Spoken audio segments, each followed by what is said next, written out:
All right, good morning, everyone. My name is Joaquin Esquivel. I'm chair of the State Water Resources Control Board. Today is Wednesday, October 16th. It is 9:01 a.m., and I'd like to call this meeting to order. I'll begin by introducing my fellow board colleagues. Joining me here today is Vice Chair Doreen Diadamo, Board Member Laurel Firestone, and Board Member Nicole Morgan. We're also joined by our Executive Director, Eric Oppenheimer, our two Chief Deputies, Karen Mogus and Jonathan Bishop, our Chief Counsel, Michael Loffer. Our Clerk of the Board is Courtney Tyler, and assisting her this morning is Margie Argel, Susan Reyes, and Elizabeth Carrillo. As you can see, this is a hybrid meeting with both in-person and virtual components. If you're joining us virtually, you're either viewing us through our customary webcast on the Cal EPA website or the YouTube Live website. But if you intend on commenting on any of the items on today's agenda, you need to be on the Zoom platform. There's a link and instructions at the top of the agenda in order to get onto the platform. If you're having any challenges though, please do email the clerk of the board at board.clerk@waterboards.ca.gov, and she can help get you onto the platform. Once you're on the platform, your camera will be off. You'll be on mute until it's your turn to speak on the item you've indicated. For everyone in the room, good morning. Good to see you all. We're here in Sacramento in the California Environmental Protection Agency building. A few announcements for us here as well. Please do observe the exits. If we happen to have an emergency, we'll calmly file out to Cesar Chavez Plaza and await any further direction. Additionally, if you intend on commenting on any of today's items, there is a QR code on the side of the room as well as a laptop in order to sign up. Once you are at the mic, please do introduce yourself, any affiliation you have, and also then lastly, please do silence any phones just so that we have an uninterrupted meeting and discussion this morning. With that, we can move to public forum as we customarily do here at the top of our meetings. I believe we have a few public forum commenters, and so I will take them in order of received. And our first commenter this morning will be Diego Viramontes.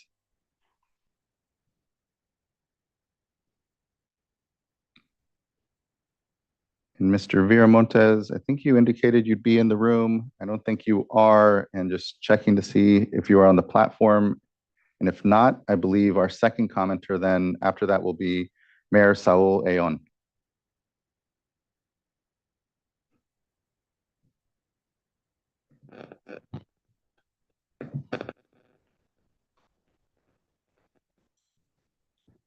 Chair Esquivel, we've invited the mayor to unmute. There we go. Okay. Good morning. Good morning. Can you hear me? You can. Thank you. Good morning. Yeah, I think Mr. Viramontes has run a little late due to the flight, but I guess I'll start it off. I want to just thank and appreciate the support of the board has provided to McFarland. Your partnership has been essential in helping us address our challenges and our community needs. Today, however, I want to be very clear. We're not just facing an urgent situation. As I often say, this is not an urgency, it's an emergency. McFarland's water and wastewater systems are at a breaking point. Our infrastructure is barely holding on. As you witnessed during your visit in August, any disruption, whether our waste or wastewater systems, could bring our city to a halt.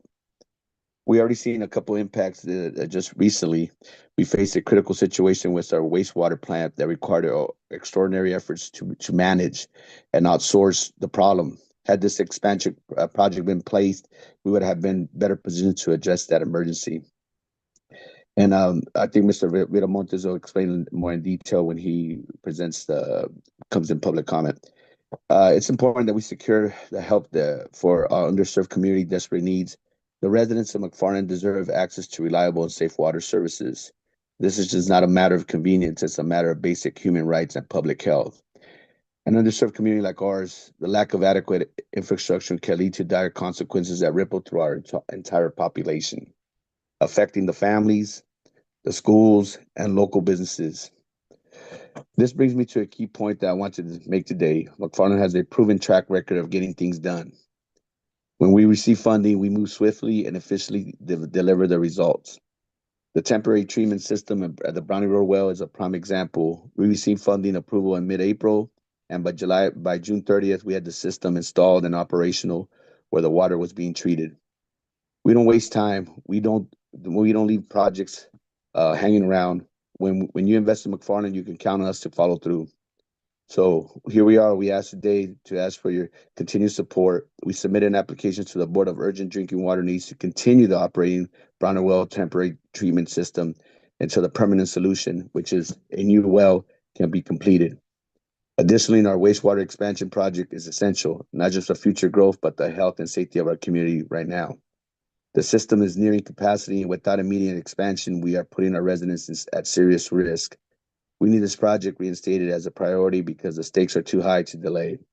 In closing, I want to thank Chair Escobar, Board Member Morgan, for visiting and touring our city in a current county day of 108-degree temperature. I would also like to thank Board Members D'Amato, Firestone, and Mr. McGuire for supporting our community. Our community is counting on us to decisively ensure the safety and well-being, and ask for your partnership once again. We've proven that we can deliver, and with your help, we'll continue to serve our residents and ensure the future of McFarland is a bright one. Thank you for your time. I'm sure that Mr. Viramontes will be attending soon. Thank you as well, Mayor. Appreciate your words and time this morning, and thank you again for the tour of the city and the needs. We'll continue to definitely have a partnership here. And Mr. Viramontes is here, so you can call him up now. So thank you again, Mayor. Thank you, Chair. Good morning, everyone. I apologize for the tardiness. We're not used to the Sacramento traffic out, a little central section. So good morning, everyone. First off, I want to thank you all for giving me this opportunity to speak in front of you on a few topics that I'm sure the mayor already touched on. First, we'd like to start by expressing our sincere gratitude to the board for its ongoing support, especially for the funding authorized for the replacement of the Browning Road well, which has faced critical nitrate and 123 TCP contamination. This project is vital to ensuring a safe water supply to our community. I also want to extend a special thank you, as the mayor mentioned, to Chair Escobar and Board Member Morgan for taking the trip out there in 108-degree weather. We tried to keep the van cool, but the elements, the elements work as they work. So, but we appreciate you seeing firsthand some of these struggles that we're dealing with, and kind of the strain that is on our current systems at the moment. As you witnessed, any disruption, such as the issues we've had with the Browning Road well, can bring our city to a standstill. And for those less familiar with McFarland, we're a small rural community in Kern County, and our population is predominantly made up of low-income, hardworking families. Agriculture is the backbone of our local economy, and many of our residents are employed in the fields and packing houses that surround our community. Unfortunately, McFarland also faces the challenges that come with being classified as a disadvantaged community, including limited financial resources and aging infrastructure. While the authorized replacement well is a critical long-term solution, and we appreciate greatly your support there, it is still 2 to 3 years away from completion. In the meantime, the Browning Road well must remain operational to meet the immediate water needs of our community.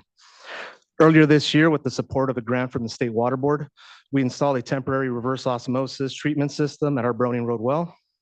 After receiving funding around mid-April, that we moved swiftly to bring this treatment system operational by the end of June.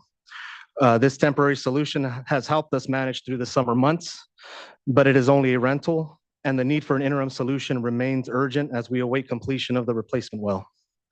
The city has thoroughly evaluated several alternatives, and based on this analysis, we have submitted an urgent drinking water needs application to help fund the most cost-effective option to continue providing safe drinking water for our residents.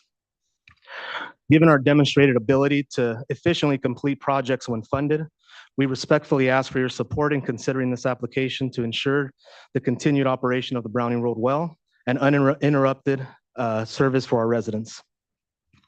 In addition to our water challenges, I'd like to address the urgent need for reconsideration of the wastewater expansion project. Recently, McFarland was informed that our wastewater expansion project had been removed from the priority list. I want to emphasize how critical this project is for our community, as our current wastewater system is nearing its capacity. Recently, we faced an emergency at our wastewater plant that required removal of a significant amount of solids.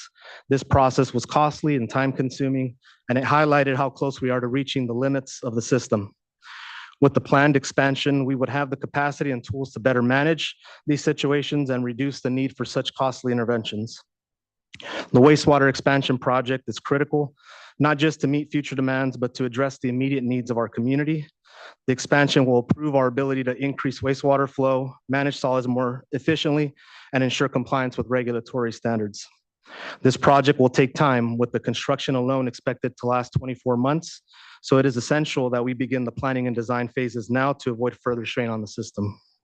For these reasons, I urge the board to reconsider McFarland's wastewater expansion project as a priority. In closing, I want to thank the board again for your support and for the time you took to see these challenges firsthand. McFarland is a resilient community, but we need your continued partnership to ensure safe water and wastewater services for our residents for now and into the future. And I want to thank you again for your time. Thank you as well, Mr. Viramontes. Appreciate you coming up and addressing the board this morning. Do know that we'll continue to be partners here and ultimately really appreciate the leadership that you and the mayor have exhibited in tackling what I know are ultimately historic issues here insofar as the investment in the system and the need to bring it up to speed here. So thanks, really appreciate your attendance here, your words. Look forward to further discussion. Thank you. Next, I'd like to call up Mary Wood, who will be followed by Josh Nutila. Hello, my name is Mary Wood, and good morning, Chair Esquivel and esteemed board members. I want to thank you for allowing me to participate in this public forum. Historically, water has been at the center of much of this world's conflict, controversy, and suffering. However, the majority of Californians cannot imagine a life without going to faucets and having safe streaming water available at affordable prices, except when they no longer have it. Per a KQED article published on September 10th, 2024, state regulators announced in July that nearly 1 million more Californians now have safe drinking water than 5 years ago. Good job. However, across the state, the problem remains severe, as these people before me highlighted, and it's huge. And about 3/4 of the filling system in California have violated state or federal standards for contaminants that are linked to serious health problems. This data is shocking. However, I'm not surprised. I have been discussing it for 14 years. It highlights many of the concerns I flagged to my local regulators in El Dorado County and this very board. My own small water system has been out of compliance with state standards many times, however, rarely shows up in statistical data due to being a system with only 10 connections. Frankly, I'm tired of being treated like I don't count. Every person matters. And it is my belief that our state and local governments have the responsibility to protect all Californians and their right to safe and affordable water. Not only is safety of water critical, but I'd also like to highlight other components of California Water Code, Division 1, Section 106.3, which include water affordability and accessibility. What are the state standards for these components? Are they already written and I cannot find them? Or if not, I cannot see how all Californians will ever get affordable, accessible, and safe water. I'm not asking for charity or free legal advice. I am asking for water justice. I personally worked in social services for 25 years, and during my career, I would never promise a consumer I would do something and then not follow through. The Water Board's legal department did not make good on their promises to me. It seems to me a culture of impunity has been fostered amongst all government agencies and private associations who should be helping all Californians to obtain their right to safe, affordable, and accessible water. To sum this up, if I had a problem with a contractor, I could contact the Contractor State License Board. If I had a problem with a business, I could contact the Department of Consumer Affairs. If I had a concern with a public utility company, I could call the CPUC. My question for the board today is the following. Who does a member of a private utility contact for assistance other than an attorney? Again, thank you for this opportunity. Thank you, Ms. Wood. It's good to see you again and appreciate your comments here. And again, we'll continue to try to work with you on your challenges. So thank you. Thank you. Next, I'd like to call up Josh Nutila, and I believe that will be our final commenter in public forum.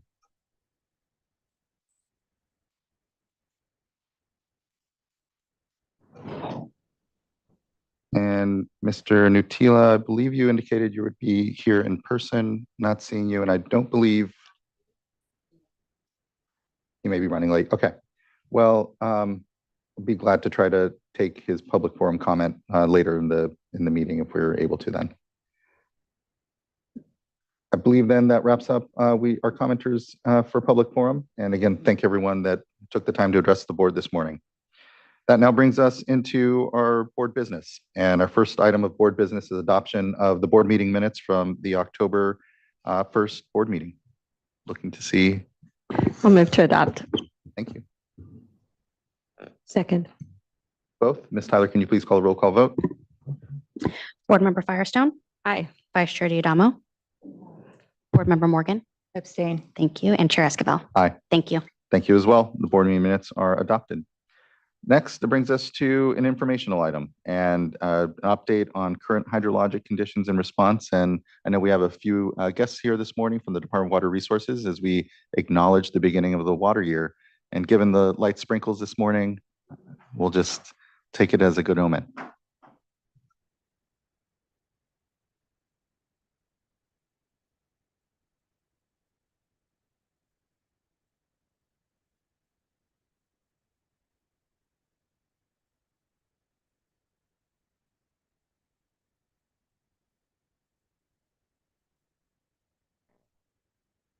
Good morning. Good morning. Good morning. I'm Jessica Bean with the Division of Water Rights, and today we have an extended current hydrologic conditions and response report for you. We've had some really short ones lately, except for our annual reporting last time. So we brought some of our partners from the Department of Water Resources to share some information with you as well. If we could go to the next slide, please, just to give you a sense of where we're going to go today. We have Carla Nemeth with us today. She's going to give some comments right after I do this really quick introduction. We'll talk to you about our current hydrologic conditions, a bit of review for some highlights, and then where we stand right now. I didn't predict if we would actually have rain today, so that is not in the presentation, but that's very exciting. And then we'll turn it over to, we'll do some regional updates as well, and then we'll turn it over to Department of Water Resources again to wrap us up and give us information on the water year forecast, and then our groundwater conditions report, which the department just released. So we could probably, I believe Carla is on our Zoom. Yep. Thank you, and Ms. we could. Bean. And yeah. Oh, I'm sorry. Oh, well, yeah. Thank you, Ms. Bean, and just wanted to welcome and say thank you to Director Nemeth for joining us here virtually. I believe you're on vacation, so just really appreciate you being here and opening things up for us. Good to see you. Good morning, Chair Esquivel and Vice Chair Diadamo, board members Firestone and Morgan. Thank you for allowing me to appear virtually at this sort of traditional start of the water year. It's important to me to be able to do so because so much of our success in the future relies on us staying connected as the year progresses, because we really are in a situation where we have lots of extremes happening in the context of dry years, and that is potentially where we're headed again for this year. So I wanted to make just some brief opening comments about where we've been, and then I believe I'm handing it over to Mr. Ekdahl, and then you will hear from the state climatologist, Dr. Anderson, and Stephen Springhorn to talk about groundwater conditions. So it is a nice thing that this is happening while we're getting this wetting kind of rain. I would say probably at the beginning of the summer, if you remember, we had a pretty intense heat wave in June. And I think it just goes to show when you're thinking about how we manage our water year, in June, you start thinking about when we get that real heat, we start to lean into what is it going to mean to have a long, hot, dry summer? And what does that mean in terms of how the rainy season and our traditional storm season sets up? So it's good that we're getting a little bit of rain now because those wetting conditions are really going to start to dampen some pretty dry soils that have developed over the course of not just the intense heat wave we had in June and I think certainly early July, but also very recently here in October. So all of it a bit reminiscent of the activity from 2020 moving into 2021.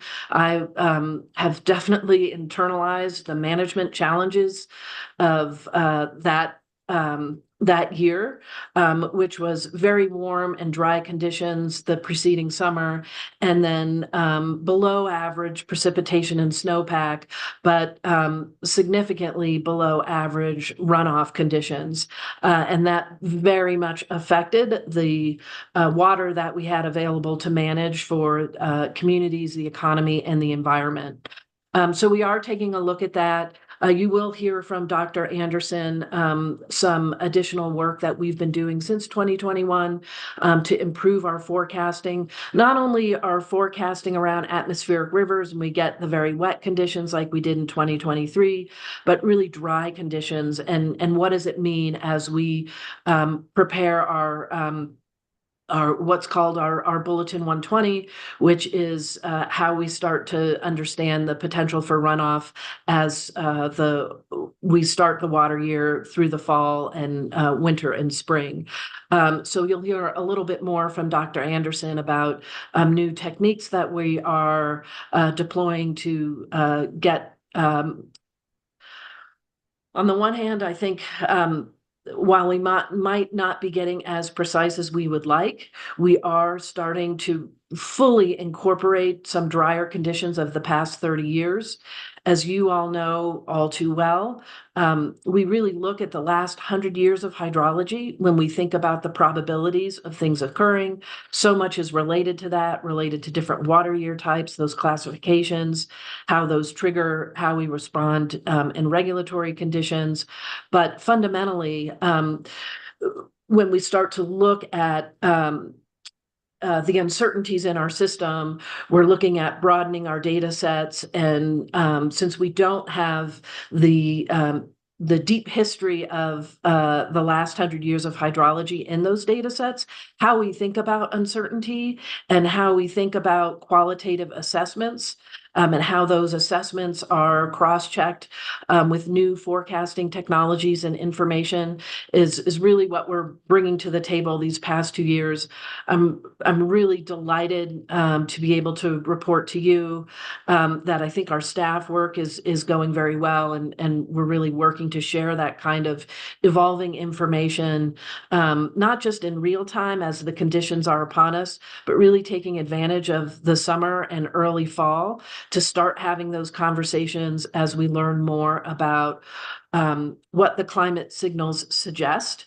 And you are going to hear a significant amount of uncertainty from Dr. Anderson, but knowing that in advance enables us to pre-plan for it and continuously do better in the context of more extreme conditions in our mission to support all of California in terms of its water needs, including the environment, including our tribal governments, our communities, and the economy.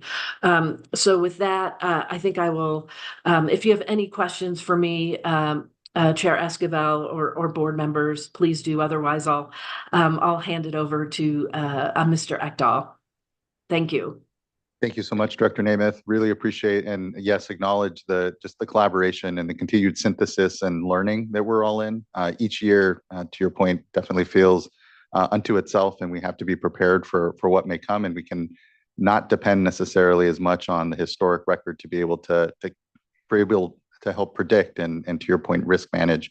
So just thank you. I really felt the deepening of our technical understanding together and our teams here. So really appreciate you sharing your words, being here, and ultimately look forward to what I know will be quite the water year here before us, if any of the past water years have been any indication. So huge thanks. Thank you. Thank you.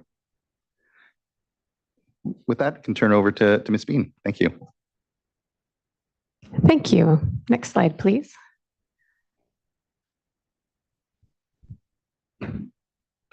Okay, we thought we would do a little kind of overview of this interesting summer that we had before we jump into some of the other information. So for summer 2024, which was June through August officially, it was the hottest summer for California and the hottest for the planet. And it was the fourth hottest summer for the United States generally. So some record-breaking high temperatures for Redding and then Death Valley, which had 129.2 degrees. And we had the most 100 degrees plus days for Sacramento. So the average is 24. We hit 50 this year. So all of these is just kind of showing the extreme heat that we saw over the summer. And then many of the coastal areas missed out. And that covers a lot of the Southern California metropolises. And so while most of California's land experienced record heat, most of the people didn't, which is kind of an interesting statistic. And I want to note that some of the information from the coming slides is coming from the weatherwest.com website, which is Dr. Daniel Swain from UCLA. I want to give him credit for a lot of the graphics and information. Next slide, please. So June, we were heating up. You can see in the percentile, mean temperature percentile graphs for June here.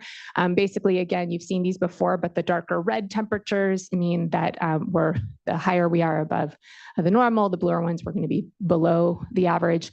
And so this was the hottest June on record or close to it for many of the desert and mountain parts of Eastern California.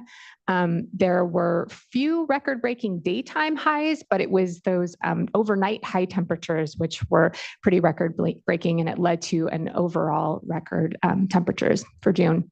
Again, those coastal areas remain relatively cool for most of the month. Next slide, please.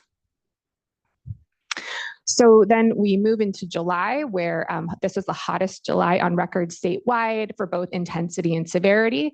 So record high day and nighttime temperatures. We had weeks of extremely high temperatures. I know everyone's starting to need to fan themselves remembering these, but just not a lot of those cooling nighttime temperatures that we would hope for.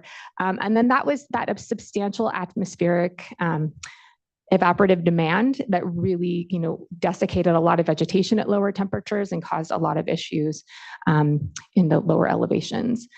Fortunately, the temperatures cooled at the very end of the month. Next slide, please. So then in August, we saw a cool down. You can see this very clearly on the map here, how we have, a lot more of the blues, a lot less of the reds. And really August, interestingly, was average for much of California. It was below average in the North Coast, and we saw a little bit of rain, in fact, that was rare up in the North Coast. However, it was much warmer in Southern California. And at that point, the monsoons were well below average. So, we just saw that we had this very above average hot summer, but it wasn't August that drove that. It was really June and July. So June and July particularly was so hot that it just put us over the edge, regardless of August being average or below. Next slide, please. So for September, we really had a bit of a roller coaster here. So most of California was warmer than average. We had these giant swings. We opened with this heat wave in Southern California. Again, the drying kickstarted wildfires. It coincided with late monsoon, severe thunderstorms, and flash flooding. So a lot happening there. And then followed by some slightly cooler temperatures, cooler than average mid-month, and then wrapped up again with the heat. So really those big swings that we saw. Next slide, please. And then October, although we do in fact have rain right now, at the very beginning, we had a very unusual heat wave. And I won't go through these here, but on October 6th, we had a bunch of record breakers. And you can just see some really high temperatures in areas that would not normally see them, San Francisco, Oakland, and then just, again, record breaking as you go south. Indio hitting 116. That was very incredible. So we're happy to see that we're getting some of the rain that Director Nemeth mentioned in terms of helping the soils. Next slide, please. But to kind of jump and do an overview reminder of where we were in terms of precipitation, you're used to these graphs. This is the year in review. The purple line there, that's kind of right below the blue area, that's our average. That was the 23-24 daily precipitation. So we were at about 92% of normal in the Northern Sierra. Next slide, please. And then as we move down to the San Joaquin area, we were at about 84% of normal. Next slide. And then going down a bit more, 82% as we are in the southern area, the Tulare Basin precipitation. So kind of hovering below average there. Next slide, please. And then just showing a reminder of the snowpack. If you take a look at the dark blue line there, and then again, you have the blue area, lighter blue areas showing you that average. We traced it pretty similarly. So the northern area was at 123% of normal on our April 1st snowpack survey, and then 108% for the central area, 101% for the south, and then statewide, that was 111% of normal. Again, that was on April 1st. Next slide, please. So this is our typical, major reservoirs graph. And again, unfortunately, most of our reservoirs are still at or above their historical averages. There's a few that are trending a little bit below, but our select south of Delta reservoirs as of the 13th are listed here as well. Kachuma is at 93% of capacity. Diamond Valley is at 97%. And San Luis is at 52% of capacity. And you can see that these are all well above 100% of average for those reservoirs. Next slide, please. Okay, and to wrap this section up, just wanted to kind of show you where we are in terms of the drought monitor. We do have about, let's see, it's abnormally dry for about 75% of the state. We have 10% of the state is about a moderate drought conditions, and 1% is in severe drought. So we are still seeing some of the different conditions reflected here. Next slide, please. And with that, I'll pass it over to Erin Ragazzi to talk about the Scott Shasta. Thank you, Jessica. Good morning. I'm going to touch on the Scott Shasta, not too much today, as we have a whole item devoted to it right after this. And then I'm going to touch on the Klamath Dam Removal Project very quickly. So the status of curtailments in the Scott and Shasta, there are conditional curtailments in place in both watersheds. That does not prohibit or limit minimum human health and safety or other diversions. And parties that had local cooperative solutions need to continue those. Next slide, please. So here is the Shasta River from October to October. You've seen this slide many times before. We are currently at 116 cubic feet per second at the Wairika gauge. That is above the minimum flow requirement of 105 CFS. We have seen fish entering the Shasta River, and the latest report from CDFW showed a little over 800 Chinook entering that system as of October 9th. Next slide, please. And here the same graphic for the Scott River. The Scott River flows are at 46.1 CFS. As of 6:30 a.m. this morning, the flow requirement is 40 CFS. So we're about 6 CFS above.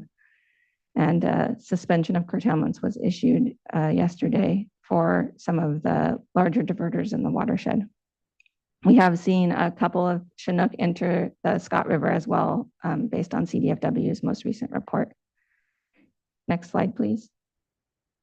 Moving on to the Klamath, a really quick overview. I'm going to cover some of the background and overview of the actions that led to the dam removal, take a quick look at temperature and turbidity, and then show some of the more recent developments. And on the right, you see a slide of the location of the 4 dams that were removed, moving in Oregon from J.C. Boyle down to the Copco dams, and then Iron Gate being the limit of anadromy. Next slide, please.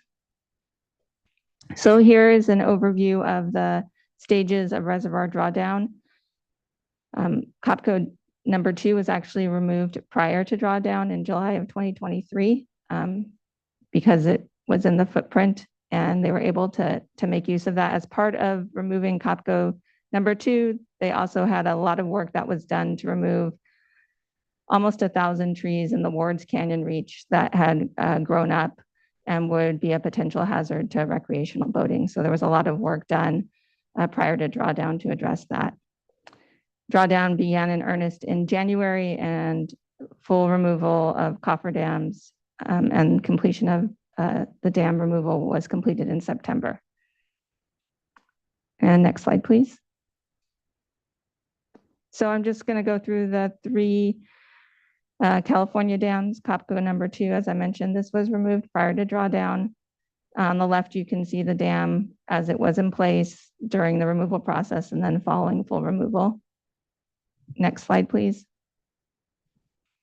Here's COPCO number 1.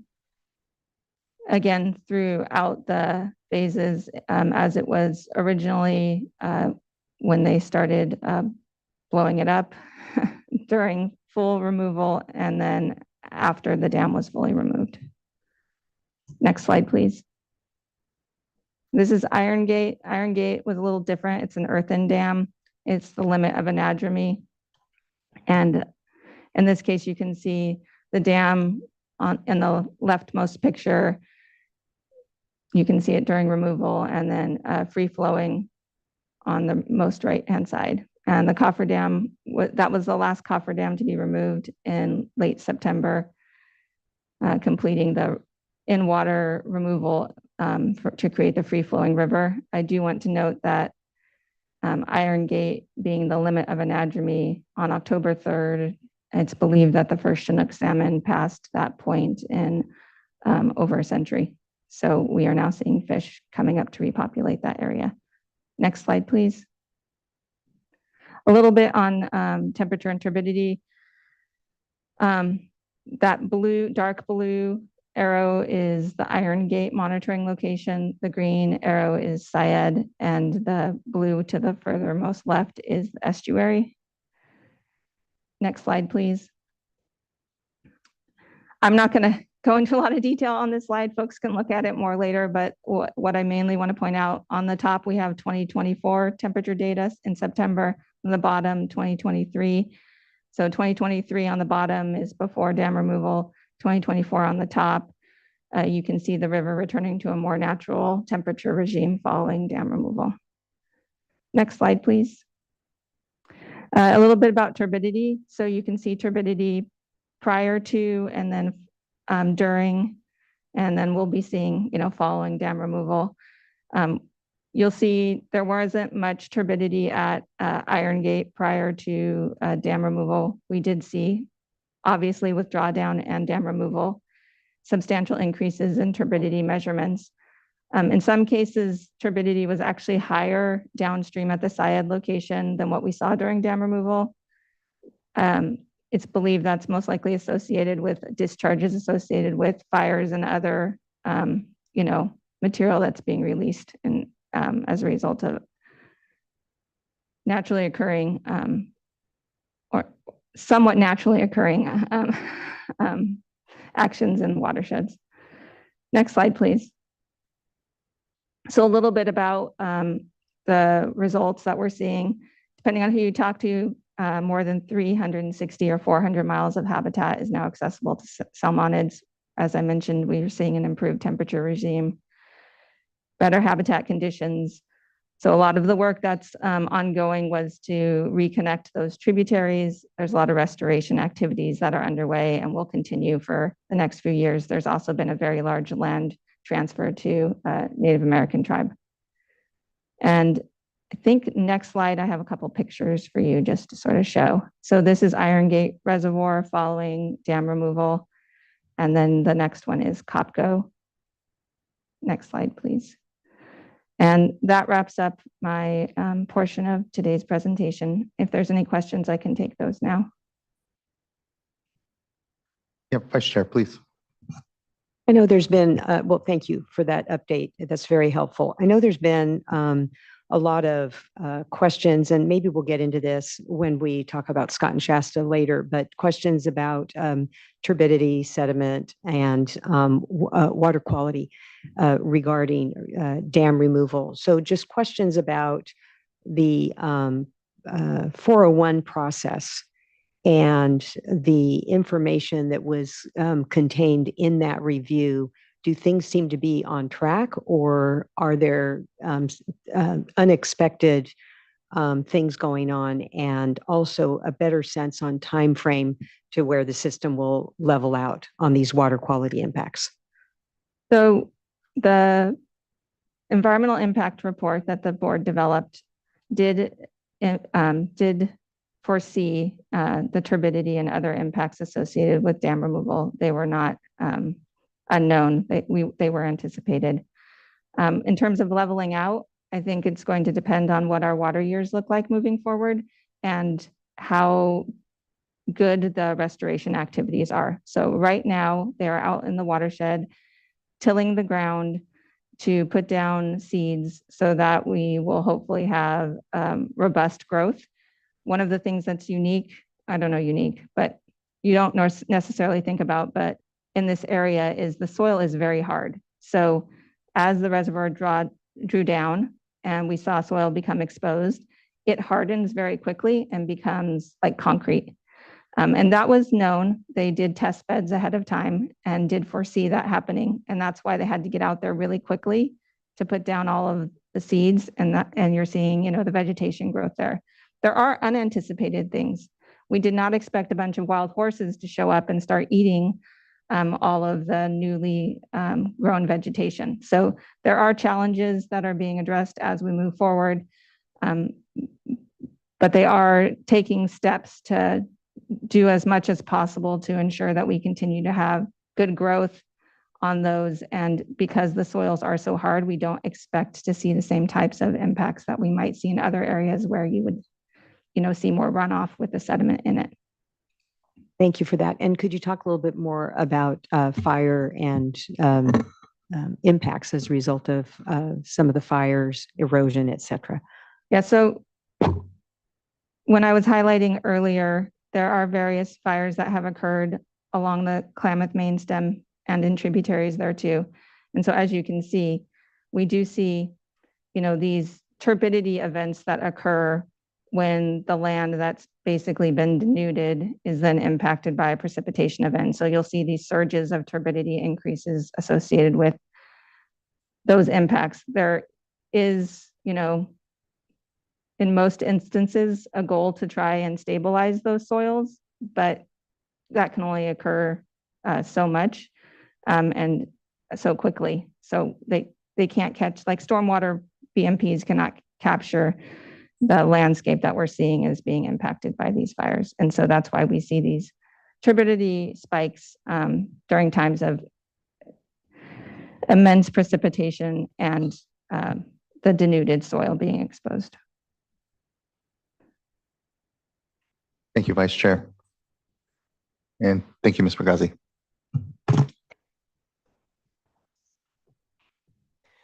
Okay, I'm going to jump in and just do a brief update on the Clear Lake Catch Emergency hydrology over the past few years, actually.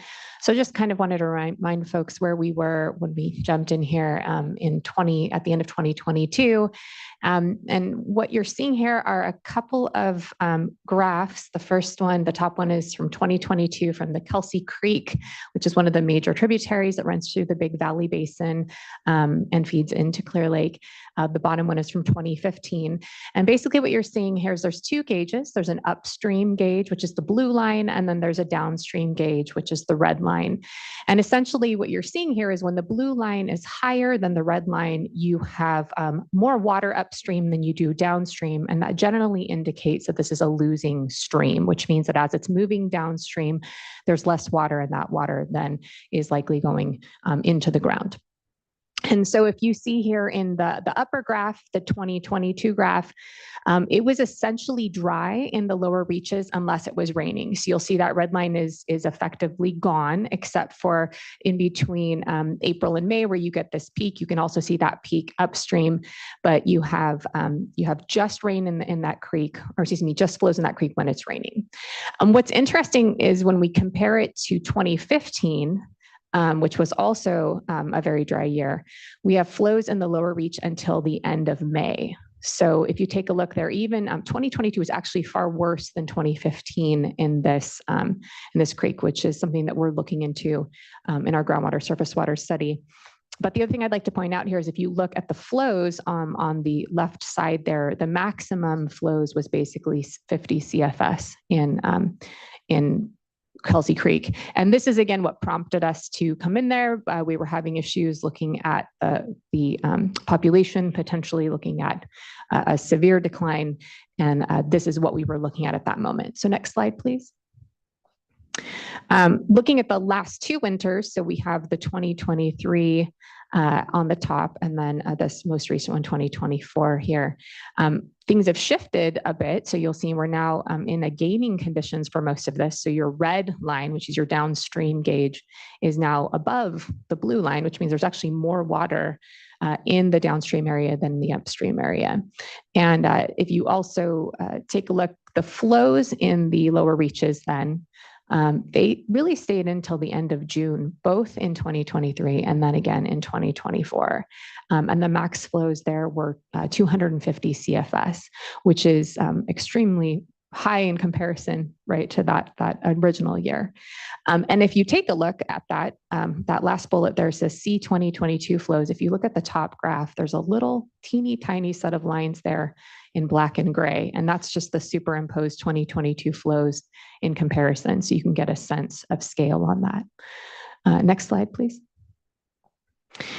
Looking at the Big Valley groundwater depths in April for the past few years, I do want to note that there's very limited information on this. We've talked to you about that quite a bit, which is what led to us in issuing our information order in the Clear Lake area.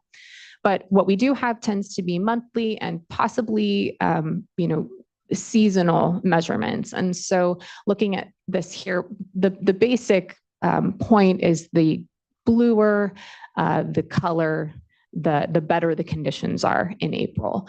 So if you look in 2022, you've got a lot of yellows and oranges and greens, but then as you go into 2023 and 2024, you're getting a lot of those darker colors. So that means that the groundwater was recovering pretty strongly in the winter in those wetter years, which is what we would expect to see. But this is kind of what we know, just to give you preemptively, which is that we don't know a lot in the area. This is the basics that we have. So looking at things monthly or seasonally can be a little challenging. We need to get more targeted data. Next slide, please. So to connect all of this to the population question, which I will not bury the lead, we don't know. But what we can tell you is, again, when we came in, there was a sharp decline in the population between 2017 and 2022. There was low spawning in 2022. And then last year, there was relatively strong spawning. And this year, there's some spawning, not quite as bad as 2022, but not what we would expect based on what we saw in 2023. But the data is limited. And the biologists from our agency and tribal partners are collecting and analyzing a lot of data. We're also doing that. And I just want to mention, we do have plans to come back to you with a much more detailed update in the next couple of months where we can dig into this. But seeing as how we're kind of looking at that in review, and we are still in under an emergency order in that area, we wanted to make sure that we gave you an overview at this time as well. Next slide. Okay, and with that, I'm going to go ahead and pass it over to our state climatologist. Thank you. Good morning, Chair Esquivel and the board. I'll give an outlook today of what to expect for the next water year and see what new adventures await us. What I have on the title slide there are the average sea surface temperature anomalies as we move from September into October. You see a little bit of blue there along the equator in the Pacific Ocean. That is our emerging La Nina event that is taking its time to show up. More importantly, notice the very large, very dark red area up in the North Pacific. The marine heat anomalies, one smaller one in the Eastern Pacific, much larger one in the Western North Pacific. These really have been more impactful since 2015. You may remember the stories of the blob. This is an aspect of a warming planet where the warm surface layer of the ocean now is heating and changing the dynamics of what's happening between equator and pole. So we want to keep an eye on those and see how they'll influence how the weather patterns go this winter. Let's go to the next slide. All right, so where are we at? Well, we're on the La Nina watch and continuing to watch. Back in May, they were convinced we would rapidly transition out of the El Nino conditions and into La Nina conditions by summer. We're still waiting. One of the big reasons for that is the winds they expected in the tropics to enhance upwelling did not materialize. In fact, this led to seeing tropical moisture move from the Eastern Pacific into the Gulf of Mexico and actually had a role in the two large hurricanes that impacted the Southeast. I do expect La Nina conditions to emerge, and we're already seeing circulation patterns in our part of the world that we would associate with a La Nina year. So be mindful of that. Now, the last La Nina was a 3-year event, 21 to 23, which included a record-setting drought and record-setting flood. So if you think La Nina, think anything goes, except average. 10 events so far, 7 dry, 3 wet. Interestingly enough, the average departure to each side's 30%. So again, it's not average, it's wet or dry, or in some cases like 23 wet and dry. And what that means then is our subseasonal climate influences become really important. And so by itself doesn't determine our water year. Other aspects going on, the marine heat anomalies in the North Pacific, tropical phenomena like the Van Julian oscillation can really impact what happens to our weather as we move through the wet season. Let's go to the next slide. All right, just to show you graphically, our friends up at Western Region Climate Center up at Desert Research Institute in Reno, Nevada, put these together for all the climate divisions of the United States, showing the relationship between El Nino and La Nina. You can find some places where it really lines up. A very strong relationship becomes a great predictor for folks. They know conditions emerge with ENSO. They know what kind of year they're going to get. For us, not quite so much, because as you see, variability is what we live with. If you look at the little squares on the right edge of the graphic, you can see where the averages of the different conditions fit, and you can see where the narrative comes in, where La Nina years tend to be drier. But you do see we do have those times where it can be very wet. We'll explain that in a minute here. Let's go to the next slide. All right, so the outlook. As you can see, you have the one outlier model that really enthusiastically was thinking a La Nina was going to develop, but more looking at the bold lines where the dynamic and statistical models really show us just skating right on the threshold of whether or not we'll be in a La Nina. Now, this puts California in a really interesting place because, again, the circulation pattern will be there, but it won't really be one thing. It'll be fluctuating, and it's those fluctuations that create very different outcomes for us, either very warm and dry, cold and wet, or warm and wet. All three are outcomes that we will see likely this winter. Let's go to the next slide. All right, so how does the Climate Prediction Center then view our next 3 months as we move through fall? Well, as you might guess, for most of the United States, they're on the right, warm, very warm. In fact, Four Corners region, Texas, and not as much on the coast. Very similar to what we've seen. Precipitation-wise, really pointing to an area at the U.S.-Mexican border, which is seeing developing drought conditions rather rapidly right now, seeing that intensify. Really seeing our strongest signal in Southern California, being dry as we move through the fall. Too much variability in the rest of the state for them to see something where they would lean one way or the other. Let's go to the next slide. All right, the big three. On average, December, January, and February, half our annual precip shows up in this 90-day window. It generally only takes 14 to 21 days of those 90 days to get that precip because of the atmospheric rivers. The pattern they see setting up really is wetter in the north, drier in the south. Where that transition line, you see they give most of California as the buffer zone. Really hard to tell. And part of that is because of this variability that happens through the winter. It's no longer as strong a seasonal signal for them to work with.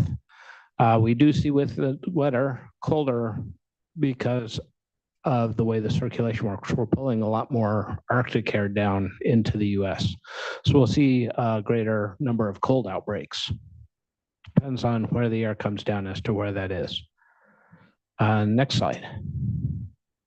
All right, so when I submitted the slides, this is what our atmospheric river landfall tool showed for the time. We had that one little disturbance that brought precipitation to the north coast, really launched the water year. Where we're at now, you can see nothing really happening in terms of an atmospheric river, and certainly we're just seeing light sprinkles. What we're seeing are cutoff lows working their way out of the Gulf of Alaska, working their way down. This is the cold circulation. If those cutoff lows come down offshore, they have water to work with, and they can bring precipitation to California with cold air. That works well for us. If they come in over land, that becomes a problem because that's when we get the really dry, strong north winds coming out of the deserts that then create a much higher fire risk for us. And this is the pattern. The lows come down, where they come down, where that cold air comes down, results in the risk that we see either cooler, moisture air like we're seeing now, or like we're expected to see at the end of the week, dry, warm winds creating challenges. Next slide.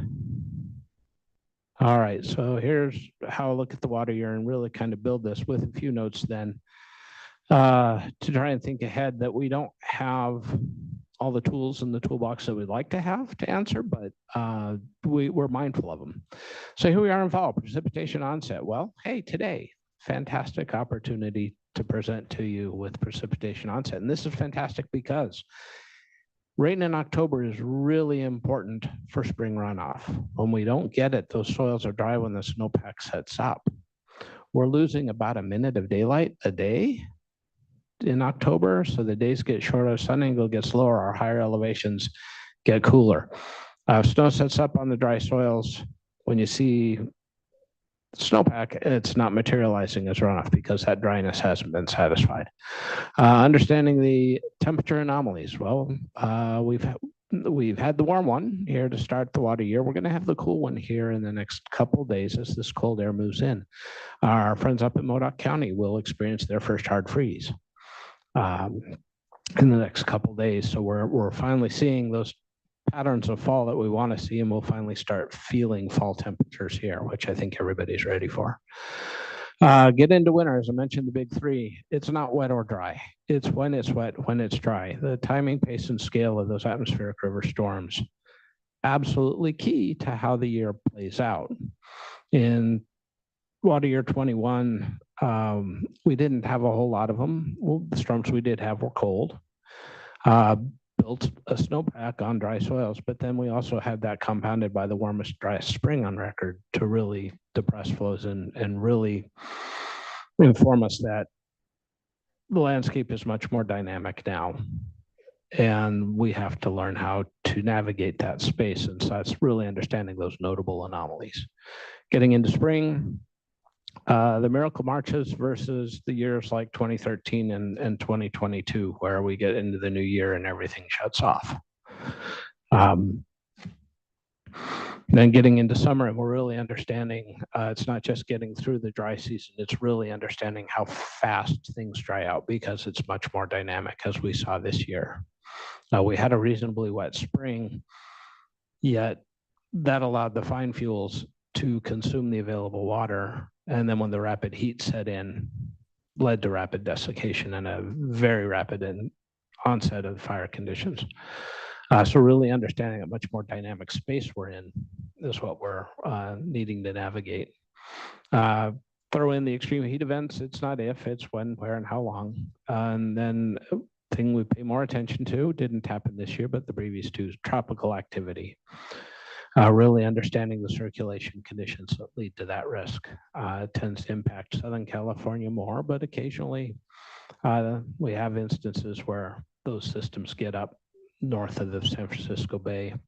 Unfortunately, by the time they get up there, they tend to be drier, lead to more lightning outbreaks that create a fire danger.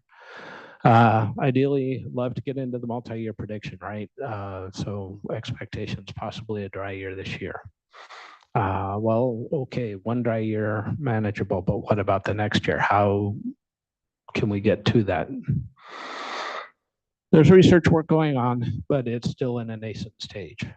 And then the framework kind of put at the bottom of the slide, really have to understand how different this decade's going to be from the last one. Understand 2011 to 2020 is very different than its peers before it, but that's now incorporated in our climate normal. Climate normal we operate to is 1991 to 2020. So part of the warming of the 21st century is now part of our average. Next slide. All right, so that's it. Happy to entertain any questions. Really appreciate the overview, Mr. Anderson. One was just around ultimately the jet stream and kind of what advances have been going on just in understanding what the jet stream is doing with all of these, whether it's surface, ocean surface temperature, or, I know there's this kind of strange omega pattern that continues to kind of happen. It's part and parcel with, I know, the ridging that ultimately can block some of our winter storms, but just kind of wondering on the science side, what's been kind of happening and being able to better predict what the jet stream is doing, because it seems that so much of our fate is ultimately dependent on that. Very, very much so, yes. Particularly in La Nina years where that high pressure system really influences those blocking patterns and they become more prominent. We've assembled a coalition of researchers and are working with trying to identify the predictability of ridging, because it is such an important element. We have some experimental products. We'll be actually getting together in November to kind of review what we have for the year and what we'll have going forward. But we are looking at it, looking out 2-6 weeks to really kind of understand those potential for the disruptive dry conditions. That's great. Really appreciate that. Looking to fellow board colleagues if they have any questions for Mr. Anderson. Okay, seeing none. Thank you. Thank you. Okay, and I'd like to introduce Stephen Springhorn. Go ahead. All right, thank you. Good morning, board chair and vice chair and board members. Thanks for the opportunity to speak with you this morning. And so now we're going to dive deep into the groundwater basins and understand what the conditions are in the groundwater basins across the state. We just released some recent information on that that reflects what has come into us through the Sustainable Groundwater Management Act, and also try and look at, knowing that we're going into a La Nina year, what have those type of years looked like in our past record of groundwater conditions, to see what we might forecast coming up, coming forward. So next slide, please. So as mentioned, groundwater basins and conditions in those basins are highly dependent and influenced by what happens above the ground. And so just for some context here, snowpack any given year on average is about 15 million acre feet. The reservoirs, all of them combined in California, are about 30 million acre feet. And then we go to our groundwater basins, 515 of those across the state, and we have orders of magnitude more total storage. But the key question there is how much of that is usable in a sustainable way. And so a lot of work has gone over the last decade to understand that, and we are now getting closer to what is that number of usable or sustainable yield of our groundwater basins. So you can think of snowpack and reservoirs as our checking account, and groundwater is really our savings account that has been built up over geologic time and has a lot of water there. Next click, please. So looking at the historical storage range in any given year from very dry to very wet, on the snowpack side, we can see those very dry years like 2015 or 2022. You have very low equivalent storage of water, and then you have a 2023 water year, you have a tremendous amount of water that's coming down. And that really influences what happens to the groundwater basins. And then on the reservoir side, again, dry years, low reservoir storage, increased groundwater pumping to make up that. And then those years that we have a lot more storage, and that is distributed throughout the state, there's a lot less groundwater pumping. And so to put that into perspective of how that changes generally, the change in storage statewide is plus or minus 9 million acre feet in a given year. So a very dry year, we could see upwards of 9 to 10 million acre feet change in groundwater storage statewide. And then on the flip side of that, in 2023, we saw just under 9 million acre feet positive change in storage. So those, again, what happens in the groundwater basin is very connected to what's above ground. Next slide, please. And then this just shows you sort of that savings account or groundwater as our drought buffer and way to adapt to climate change. So this shows you from 1974 to 2021. This is an estimate from modeled change in storage for just the Central Valley. But it shows you that there's tremendous storage there, but it is being drawn down, and it has been drawn down for decades. And so you see a little jump up in the wet years, but continued drawdown in the dry years. So imagine a tennis ball bouncing downstairs. You have a little bounce up, but you have a trend down. And so that's really what SGMA is really over the last decade. A tremendous amount of work has happened, gone into really trying to understand and work to stabilize that downward trend. Next slide, please. So we look at what are the conditions, current conditions as we go into 2025. So the big question, and I think all of our minds, is how much snow we're going to get, right? And so that really, are we going to be above average, below average? And as mentioned, that really drives then what comes into our reservoirs. We are looking really good on our reservoirs. We're above average right now. But we have the allocations also come into play is how much of that water comes south of the Delta, because a lot of our groundwater demand is south of Delta. And so what we see if we go into the groundwater world is that over the last number of water years, we have a deficit or a decrease in storage of over 11 million acre feet. And if you look at that over that longer duration, that number jumps up to over 40 million acre feet of a groundwater deficit that we have. That's in the Central Valley. So we are, looking for all opportunities, as we'll talk about, to try and capture or utilize the water when it is in the system, to then have it available for when we know we're going to be experiencing these intense, extreme dry periods. Next slide, please. And this just shows again that trend that shows you how that over time, that we get to that 40 million acre feet of groundwater deficit. Next slide, please. Okay, so now we're going to jump into what are the latest look of conditions we've got. And so really what we've been trying to do as all this fire hose of new great information on the groundwater world has been flowing into us, we're trying to make sure we have improved information and access to that information, because it's paramount of importance to have using the latest information that the local groundwater sustainability agencies, the communities, us at the state, and other entities in the groundwater community have access to the latest information. And we're playing catch up, to be honest, because we are not where we need to be to have operational groundwater information, but we're working on that. So one example of how we're increasing information in groundwater is California's Groundwater Bulletin 118. This is a water code requirement for the department to publish this statewide document every 5 years, and years ending in 0 and 5. And so we are in the process of developing update 2025 of Bulletin 118, or California's groundwater. But we know that every 5 years is not enough to get information out there. So we've also created some other outlets of information. So on the right side, we have what's called California's Groundwater Live. This came up, was developed in 2020. And so this it's updated daily. It has the latest information on groundwater levels, subsidence, dry wells, well infrastructure, and other pieces of information we get. So as soon as we get it, it's live, essentially. And then to bridge that that big time gap of live to every 5 years, we've created the semi-annual conditions report, which every spring and fall we put out, where we look at the latest conditions and put some context around what it's telling us, and it allows us to then sort of forecast.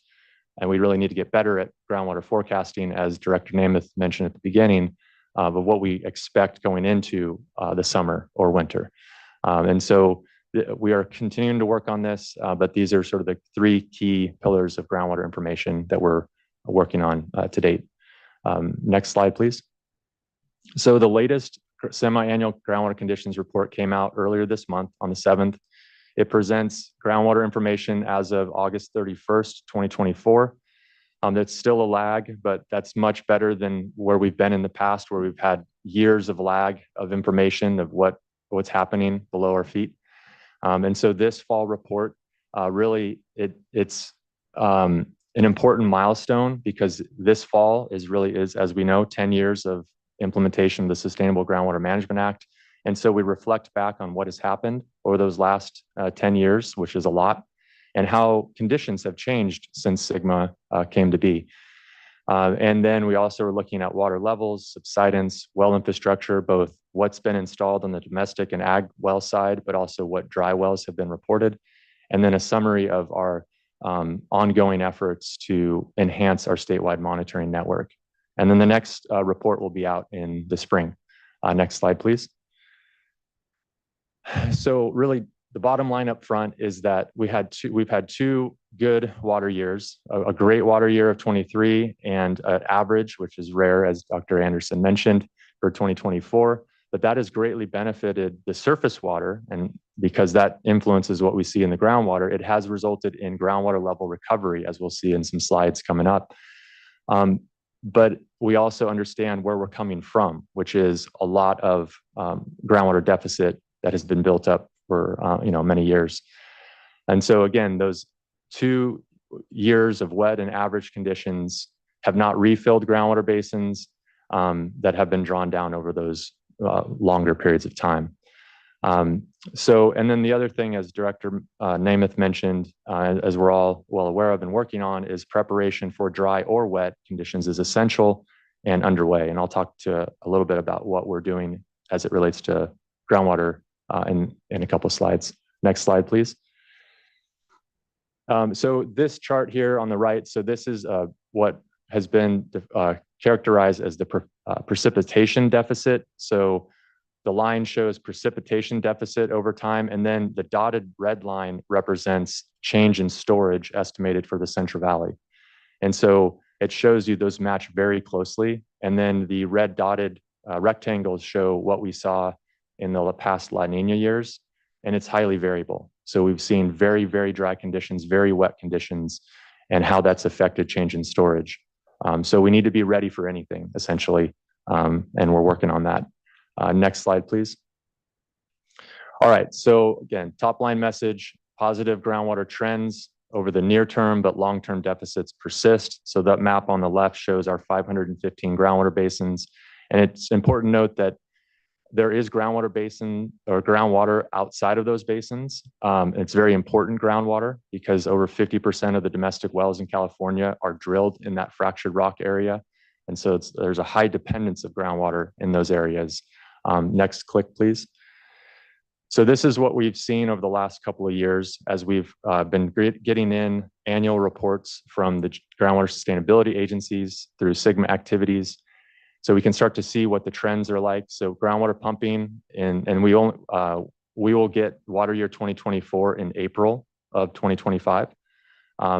So what we saw is a very big decrease in groundwater pumping from the wet 23 to from the dry 22. Next click, please. We saw a big increase in managed recharge, a historic amount, the most in the SGMA era, putting that water that came down in 23 into the ground, as we talked about, and a lot more than the last dry wet year in water year 2019. Next click, please. So less pumping, more recharge equaled a big positive change in storage. But we know that we aren't celebrating that as much as we should, because we know the last 2 years of drought had a huge deficit or decline in change in storage that we're still working to address. And then next click, please. So what we've seen over the near term is that increased groundwater levels, because less pumping, more surface waters in the system, you have more recharge going in, so you have positive change in storage, and that the outcome of that is increased groundwater levels, less subsidence, and fewer dry wells. And so we'll look at each one of those categories here now. So next slide, please.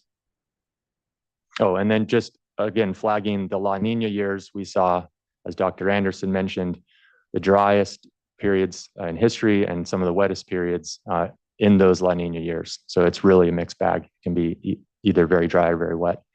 Next slide. So overall, groundwater levels in the state are shown here on the map. These are percentile ranked, so it's comparing the most recent measurement in the last 6 months to the period of record. So the greener the color or blue that's very wet or above normal for those groundwater levels, and anything red or more red colored is below normal groundwater levels compared to the period of record. And these wells all have over 10 years of record to compare to. So we're in a much better spot than we were. So this chart showed about 70% of all these wells, about 9,000 monitoring wells across the state, were below normal back in 2022. And now we're at 28% are below normal. And we have a lot more wells that are above normal at 37%. But you can still see we have almost a third of our groundwater wells are below normal still. Next slide, please. And how we understand our current conditions, because we can't see groundwater, it's, beneath our feet, and so we have to monitor it. So having timely information or more operational information on groundwater is essential for us to understand what exists, what's happening, and be able to predict or prepare for what to do about it. And so there has been a tremendous amount of work on this over the last 10 years. Again, there were 9,000 monitoring wells where data was collected in water year 2024. Almost 6,000 of those came from groundwater sustainability agencies submitting that for SGMA purposes. So a ton of work at the local level there. And over 2,300 of those were new to the state. So those are new wells that we now have to all of us at the local level, and everyone in the state of California can see better than before groundwater conditions in the communities and in the area basins of the state. And we've been continuing to work on that because we still have big gaps that remain. And so through a technical support services effort that we've done over the last 6 or 7 years, we've been able to install 221 new monitoring wells at 85 sites, filling some of those data gaps. And then also not just a data gap in geography, but a data gap in the frequency of data collection. Because if you have 2 measurements a year, it doesn't really tell you much compared to having monthly or more real-time, like daily data, as Ms. Bean mentioned, that's important for management activities. And so we've been able to work with our local partners and within our regional offices to install 157 new real-time groundwater monitoring sites. Those are those yellow dots on the map there. And again, that operational groundwater information is really key. So you can see we have a long way to go. That slice of the pie that's yellow is pretty small, but we're working on it day in and day out to increase that with our local partners. Next slide, please. So with the information and the monitoring we have, this is what we see. So again, over the short term, we see significant improvements in the groundwater levels, specifically in the Tulare Lake Basin or hydrologic region. That's where there was a lot of surface water in the system. So there was a lot less pumping that occurred and also a lot of recharge that happened. And so you see a big change, positive increase in groundwater levels. Then the middle chart there shows the 10-year change in storage at the same wells. And so you see that this is an important one also because the spring of 2014 was when SGMA was about to be passed. And so we see from the start of SGMA to where we are today. And overall, if you look at the numbers, we have more positive or increases in groundwater levels than negative decreases in groundwater levels. So we've seen some improvement, but we still see a lot of red dots on that map. And then when you look at the 20-year trend, over 50% of our wells, monitoring wells, still show a declining trend over that longer period. So again, good news on the short term, but we still that needs to happen over the longer term. And that's what many hundreds of agencies are doing across the state right now. Next slide, please. So with how groundwater levels go, which is a reflection of pumping, is how land subsidence goes. Because as groundwater levels decrease in the aquifer, it leads to either elastic, which is subsidence that can sort of come and go, or the land is actually breathing, or inelastic subsidence, where it's compaction. It's just one way it gets compacted and it can never come back up. And so these maps across the right hand of the screen are from water year 2016, the end of the last one of the last severe droughts. And it shows you the huge swing in land subsidence rates. So the red colors are over a foot a year, the land subsidence. The blues are actually rebound, where the land is coming back up because it's being repressurized. And you see the swing in wet years. You have a lot more lack of subsidence and actually some rebound. But you see it cycles back into a lot more subsidence when we go back to dry conditions. And so if we have the next click, we look at the La Nina years, and we see that big variability again of, we had some years that were really wet, like 17 and 23, but then we had the drier years, especially 21 and 22, where there was significant amounts of subsidence. And so we will continue to monitor that. We have a much more robust statewide land subsidence monitoring network. The local agencies are monitoring it on the ground as well. And so that's again, positive in that we're monitoring it better than before, and we're more prepared because we have that information to work into management, but subsidence is still occurring. Next slide, please. So then we look into well infrastructure and reported dry wells. So this map on the left shows over the last almost water year, because we ended our data cutoff was the end of August. So this shows the dry wells that were reported and where they were reported in the state. And then the chart on the right shows the total number of dry wells reported monthly over the last almost 10 years. And you can see the big spikes during the droughts with more reported dry wells, and then less dry wells in the wetter times. And so if you do the next click, please.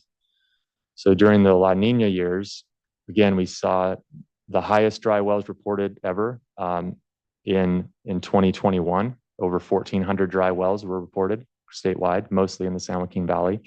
But then in 2023, we saw a big decrease in that. There's still some, and we think that continued, that sort of tail that's going off of the peaks is increased outreach. So there's been a lot of work, as you know, coordination across the work at the board and at the department to really address these outages.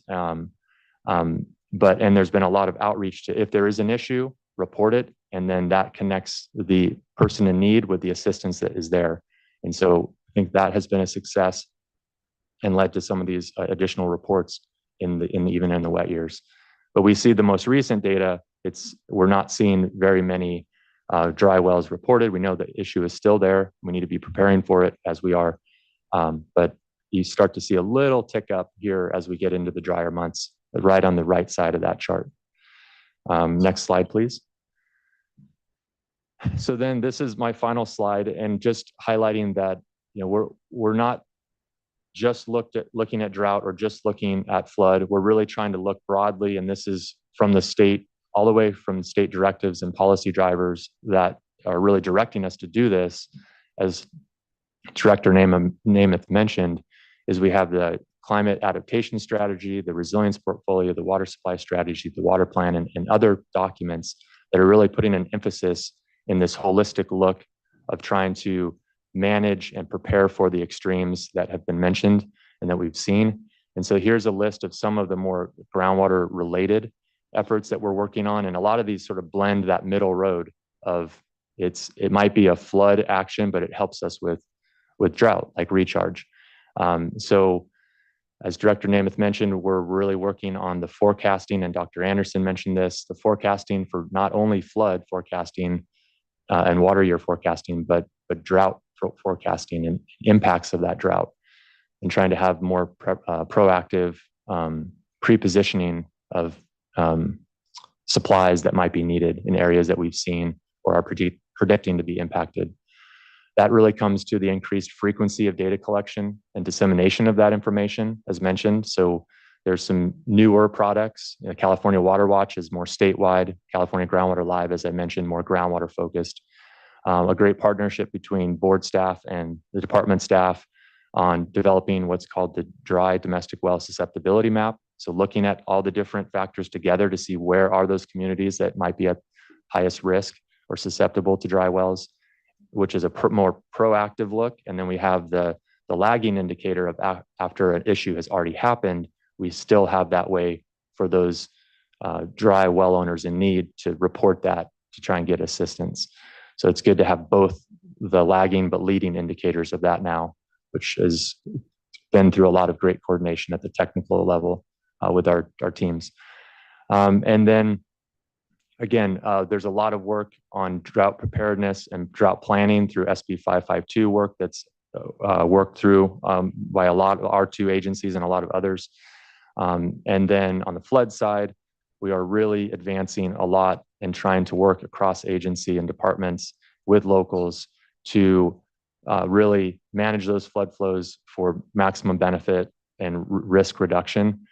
So a lot is work on floodmar, permitting for the groundwater recharge, all those things that are happening, which are exciting, but more needs to be done there. And then the longer term items out of the extremes, Sigma, safer, those things that happen regardless of if we're in drought or flood, those are our long-term path to resilience and sustainability. And a lot of work is going on in those, as you know. So with that, happy to answer any questions, and thank you for your time today.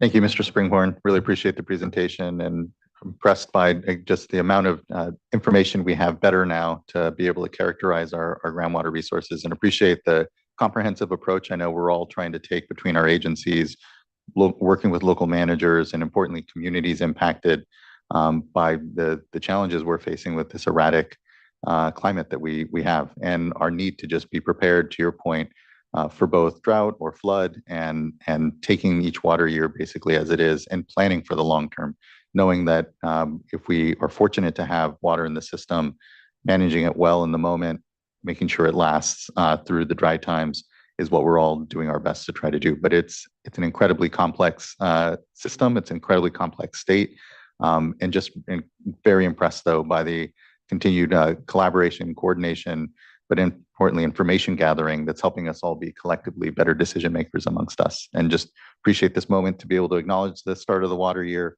help inform folks on some of the work that our agencies are doing to try to work best with the resources we have, and importantly communicate it out so that we all collectively can be those better water managers amongst us. So just huge thanks, huge thanks. See if there's comment. Vice Chair, please. Well said. I was every step of the way, I just kept thinking of all the people that I wish could be here to hear this presentation or, tuning in.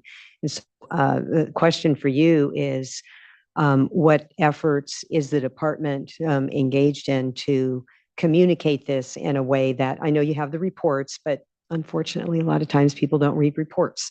And so I'm thinking of, presentations at conferences, with Board of Supervisors. I see Ms. Beering here today, from Farm Bureau. I think, getting it out to local Farm Bureaus, areas where there continues to be challenges, even where they've already adopted sustainable management plans.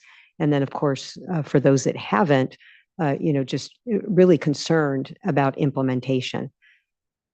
Yeah, great question. And that is something we'll always be working towards, because there's always more we can do to communicate, especially on groundwater, because it is complex, as mentioned, and really trying to break down that barrier of entry to get more information about it and understand it and how critical it is to all of our lives. And so I think some of the things that we're working on and have been working on is making those connections to the communities and those groundwater basins. So our team, working with our 4 regional offices who have a tremendous amount of knowledge about, place-based knowledge about those regions, many relationships that they have in those 4 regional offices. So for each basin, we have a point of contact at DWR that attends meetings, that's a conduit to share information to the basins and hear the issues or challenges or successes from those basins and bring those back to the headquarters or, the program team. So we have that, which I think has proven very helpful and successful, but there's more that needs to be done because we have point of contacts in all of the high and medium priority basins, but not every basin. And so there's more we can do there. And then some of the higher level items, we now for the last several years have had a groundwater awareness week in March. I know it might be a minor thing, but it really tries to really amplify the importance of groundwater and bring in maybe new people that haven't heard about it. So our public affairs office has been doing a lot of work and also in multiple languages to try and get information out on groundwater through the different social media and different channels they have. And try and meet people where they are. And then we do send out a monthly newsletter on sort of all things SGMA that are happening, that are coming out. So that's something that could anyone can sign up for that. We have about 3,300 people on that listserv. And then some of the items on Bulletin 118 specifically, we know that comes out very infrequently, but the last update 2020, our highlights document that had sort of the pertinent information was in Spanish and English. And so we plan to continue to do that for in 2025.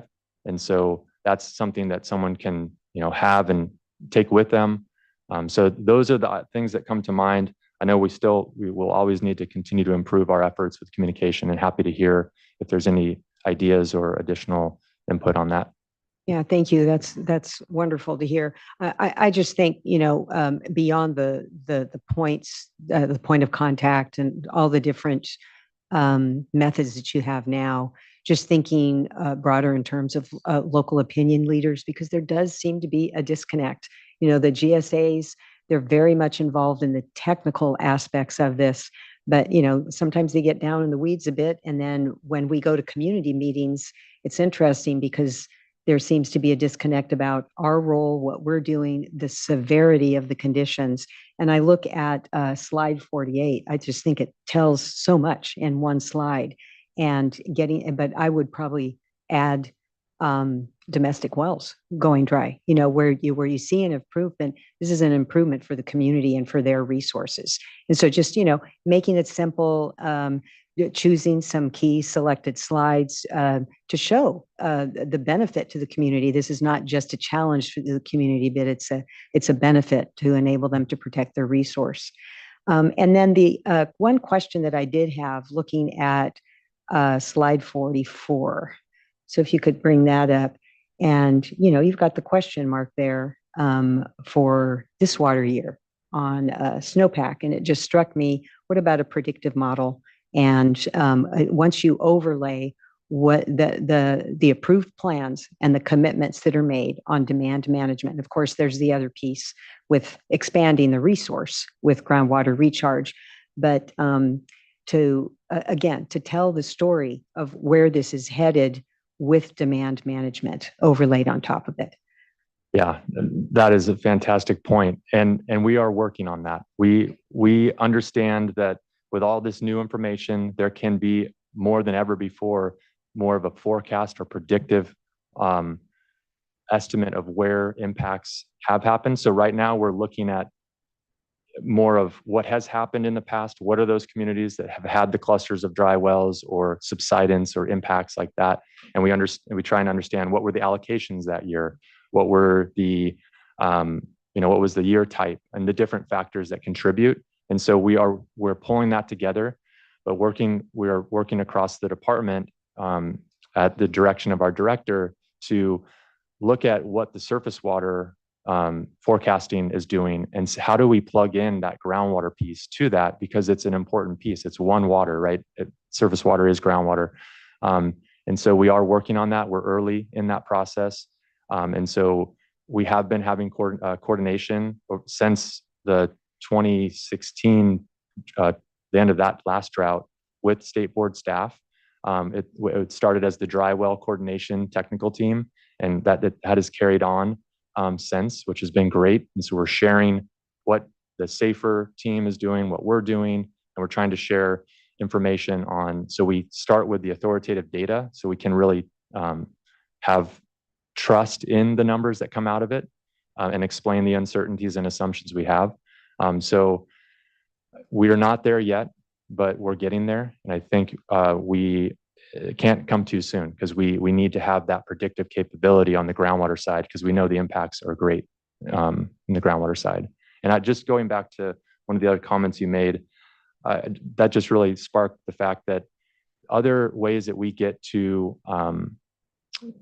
transferring information to communities is the community-based organizations and NGOs that work day in and day out with those communities. And there's ongoing coordination we have with those groups that are doing incredible work. And so I think that's another way that if we can share the latest information with those groups, then they can then distribute it through all their network, which is really important and impressive how they can communicate with the locals. So that's another area that I didn't mention, but is happening. Thank you, Vice Chair. And thank you, Mr. Springhorn. Thanks. Looking to fellow board colleagues if there's further comment. And we don't have commenters for this item. And so just thank you. Really appreciate the thorough overview. Looking forward to this water year ahead of us and the continued collaboration, coordination across all of our authorities and work. It's going to really require it if we're going to continue to get ahead of these challenges. So thank you. Let's go ahead and give ourselves a quick mid-morning break. I know I really want to get to our next item, but let's give ourselves just a quick 10 minutes and come back here at 10:47.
All right, everyone, we're at 10:47.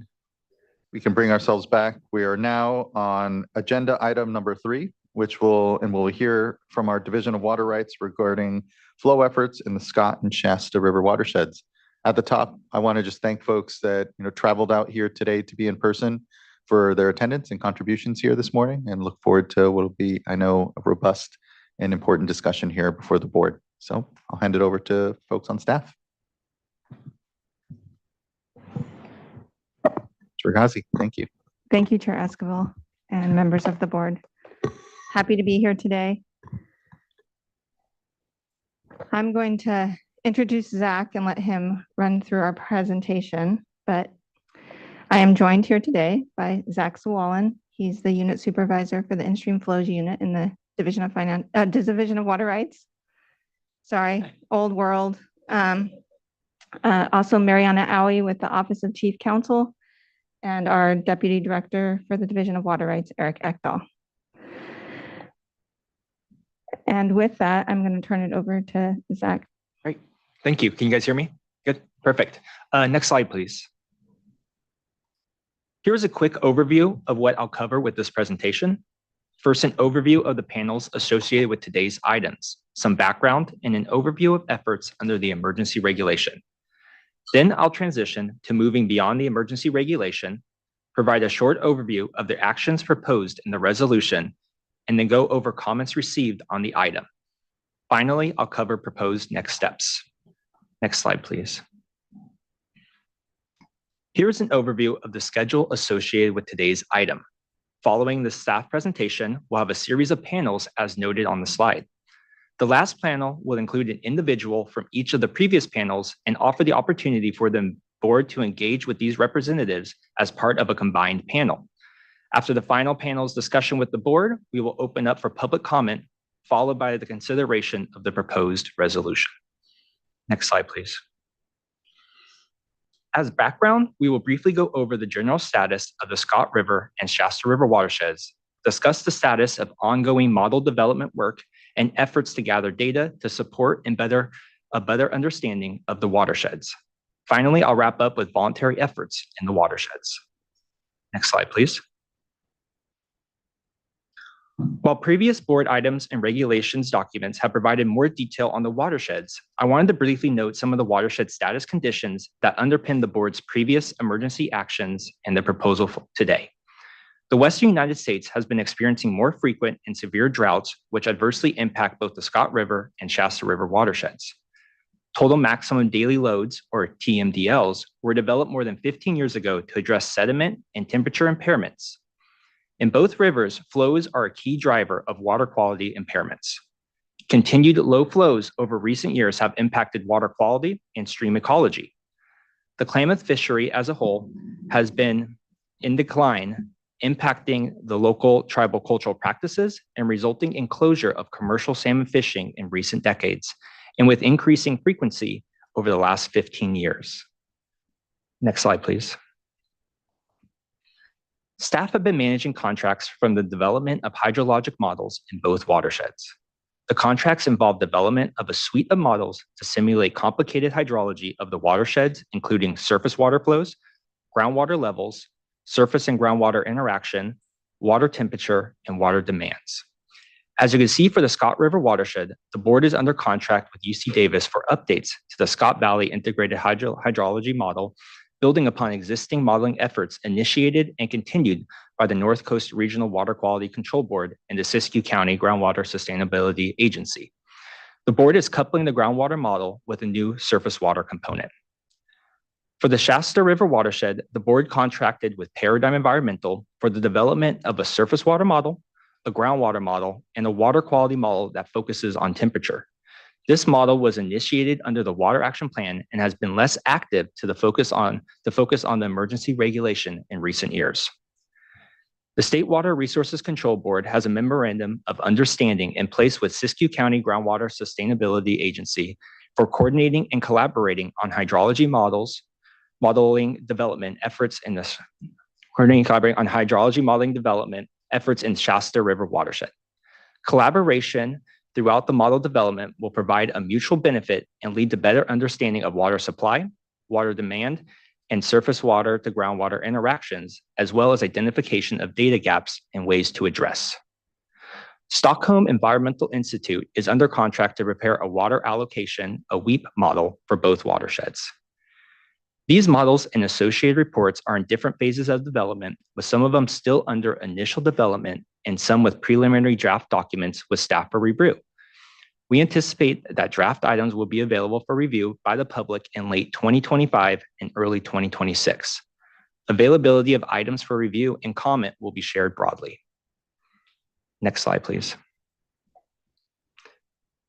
Developing a better understanding of these watersheds has been an important part of the emergency regulation effort. The collection and sharing of data helps support the assessment of impacts, benefits, and opportunities associated with flow and other actions in the watersheds.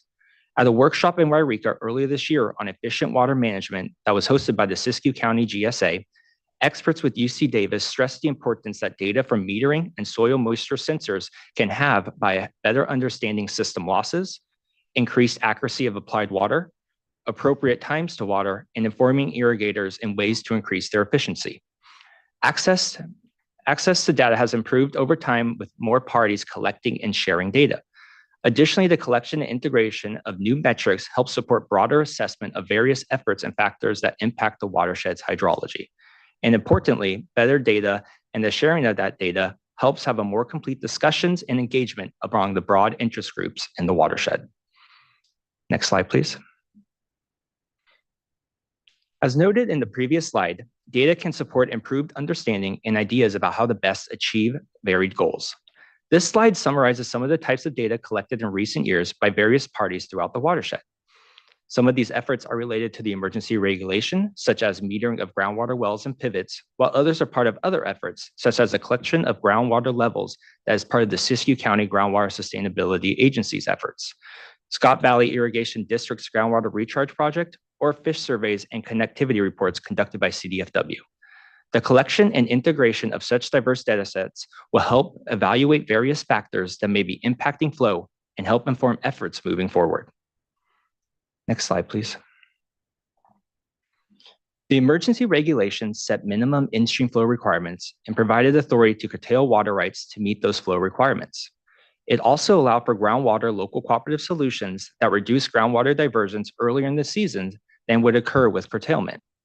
Many factors influence hydrology in these watersheds, including evapotranspiration rates that are impacted by smoke from fires, planned and incidental groundwater recharge, groundwater levels, and diversions.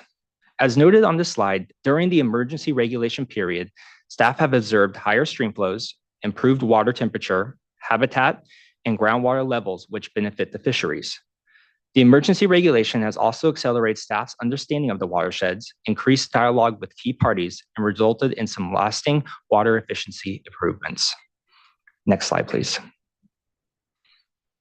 And now turning to some photo points taken in recent years by the North Coast Regional Water Board staff in the Scott River watershed. Specifically, this slide shows photos taken downstream of Young's Dam. Young's Dam has a fish ladder and flows below are a good indicator of fish passage and stream connectivity needed for spawning migration. In the upper left, you can see the conditions in August 2021 prior to the first emergency regulation. In the upper right, you can see the improved connectivity and flow in 2022 when the emergency regulation was in effect. The two lower photos show 2023 and 2024. Photographic data like this can provide insight into types of changes and experience in the watershed over time. Such improved conditions are likely a result of various factors. Evaluating this type of data in combination with other data sets can help with an improved understanding of the watersheds and how they may respond to various actions. Next slide, please. Similar to the previous slide, this shows the changing conditions further downstream on the Scott River below Eller Lane. Again, you can see the dry conditions in 2021, mild improvement 1 year later in 2022, and then the flow and connectivity in 2023 and 2024. Next slide, please. Staff are working to compile and assess data and information to better predict the Scott and Shasta watershed's hydrologic behaviors to help inform implementation of the emergency regulation, understand the hydrologic response in different years, and help inform how future actions or conditions such as groundwater recharge, groundwater elevation, and curtailment may impact the hydrology of these two watersheds. Data and information can be used to help assess watershed, include but are not limited to the hydroclimatic components shown in this slide. The purpose of the next 3 slides is to share ways that data can be compiled to look at different data sources relative to one another to identify trends, relationships, or potential factor for further investigation. This figure compares the flows at the United States Geologic Survey, or USGS, Fort Jones gauge, which is shown in the dark blue, with the minimum flow requirement in red from May through September 2024. This example shows how 2024 summer flows in Scott were influenced and responded to the hydroclimatic conditions, precipitation, snow water equivalent, and groundwater level while the emergency regulation was in effect. Cumulative precipitation is the shaded blue background, while measured groundwater data show the depth of an average wells across the Scott Valley as compiled by UC Davis. The bars on the left side show the rank of year 2024 among the last 25 years of water, or from the year 2000 to the present.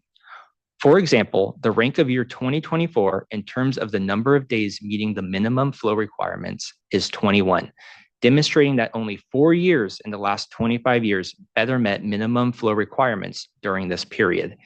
Even though 2024, it was below the 25-year median for precipitation and close to the 25-year median for May snowpack. Next slide, please. This slide shows another example of the type of data compilation and comparison that can be done with the same information shown in the previous slide. This graph shows this data over multiple years, specifically September 2020 through September 2024, and adds in information about when the emergency regulation was in effect, which is shown as a shaded area. Next slide, please. And one last example of how you could look at flow, precipitation, and snowpack information for similar water years. This looks at the July through September time period in the Scott River watershed for similar water years. For reference, the red line is the minimum in-stream flow requirement at the Fort Jones USGS gauge. The legend on the right shows the water year. So in this example, 2000, followed by the percent snowpack in May, 108% in 2000, and the percent precipitation, 116%. Next slide, please. Similar information is provided for 2004, which had a lower snowpack and precipitation. Next slide, please. And here is 2012. Next slide. And finally, for this year, 2024. Under emergency regulation, 2024 flows outperform flows of all previous years with a similar snow and precipitation. The factors associated with these improved flows are under assessment and likely are the result of a combination of factors, including potentially higher groundwater levels, implementation of groundwater local cooperative solution, curtailments, groundwater recharge, reduced evapotranspiration associated with the fires, and other factors. Next slide, please. Both of these watersheds have had considerable voluntary efforts and public investment in the flow and habitat improvements and diversion management. It was in light of this base of initiative and dedication and creativity that the local cooperative solution program for the emergency regulation was developed. The adoption of the emergency regulation has sparked new and increased discussions in the watershed related to planning and on-the-ground projects to address fishery needs in the watersheds. These discussions build upon past relationships and voluntary efforts and includes ideas for projects and proposals by the agricultural interests to improve flow conditions through more voluntary efforts. A further result of the emergency regulation is efforts towards enhanced coordination among tribes, the agricultural community, environmental organizations, and local, state, and federal government bodies. Private and public funds are being spent on improvements in infrastructure, restoration projects, and irrigation improvements to reduce water use. Next slide, please. A primary focus of today's item is how we move beyond the emergency year-to-year management for flows and fisheries to something that provides more certainty for all interested parties. This includes the recent request for permanent flows in these watersheds, elements involved in establishing longer-term flows, and the estimated timeline associated with such efforts. Next slide, please. The State Water Board has received requests from tribes, fishing organizations, non-governmental organizations, and CDFW to establish minimum in-stream flow requirements in both watersheds. The requests emphasize the dire state of the fisheries and the urgent need to set permanent in-stream flow requirements. Next slide, please. This slide highlights the elements for establishing long-term in-stream flows. Elements involved in establishing flows include development and peer review of the scientific basis for the flows and a determination on the approach that would be used to implement the flows, which could include one or a combination of the approaches listed here. Folks are most likely familiar with the regulation, given the emergency regulation that has been in place recently. Other regulatory options include a policy for water quality control, which would set flow standards to be implemented in a second process, and an adjudicatory process that can involve water rights hearing.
Online can hear us in a minute. Apologies for technical issues. 1 second.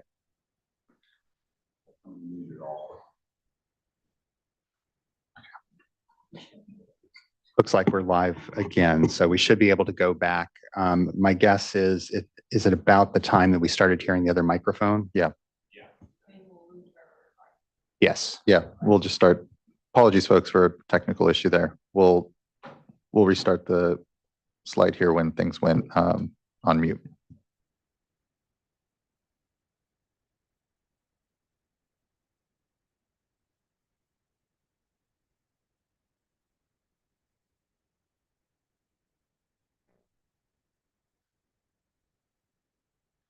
All right, sorry about that. So this slide highlights the elements for establishing the long-term in-stream flows. Elements involved in establishing flows include development and peer review of the scientific basis for the flows and a determination on the approach that will be used to implement the flows, which could include one or a combination of the approaches listed here. Folks are most likely familiar with the regulation, given the emergency regulation that has been in effect recently. Other regulatory options include a policy for water quality control, which would set flow standards to be implemented in a second process, and an adjudicatory process that could involve water rights hearings and or reopening the adjudications. Voluntary implementation is also an option on its own or in a combination with another approach. The board also needs to perform an economic analysis and comply with the California Environmental Quality Act, CEQA.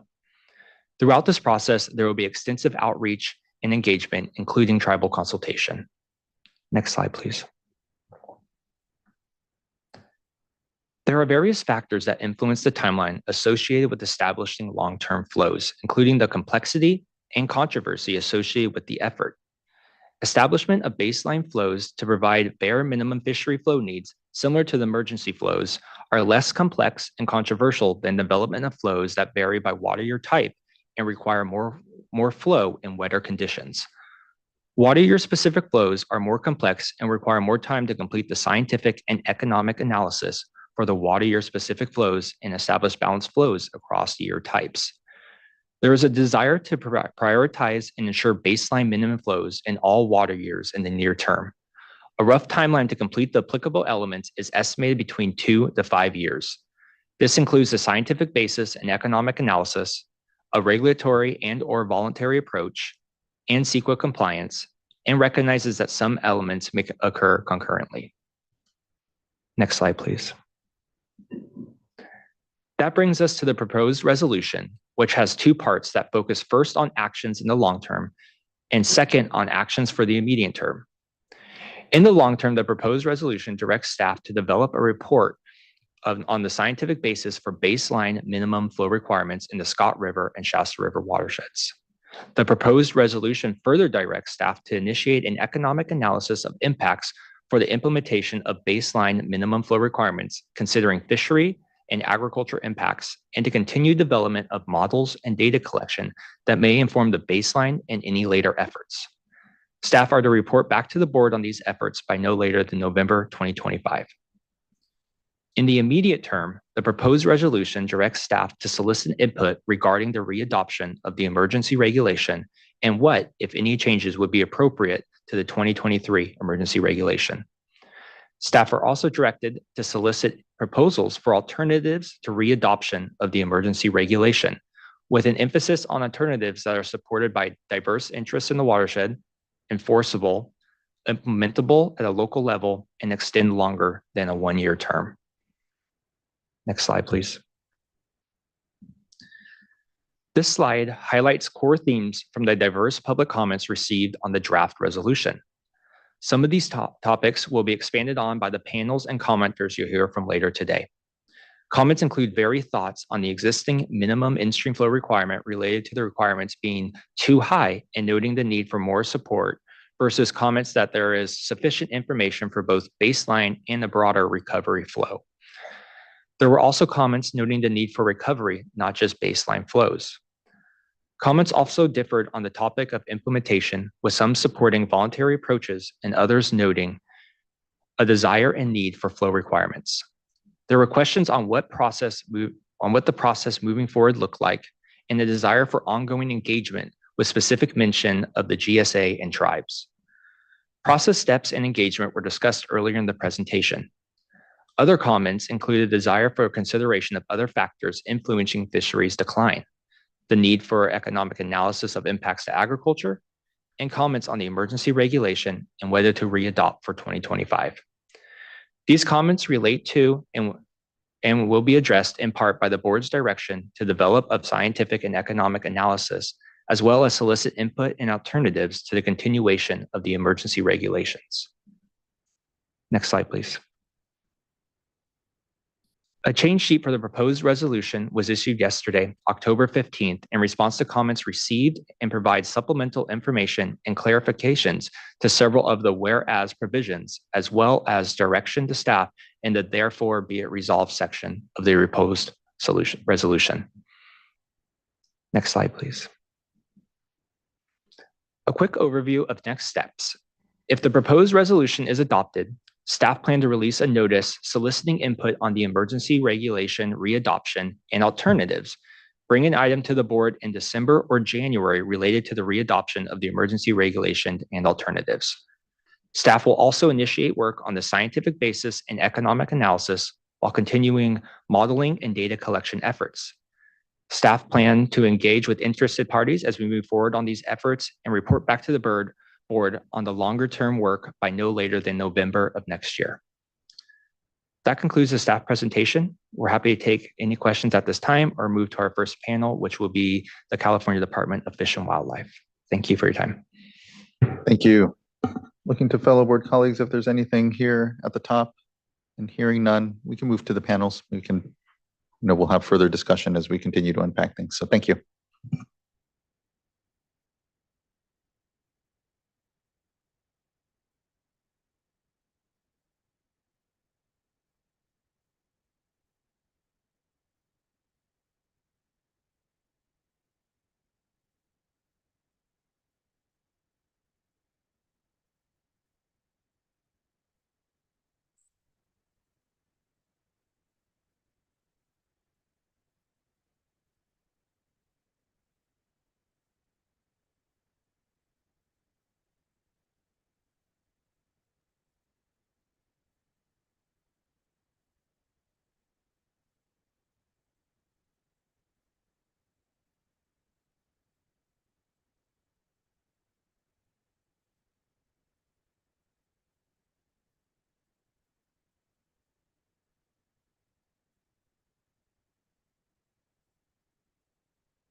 Good morning to you both. Thank you so much for joining us. Oh, apologies. The mic may not be on. There's a button there at the base. There you go. All right. Good morning. Good to see you. Good morning. My name is Crystal Robinson. I'm the Klamath Watershed Program Supervisor for CDFW, and I'll be presenting today on the long-term flow setting process for the Scott and Shasta. Next slide. I wanted to begin with a brief summary of this presentation. I'll first review the trustee role of the department, and then I'll present an update on the status of fish in the Scott and Shasta this year in the light of dam removal actions on the main stem. Next, I'll present information and data related to the need for baseline and long-term flows on the Scott and Shasta rivers. I'll then provide a background on the emergency drought regulation, including CDFW's role in local cooperative solutions. And in closing, I wanted to discuss water years and walk you through how many it takes to raise a salmon of a single brood year in river, emphasizing the need for year-to-year in-stream flow protections. Next slide. As trustee for California's Fish and Wildlife Resources, CDFW has jurisdiction over the conservation, protection, and management of fish, wildlife, native plants, and habitat necessary for biologically sustainable populations of those species. Next slide, please. This January, removal of the remaining 3 hydroelectric dams on the Klamath began. Since then, the river has experienced several events of increased suspended sediment and associated dissolved oxygen sags. The most recent events occurred during the final breach of the coffer dams in August and September. CDFW has been working with basin fisheries managers on assessment of water quality, fish health conditions, and management options throughout this process. Recent DO crashes of 0 milligrams were localized to the area near the dams, and condition downstream were improving quickly by the confluence with the Shasta. We've been closely monitoring the adult video weirs on the Scott, Shasta, and Bogus Creek. And to date, we have through the Scott weir, this is a correction to the slide there I had to submit a few weeks ago. We have 51 through the Scott River. We have 1,029 through the Shasta River. We have 11 through Bogus Creek. Additionally, we have 10 back to the Fall Creek hatchery, and yesterday, 1 successfully spawned female, along with 2 lives, was found on Jenny Creek in the dam removal footprint. We know that fish have evolved with sediment, and adults are equipped to quickly seek out better water quality conditions. Refuges to the main stem conditions exist in the tributaries to the Klamath. We'll continue to monitor these conditions as we move into the wetter season ahead. Next slide. Scott and Shasta fish habitat challenges. Scott River fish populations are a fraction of what they were 50 years ago. And while coho salmon numbers are showing a bit of improvement, in some brood years, Chinook salmon populations are getting lower.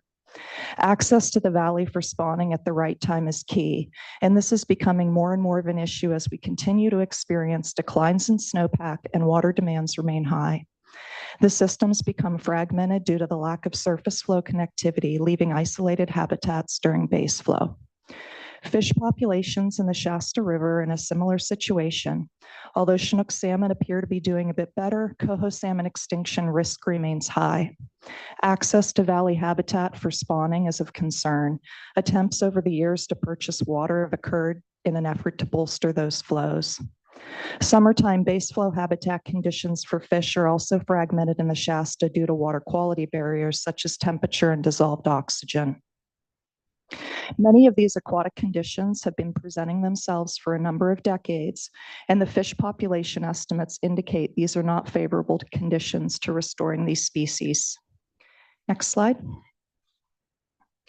Baseline and long-term flow setting process in the Scott and Shasta rivers.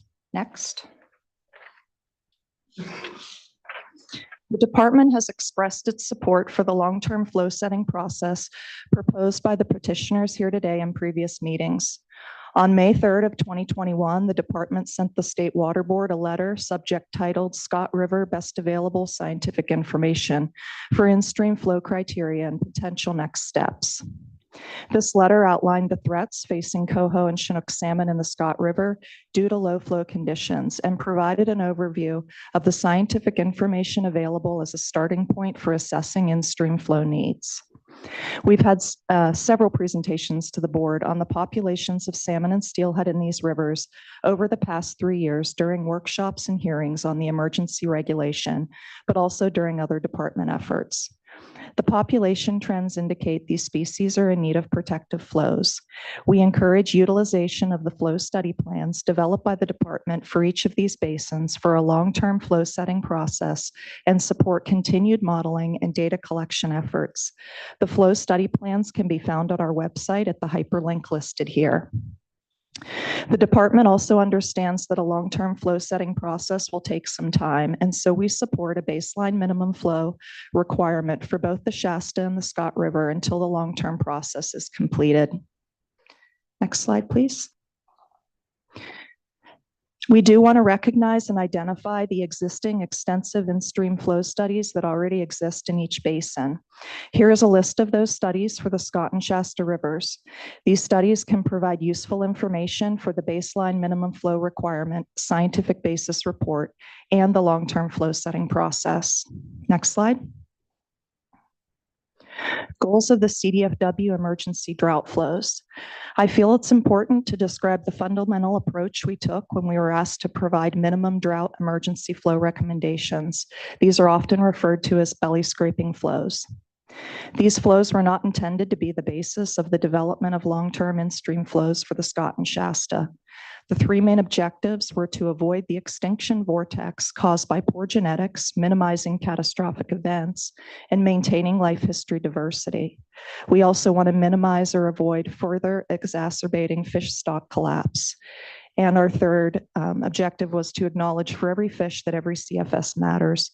Increased flows result in better access to habitat, mitigating temperature impacts, and necessary food production. Due to the nature of the regulation asking for minimum flows, we did not include a modeled temperature standard into our recommendation. Generally, we know cold water inputs at higher volumes tend to reduce temperatures as the surface area to volume ratio decreases. We're continuously trying to increase cold water flows and eliminate warm water inputs. Next slide. Next, I wanted to present the results of implementing the emergency in-stream flow recommendation for the Scott and Shasta for the past 3 years. Next slide. There's been a lot of discussion and concern from the agricultural community related to the 50 CFS summer flow on the Shasta River. So we would like to provide you with additional information and data that the department's been collecting and analyzing. We relied heavily on the McBain and Trush flow study for the Shasta River Canyon when developing criteria for the emergency regulation. They used 2D modeling and direct habitat mapping to estimate stream flows, which would provide high-quality habitat for juvenile salmonids in the canyon. They also evaluated whether the recommended flow maintained a water temperature that was below lethal salmonid thresholds. The report was unable to conclude without further study if the canyon would be a viable life history tactic for juvenile salmon and steelhead, mainly because the temperature analysis did not establish curtailment of water rights as a means for increasing the flows in the canyon. However, CDFW did observe reduced temperatures in juvenile salmonids rearing in the canyon during snorkel surveys implemented during the emergency regulation in 22, 23, and 24. You can see improvements graphed here. The red lines during the June through July 2021 time period represent water temperatures during the emergency regulation when flows varied between 8 and 33 CFS in June and July of 2021. We believe the temperature improvements to the Shasta Canyon were due to increases of high-quality spring water from junior water right holders who were curtailed during the regulation. Next slide. CDFW staff also focused snorkel survey efforts in the Shasta Canyon this year to understand those habitat changes and fish utilization during the improved base flow of 50 CFS. After seeing salmonids rearing every week in the canyon, we decided to seek out the microhabitats that may be supporting them during times of day when the water temperatures were high, acknowledging there's a diurnal pattern in stream as well as microhabitats that can offer colder areas. Survey crews noted deep pools with little visibility, and we questioned if they may be stratifying. Water pool stratification is the process by which a body of water forms distinct layers with different properties, such as density, temperature, salinity, or oxygen. Typically, you'll see the greatest stratification occurring at the heat of the day in July, when your ambient air is at its peak. We plan to revisit pools in the canyon and instrument them with continuous temperature probes next year to capture these trends. We were able this year to instrument a few pools with temperature probes at the end of August, and we did see a difference between the top and the bottom of the pool, noted on the graph depicted here. Additionally, we surveyed an area known as Salmon Heaven. This habitat is complex, contains several side channels and cold water seeps. The map on the left of this slide depicts some of the important microhabitat features noted by crews in that area. On the next slide, I will share a photo of the location circled on this map in red. Next slide. We visited the Salmon Heaven side channel at approximately 50 CFS and again at 70 CFS to assess if the side channel to the cold water seeps was connected to the main stem Shasta and accessible by fish. This side channel was completely disconnected at 50 CFS, and cold water seeps were upwelling in a dry channel inaccessible to fish. You can see from the photo that the side channel was flowing and connected at approximately 70 CFS. This is consistent with the McBain and Trush Canyon flow study. Next slide. I wanted to highlight an effort this summer that had significant impacts to rearing juvenile coho, specifically in the French Creek watershed. French Creek has consistently been one of the preferred west side tributaries of the Scott River for coho salmon and spawning and rearing. The proposal for the French Creek Local Cooperative Solution indicated isolated pools downstream of Highway 3 with thousands of rearing coho in them during base flow. The department was seeking access to understand fish and habitat conditions through this LCS. Working with our partners at the Watermaster District, the department negotiated flow thresholds from July 1st through September 30th, and you can see those thresholds on the left of this slide for the FCC compliance point.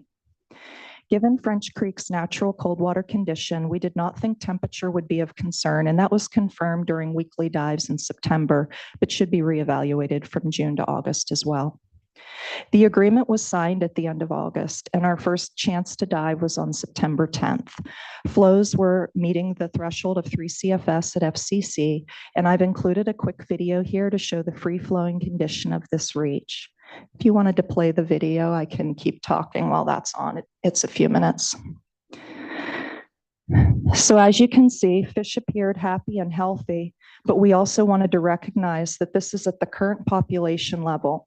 We're well under the recovery target, and 3 CFS appeared to provide room for the population to grow. But eventually 3 CFS could be limiting. This is why we negotiated the flows and requested access to evaluate conditions for fish. This reach was fully connected to the Scott River during our dives in September.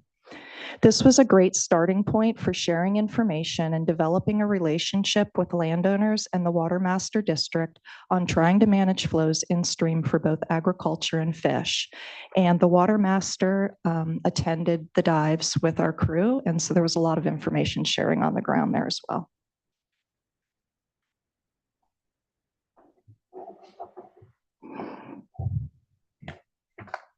Next slide.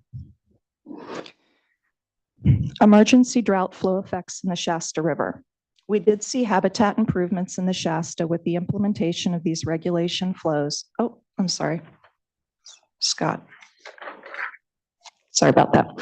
Emergency drought effects in the Scott River. Tributary data from the flow gauges of both French and Shackelford Creeks, 2 of the most productive coho salmon tributaries in the Scott, showed higher flows when compared to the base flows of 2020 and 21.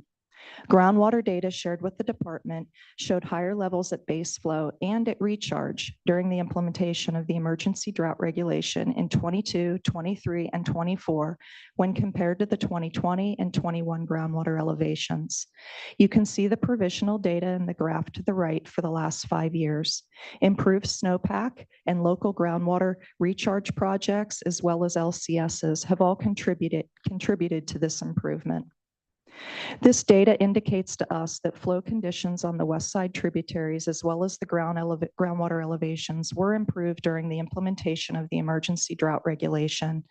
Improved surface and groundwater conditions support connectivity during migration of salmonids, and we appreciate all the local efforts that have contributed to this positive trend during the implementation of this regulation. Next slide. Emergency drought flow effects in the Shasta. We did see habitat improvements in the Shasta with the implementation of these regulation flows. Water temperature analysis by the regional water board staff showed temperature improvements during the 22 curtailment. Other years are still being analyzed. The benefits that we're seeing were also consistent with the temperature modeling effort developed by Watercourse Engineering for the Shasta River in 2003. CDFW conducted fish surveys and sampling in the Shasta Canyon during implementation of the regulation, which I spoke of on an earlier slide. This confirms adequate temperatures existed for at least some portion of the summer during base flow. During the fall, Chinook migration through the Shasta Canyon during the month of September can be tenuous. I've included the USGS Shasta River near Wairika hydrograph from 21 to date. Base flow improvements seen during the implementation of this regulation were at times up to 40 CFS over the drought year base flows. The Shasta River sees an average of 6,500 Chinook in the fall. Low flow, high water temp and fish density are conditions that can accelerate the spread of certain diseases and potentially lead to fish kills. Improved surface flows as seen during the regulation were beneficial at reducing those risks. Next slide. In summary today, I wanted to present this table on the right for our understanding of the salmonid life cycle with respect to water year types. On the left side of this table is the year and number of adult coho salmon entering the Scott River. Fish are migrating to spawning grounds, finding mates and spawning, eggs are incubating, and juveniles emerge and rear through the summer base flow. This all occurs in one water year type. Next to the adult column, you can see those water year types listed for the last 15 years. The new water year begins October 1st. Coho continue to rear and then out-migrate the following spring during the second water year type. So 2 water years are experienced in river by coho salmon through the various life stages. The same is true under normal conditions for Chinook salmon who migrate into the Scott in September, typically, which is the tail end of one water year. They spawn, incubate, rear, and out-migrate in the second water year type. And we do see these September flows in the Scott as critical for Chinook adult migration and distribution in the first water year, which has been presented previously to the board. So like the coho salmon, 2 water years are experienced in river by the Chinook salmon as well. This supports the need to have minimum flow thresholds to maintain species protection year to year. Thank you for the time today to present this information. And in closing, I'd just like to reiterate CDFW's support for the development of baseline minimum flow requirements. And we feel that LCSs may be a valuable tool for future consideration at meeting those flow thresholds. We're also looking forward to collaborating with all parties in both watersheds in providing information on the scientific basis report. Thank you. Thank you, Ms. Robinson. Really appreciate the contributions of CDFW to this discussion. I know we're all here collectively trying to make sure that we have a common understanding of the impacts of the curtailment, the benefits ultimately as well, and the continued need for this in-stream flow work. And so just really appreciate the data, the information, the openness, and the transparency ultimately with all of this. It's really heartening to see some of these early indications of the benefits of the curtailment work. So thank you. Looking to fellow board colleagues if they have any questions for CDFW. Vice Chair, please. Thank you for their presentation. And my questions for you, I just want to preface by saying that I do support the need to go forward and establish some long-term baseline flows. So these questions are not meant to challenge whether or not we need to go forward, but really looking to set the tone going forward and determining what information do we have now and what gaps are out there that could be filled in this short-term process.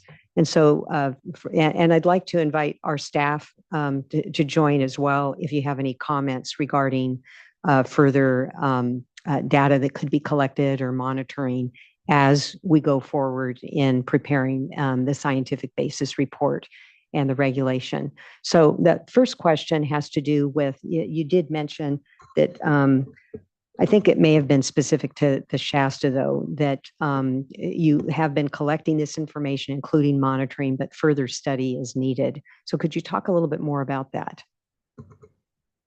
We were learning a lot in the Shasta Canyon, but we weren't surveying the entire summer period in there. So once we were realizing the 50 CFS was a contentious number, we decided to focus our efforts down there and see what we could learn. So we were under limited time, limited staff, limited funds, and we were only able to gather the information that we could. And like I had pointed out in that graph, there's more information we could look at to understand the temperature that might be happening in those stratified pools. Understanding if there's other locations of cold water inputs that maybe would be accessible under a certain flow or not, so there's more areas of microhabitats down there for us to understand.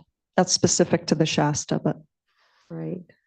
Mr. Harris, did you have anything? Yeah, I would just like to add to one of the things is, we count fish, we look for fish and everything like that. So we would also look to the board staff and also look for other things we should be collecting down there.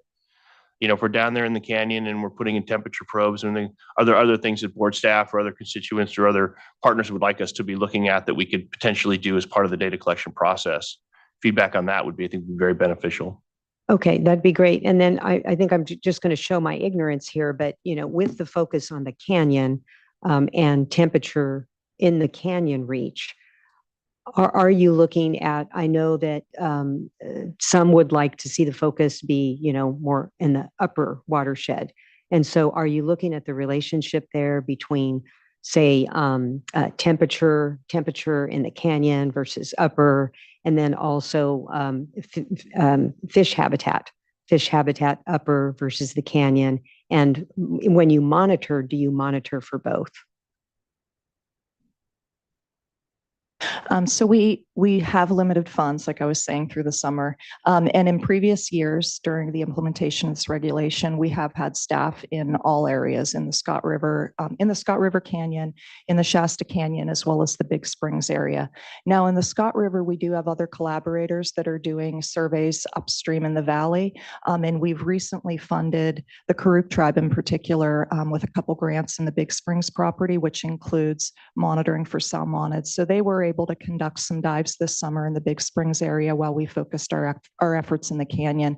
And I would say moving forward, giving limited staff and limited funds, we will rely on partners to help us address understanding the conditions for fish across the watershed.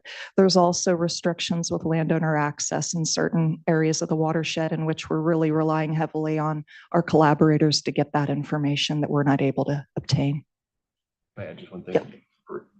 Yeah, that being said, and understanding that we do have very limited staff up there, we have been in contact recently with participants in the Safe Harbor Reach about doing more surveys up there. And so while we do want to, be clear about the fact that we do have the limited staff, we are looking at different alternatives to see if there's something we can do up there as well. So we are in conversations about hopefully trying to find a way to get some of those surveys completed. Right. Yeah, I think it'd be helpful, and don't know what to suggest, but just encouraging the ongoing collaboration to determine. There's probably some information that's just going to take too long, but if it's limited funds, limited staff, what can be done sort of collectively to get the additional information that you need? Because I think ultimately we're looking for a fish response and want to be able to, best evaluate that. Ms. Wagazi, did you have anything to add? I don't have anything in particular to add to the conversation that's been going on here. I do anticipate that we will be soliciting input from all parties about what information they think we should be considering in the development of baseline flows. So a lot of that information that's available was provided as part of this presentation, but we will go out and see what else might be available for us to be considering as well. Great. Okay. And then I know that there's also ongoing concern in the ag community about Klamath Dam removal. And so we just want to get a better sense of, thank you for the slide on the impacts. What will be evaluated as part of this? Because there are these impacts, temporary, but they're out there. And so looking at how this could be incorporated, but not get us too far afield with the focus on being Scott and Shasta in terms of limiting factors. So I think we've talked a little bit about this on the side, and I am not the fisheries person, but I will say this and then springboard Mike or Crystal can add on to it. As Crystal was mentioning, these fish evolve under multiple water year types, right? So they are dealing with a lot of different circumstances, a lot of different conditions, those that occur in the tributary, in the main stem, and then out in the ocean. So as we look at populations and numbers that return, we'll have to consider what was going on in those tributaries, main stem, and ocean during that period of time to sort of look at all of those factors together to go, oh, well, maybe the population is lower because we had increased turbidity in the main stem during that period of time. And so we would expect that maybe we didn't get as good a crop coming back. But I think that's an ongoing challenge in all years to sort of assess what all the factors mean and how they influence that population. But obviously that will be a consideration in the years to come because this was a major event that occurred in the watershed. I'm just going to add one thing to that too. I think it's a little early today to talk about what we think the potential impacts were of dam removal. And I think the facts that, we do have a depressed fall run situation where we've closed commercial fishing. You look at the Central Valley right now. I no longer work in the Central Valley, but it's my understanding that places like Clear Creek and Battle Creek, which are historically kind of fall run powerhouses, are not seeing the numbers. It's a little early to look at Antelope, Cow Creek, Deer Creek, Mill Creek, and stuff like that because they usually turn on after the first snow melt. But first rainstorms and it starts getting cooler. But overall, looking at the Shasta runs right now, where when we put the presentation in last week, it was I think 50 fish or something like that. Now we're up over 1,000. So I think we're a little early in the data processing and collection right now to really start talking about what we think the impacts are in terms of this run this year from the dam removal. Oh, I absolutely understood. I'm Okay, not. yeah. Yeah. No, I just wanted to, because I'd love, I do really want to highlight the fact, I think that that Crystal said earlier that, in the dam reach area this year, for example, we've had fish returning to the Fall Creek hatchery. That's a brand new hatchery. We've seen our first spawned out female in Jenny Creek, which is a tributary in the dam reach, that has historically not seen anadromous fish since I think it's in the Iron Gate reach, right? Since 64. So, the fish are starting to respond. We have adult monitoring stations and adult monitoring going on in all the tributaries. We'll be doing juvenile monitoring, similar to what we do in the Shasta, Scott, and Bogus on tributaries in the dam reach area as well. So I think we're going to start getting a lot more information, hopefully shortly, that will be able to probably answer your question better. Great. Just looking for assurances. It'll all be fed into the analysis going forward. Okay. Gosh, I had one more and it's not coming to me. So I'll just hold off for now. Thank you. One more exciting thing, only because salmon aren't the only fish in the world, although they're super important. We also detected our first adult lamprey coming up in Jenny Creek through our camera station, which is really exciting too. So for people that like fish out there, which we all do. So yeah, incredibly exciting moment, and certainly learning a lot as we're managing a very dynamic system. And to your vice chair's points, appreciate that there's concern from folks, it can unfortunately be reduced sometimes to an either or. It's like, the dam impacts, if there are negative consequences to the fishery, I think sometimes for folks it then says, well, why are we doing all this work in the Scott and the Shasta then if there's some greater stressor out there? And I think, what we're trying to do is make sure we have our most comprehensive understanding of all those stressors and importantly, the contributions. And here, it's not lost on me that it sometimes I think puts even more emphasis on the work in the Scott and the Shasta because they are a refugia ultimately to what may be poor conditions sometimes in the main stem.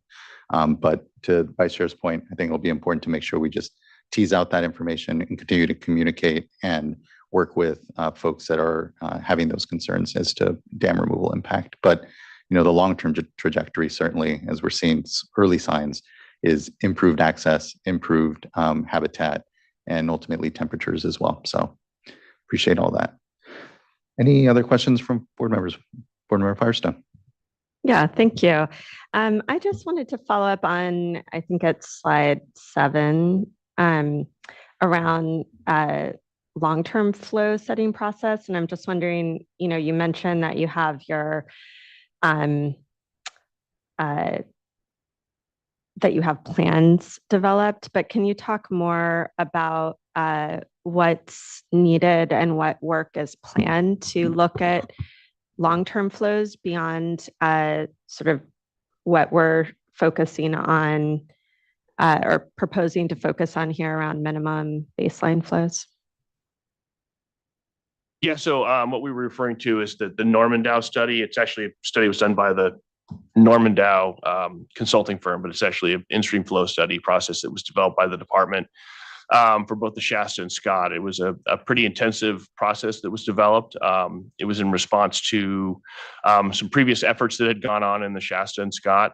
And it's something that's available that we still support. It's fairly well laid out. I think some of the work that's been done, some of the preliminary stuff is been completed. So it's pretty much ready to go.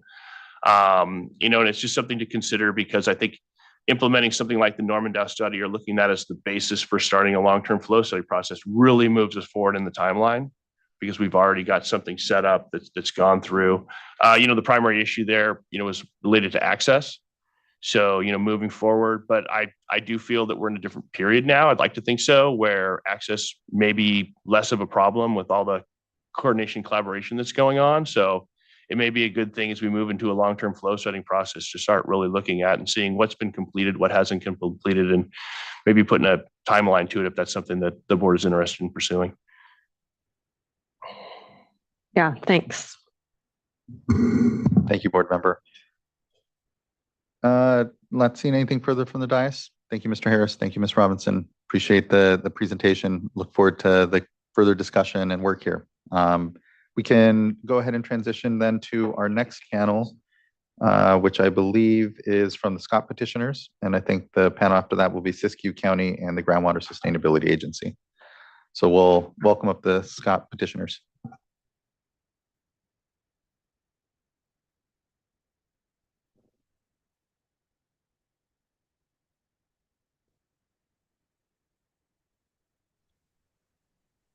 We're here by Zoom.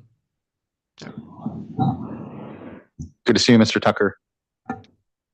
Likewise, apologies for not being there in person. I should have my colleague Nat Kane and Councilmember Troy Hockaday on Zoom as well.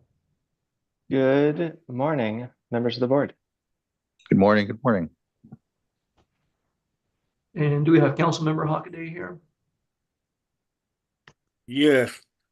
Good morning. Good morning to you, everybody. Well, we appreciate you guys having us here by Zoom. And apologies again for not being in the room. We just couldn't make it happen. And some of us are in faraway places today, like Spain, that we're Zoomed in. I think I just want to take a few minutes. I don't need a lot of time here. And I think I'm just going to start by letting Councilmember Hockaday begin in talking about why we're here and why this issue is so important to the Karuk tribe. Thank you, Craig. Can everybody hear me? We can. Thank you, Council Member. Good morning, everybody. Glad to be here in front of you guys again. I would like to say thank you for the presentations I heard today, and I just want to say a little thank you for everybody who helped with the dam removal. Dam removal is going to be a success. We still have some things that we're doing, and you guys heard all the good news today about things that are happening in the Mid-Klamath. But also, I just want to state, because at the end of this presentation, I heard one of the board members want to know about the impacts of what's going to happen. For all the studies we done, with dam removal, it's going to be a little slow process. We know we were going to have some fish kills, but the number one goal, and it's always been, is the Shasta and the Scott flows, is because they were the main artery for 100 years for coho and false Chinook in the Klamath Basin. Mainly the upper basin was for spring salmon and the coho. So most of the false Chinook went up those territories. It's nice to see fish returning. Thank you, guys. Just wanted to let you guys know a little bit about that. But I'm here today, and I appreciate the presentations that the Fish and Game showed. It showed studies that the flows are working on the Shasta and the Scott for fish migration. Last year, I got to be up there at French Creek and see the first coho hit the French Creek. That was the neatest thing. It was nice to see them hit there. I happened to be there at the right time. Also, I would like to let you guys know, for the first time in over 20 years that I know of, a drift boat went down the Scott River in December. My friends took a drift boat through Scott Valley and still had fish for the first time. There was a few places where they had to get out and push the boat across the rocks, but a drift boat got to go down and fish the Scott River just because we had the flows. So that was a big thing. I mean, I just want to put that out there. I mean, it was great to see that. It was awesome to see that. I think also that with these flows, it's not what we want permanent, but it's a start. If you guys take away these curtailments in February, we have to start all over. We can't stop. We have to leave these short flows in here until you guys come up, because we can't wait 2 to 5 years and go backwards with the fish population that's happening in the rivers right now. So 2 to 5 years without any flows is going to be hard on the fish population and for our culture. We're planning on having our first salmon ceremony this spring up in the Shasta territory. So these are exciting times for everybody on the Klamath right now. And to take away the flows, even though the dam's coming out, it's going to hurt a lot of these ceremonies and our people on the river. So I'm going to leave it up with the experts, with Craig and our staff there to keep the presentation going. But I'm excited. I hope you guys are excited. And I hope you guys really look at it. And like I said, I'm going to say it again. We can't wait for 2 to 5 years. We need to keep the flows as they are now until all the studies are done for long term. I appreciate you guys listening to me and taking the time to hear what I have to say. Yotwa, and hope to see you guys soon. Thank you very much. Thank you, council member. Thank you, Councilmember. I appreciate that. I'm just going to have a few more comments, and I'll have Nat Kane kind of close for us with some specifics.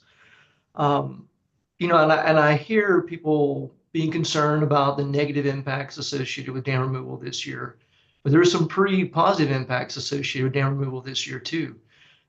This might be the first year since we discovered Microcystis aeruginosa blooms around 2012 in Iron Gate Reservoir that I have not seen the river posted with signs that say, "Don't touch the water."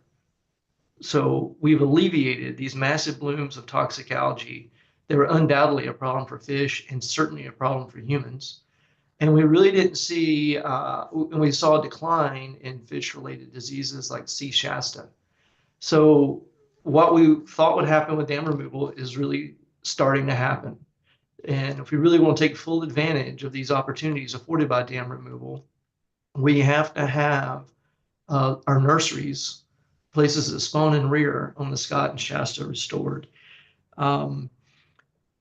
You've heard a lot from the agricultural community, and I'm sure you'll hear more today, that they're collaborating with Karuk, with other tribes, with other NGOs. And so why do we need all these rules and regulations?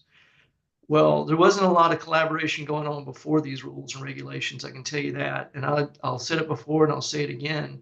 Regulation is the mother of collaboration. We're seeing it here. I've seen it in the Upper Klamath Basin. I've seen it in watersheds all over the state.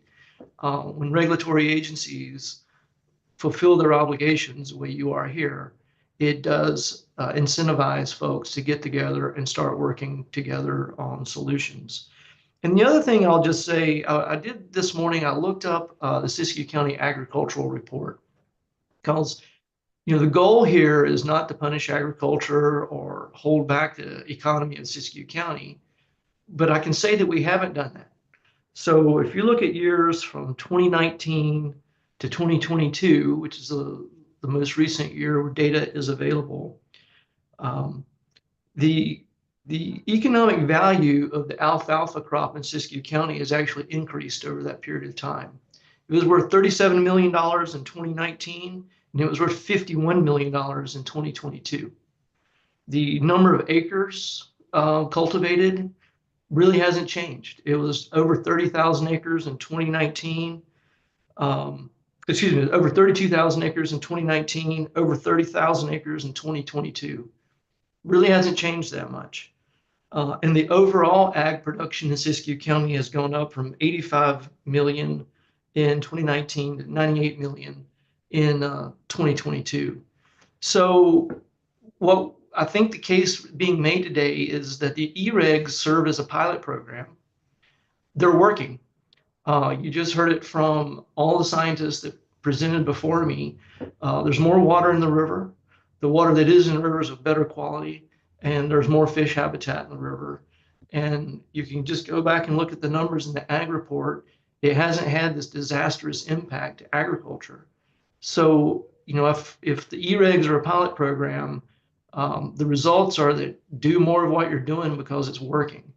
And then I'll pause there and I'll have Mr. Nat Kane, who represents the tribe, speak to more specifically to the proposal in front of you today. Thanks, Craig. Thank you, Councilmember Hockaday. My name is Nathaniel Kane. I'm here on behalf of the Karuk Tribe of California, Pacific Coast Federation of Fishermen's Associations, Institute for Fisheries Resources, and Environmental Law Foundation. I want to start out by thanking State Board and CDFW staff for the thoughtful and informative presentation. And the reason we're here today and what I want to talk about is the desperate need for long-term flow protection in the Scott and Shasta rivers.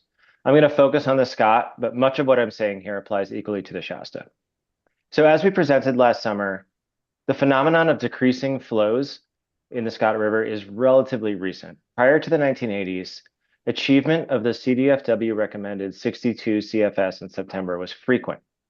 But since the 1980s, and especially since 2000, these numbers have almost never been met. Wet years now, without the e-regs, see drought year flows. This change has happened within living memory and without the required public trust consideration by the State Board. As a result of this yearly dewatering, fish populations have plummeted, with devastating results both for tribes such as the Karuk and for the commercial fisheries. The Scott has experienced coho returns below or near the depensation level of 250 coho over the past several years, and well below the recovery level of 6,500 coho. Finally, previous regulations have not worked to help these species recover. Whether it's the adjudication, SGMA, the TMDLs, or non-regulatory notices of water unavailability, none of them have provided the flows or the species recovery that are necessary.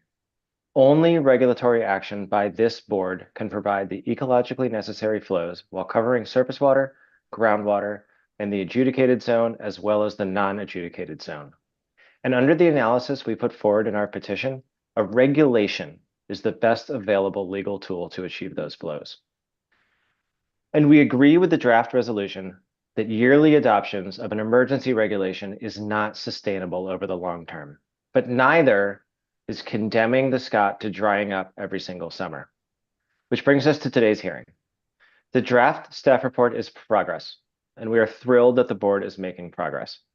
The peer-reviewed scientific report and the economic analysis are necessary elements for future regulation. And we could not be happier that the board is proposing to take steps towards achieving those important requirements. I will note that we certainly hope that the economic analysis should look at impacts to fisheries and to tribes from benefiting from a regulation, because the commercial industry has just been devastated, and this is a major industry. But the board can and should do more. And I think with the rest of my time, I want to focus on moving beyond the baseline flows and towards looking at water year specific flows, because the baseline flows baseline minimum flows are insufficient for recovery. They were explicitly calculated to provide only minimum survival requirements for fish. And in the Scott, we've seen that those flows are not enough. When the Fort Jones gauge is at 30 CFS, meeting the emergency minimums, there are still significant issues elsewhere in the basin, especially the Shackleford, where there have been fish rescues every summer that these emergency regulations have been in effect. And that shows that, that minimum flow is just not a good enough proxy for recovery conditions in the Shackleford and in other tributaries. Moreover, the issue in the Scott is that water extraction is so efficient that the river sees sub-drought flows even in wet and normal years. It is not a solution to defer consideration of biologically adequate flows to some unknown future date. If the board is going to take action by studying these issues now, it should take this opportunity to study flow requirements for all water year types. It does not make sense to move forward with a significant study that doesn't even consider flows that might be adequate to help those species recover. And this is especially true in the Scott, where CDFW has already provided the state board with a flow recommendation that is applicable to non-drought years. The draft resolution should be amended to include consideration of those flows from the 2017 CDFW recommendation and higher flows as appropriate in very wet years. Last, I want to say that we support the resolution's direction to consider readopting the emergency regulations for the 2025 season. Without them, no matter how much precipitation we end up receiving, the Scott and the Shasta are at severe risk of experiencing drought conditions. And that's it. Thank you very much. Thank you, Mr. Kane. Thank you, Mr. Tucker and Councilmember Hockaday. Appreciate your contributions here, the continued work together, and looking to see if anyone at the dais has any questions off the bat. Not seeing any. Thank you. I look forward to what's going to be further discussion here for sure, and the continued coordination and work. Next panel will be Siskiyou County and Groundwater Sustainability Agency. Call folks up.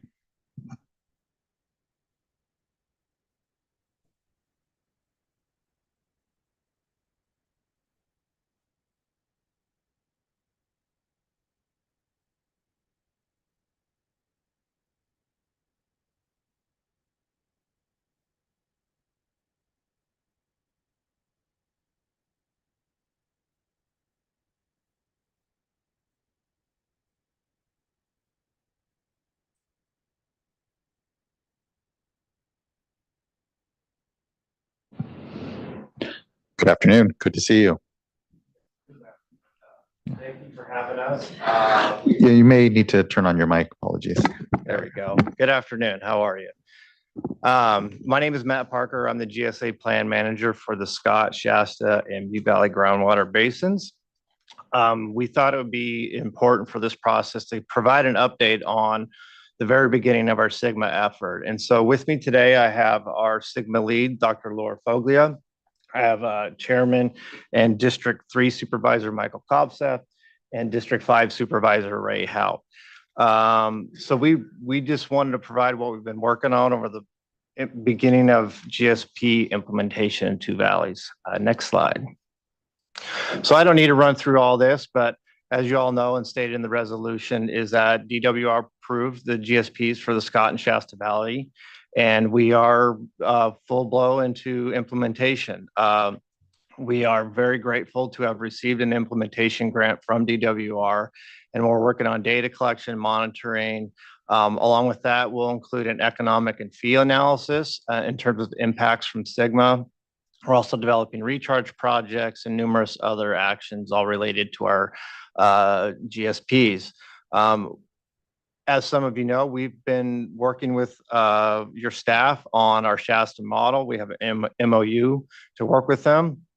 We want to continue that and increase our interaction with both staff and the board in terms of our SGMA implementation. We have SGMA authority, and we want to work with other agencies as needed to develop a watershed-wide management for these two watersheds. And to highlight the work we're attempting to do with others is with our GSP development, we had groundwater advisory committees made up of multiple stakeholders, agriculture, environmental, tribes, residential, municipals. And this is the only public forum in the Two Valleys that have allowed multi-stakeholder input. And we think that was really critical in terms of allowing our GSPs to be approved. And it's a great forum that I hear from the committees to discuss processes such as permanent flows. And so we want to build that ability to use our advisory committees. Next slide. As you all have as well, the GSA has a requirement to meet the needs of all beneficial users of water. One example we're working on is developing, and we just recently submitted a 180-day temporary water application to the board for a recharge project in the Grenada area. Over the past few years, between drought, surface water supplies being restricted, we've seen a increase in notices from residential users in that area regarding water concerns, dry wells, impacted wells. And so what a perfect opportunity to use the Grenada Irrigation District's infrastructure to provide recharge. So that is fresh in the queue. I want to compliment the staff I worked with at the permitting department. They were excellent to work with. Although we are not able to include benefits to fish and wildlife in the application, it's something we're going to monitor and with this effort in terms of added groundwater measurements, stream flow measurements, et cetera. We've begun initial coordination with Department of Fish and Wildlife and the Karuk tribe in terms of how biological monitoring will occur. And as part of this recharge project, a water availability analysis was submitted with the application. And that includes looking at the flows in the current emergency regulations. So I'm going to stop there and turn this over to Dr. Foglia. Thank you, Matt. And next slide. So I would like to take you through all the work that the GSA has been done in the past, honestly, 10 years, just because we started with the basin boundary modification. We started right after SGMA has passed. So I don't know if you remember, but the original Bulletin 118 boundary for Shasta was just a little sleeve on the western side of the basin.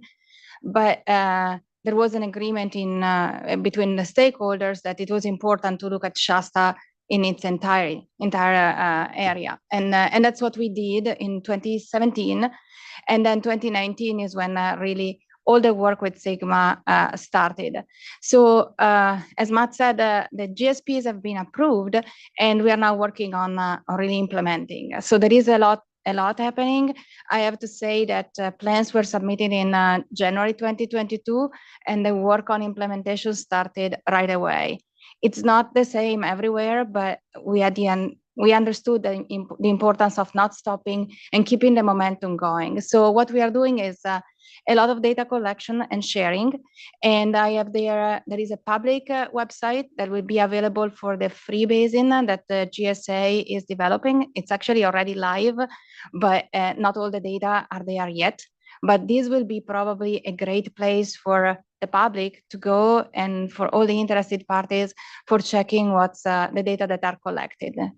And we are also doing a lot of project implementation. I will go quickly later through the projects that have been already funded through Department of Water Resources and through other agencies. Some are funded through CDFW. And we keep doing a lot of stakeholder engagement. That has been key because there's no way to collect data if we don't get the stakeholders to work with us, because we need the grants need stakeholder approval for landowner access and land access and so on. So a lot of the work that we have done in these past years is really getting to know the community and work with them on what needs to be done. Next. So just to give you an idea, this map is to show the orange dots are the twice per year Department of Water Resources groundwater elevation data that were available before 2019. What we have now is the orange plus the green. The green are actually groundwater levels and temperature continuously monitored, and these data get to our server via telemetry every night. So just a few numbers: 29 new wells, one flow station in a ditch, one snow station thanks to the RCD in Shasta, 2 rain station, and a lot of geochemical sample collection, with the idea this geochemistry is really telling us a story about how the water is moving in the basin. Next. Similar for Scott. Actually, Scott, it's even more impressive. We have 41 new wells. So we are really looking through the entire basin right now. And 2 new flow stations, 7 stations in the ditches, 18 rain stations, because now we are thinking it's important to understand what comes into the valley to really be able to fully understand the water budget. And then we keep doing this geochemical collection just to really understand when is the water getting into the river, where is the best contribution from groundwater into the stream. And a lot of these data, honestly, were installed in the past year, since when the DWR grant really got in place. So it's not that we have a clear presentation of results right now, but they are there. Next. And what is ongoing now, which I think it's a great success in terms of community engagement, we are working on a plan to measure evapotranspiration and also all the tributary inflows, both in Scott and Shasta, to refine the water budget. You have heard about the models that have been developed in Scott and Shasta. The Scott model has been developed over the past 13 years. Shasta is younger, but we have some collaboration with the cooperative extension, and we kind of came up with a good idea that has been really well received by the community on how can we refine the uncertainty in the models that we are developing. And the evapotranspiration numbers together with a better sense of the inflows is probably what is needed. And I want to acknowledge the effort in Scott Valley for the tributary inflows comes from a grant that has been proposed by the Scott River Watershed Council and Quartz Valley Indian Reservation. So we are working with them on helping on the best location and also trying to make this process as fast as we can. Next.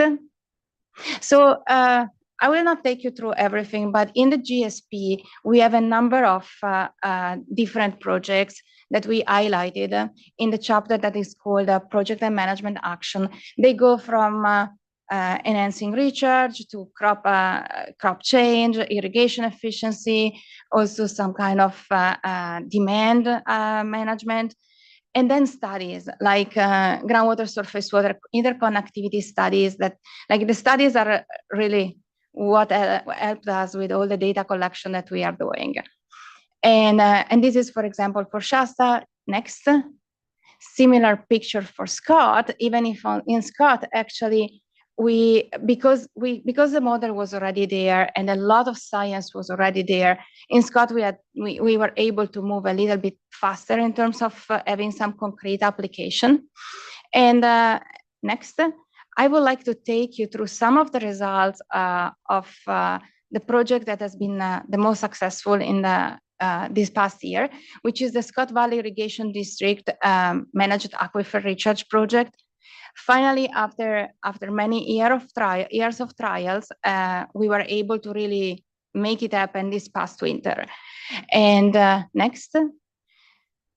So we are trying to evaluate the results of these projects. So if we take what we had in the groundwater sustainability plan, in the plan we were looking at all the scenarios, and our perspective was we understand that 2015 was already, let's say, a bad year. It was already what DWR and Sigma call undesirable results. So we need to do better. So the way the approach we used to define our project was to look at how can we reverse the surface water depletion through management projects. And we use the model to quantify this reversal in the depletion. And we are looking at the period September-November, which is kind of one of the critical fall time. So if we take as an example the managed aquifer recharge in January through March, the model was telling us that implementing a solid managed aquifer recharge project, we were going to be able to eventually reverse the depletion by 13,000 acre feet per year, which is about a 10% of the total depletion that we would like to achieve. And next, if we put this number a little bit in perspective, really, it's really important to look at year by year. And unfortunately, it's still October, so here we are talking about November, so our numbers are not all there yet. But if we take this 13,000 and we divide also over the 28-year period of our groundwater model, it means that we need to provide to the stream something like 464 acre feet per year in average. Next. So what did we do this year? Scott Valley Irrigation District managed to recharge 2,539 acre feet between January 15 and March 31st. It was on 10 different locations and 260 acres total. So a lot of people, a lot of stakeholders contributed. So if we look at the total volume recharge in 2024, we are not saying that the entire 2,500 contributed to the river in September through November, but for sure, if you remember the number that we had before, the 464 acre feet, for sure there was a big contribution really coming from this managed aquifer recharge project. The data collection that we are wrapping up by the end of November is really showing that the water that has been applied between January and March didn't make it right away back to the river, which is really what we want. We want to see that the water stays in our storage, in our bank account a little longer. And hopefully our model and all the geochemistry and groundwater level data that we are collecting will help us nail down the story. Even if it's not, this single project is not making it up for 464, but for a part of it, that will be kind of a success. Next. And so some concluding remarks, the GSP implementation is moving fast. We understand SGMA has a 20-year time frame, which is probably too much, but we really moved right away on data collection. And the data will be accessible, and we really hope that it will be a way to increase the collaboration and between all the groups and agencies that are invested.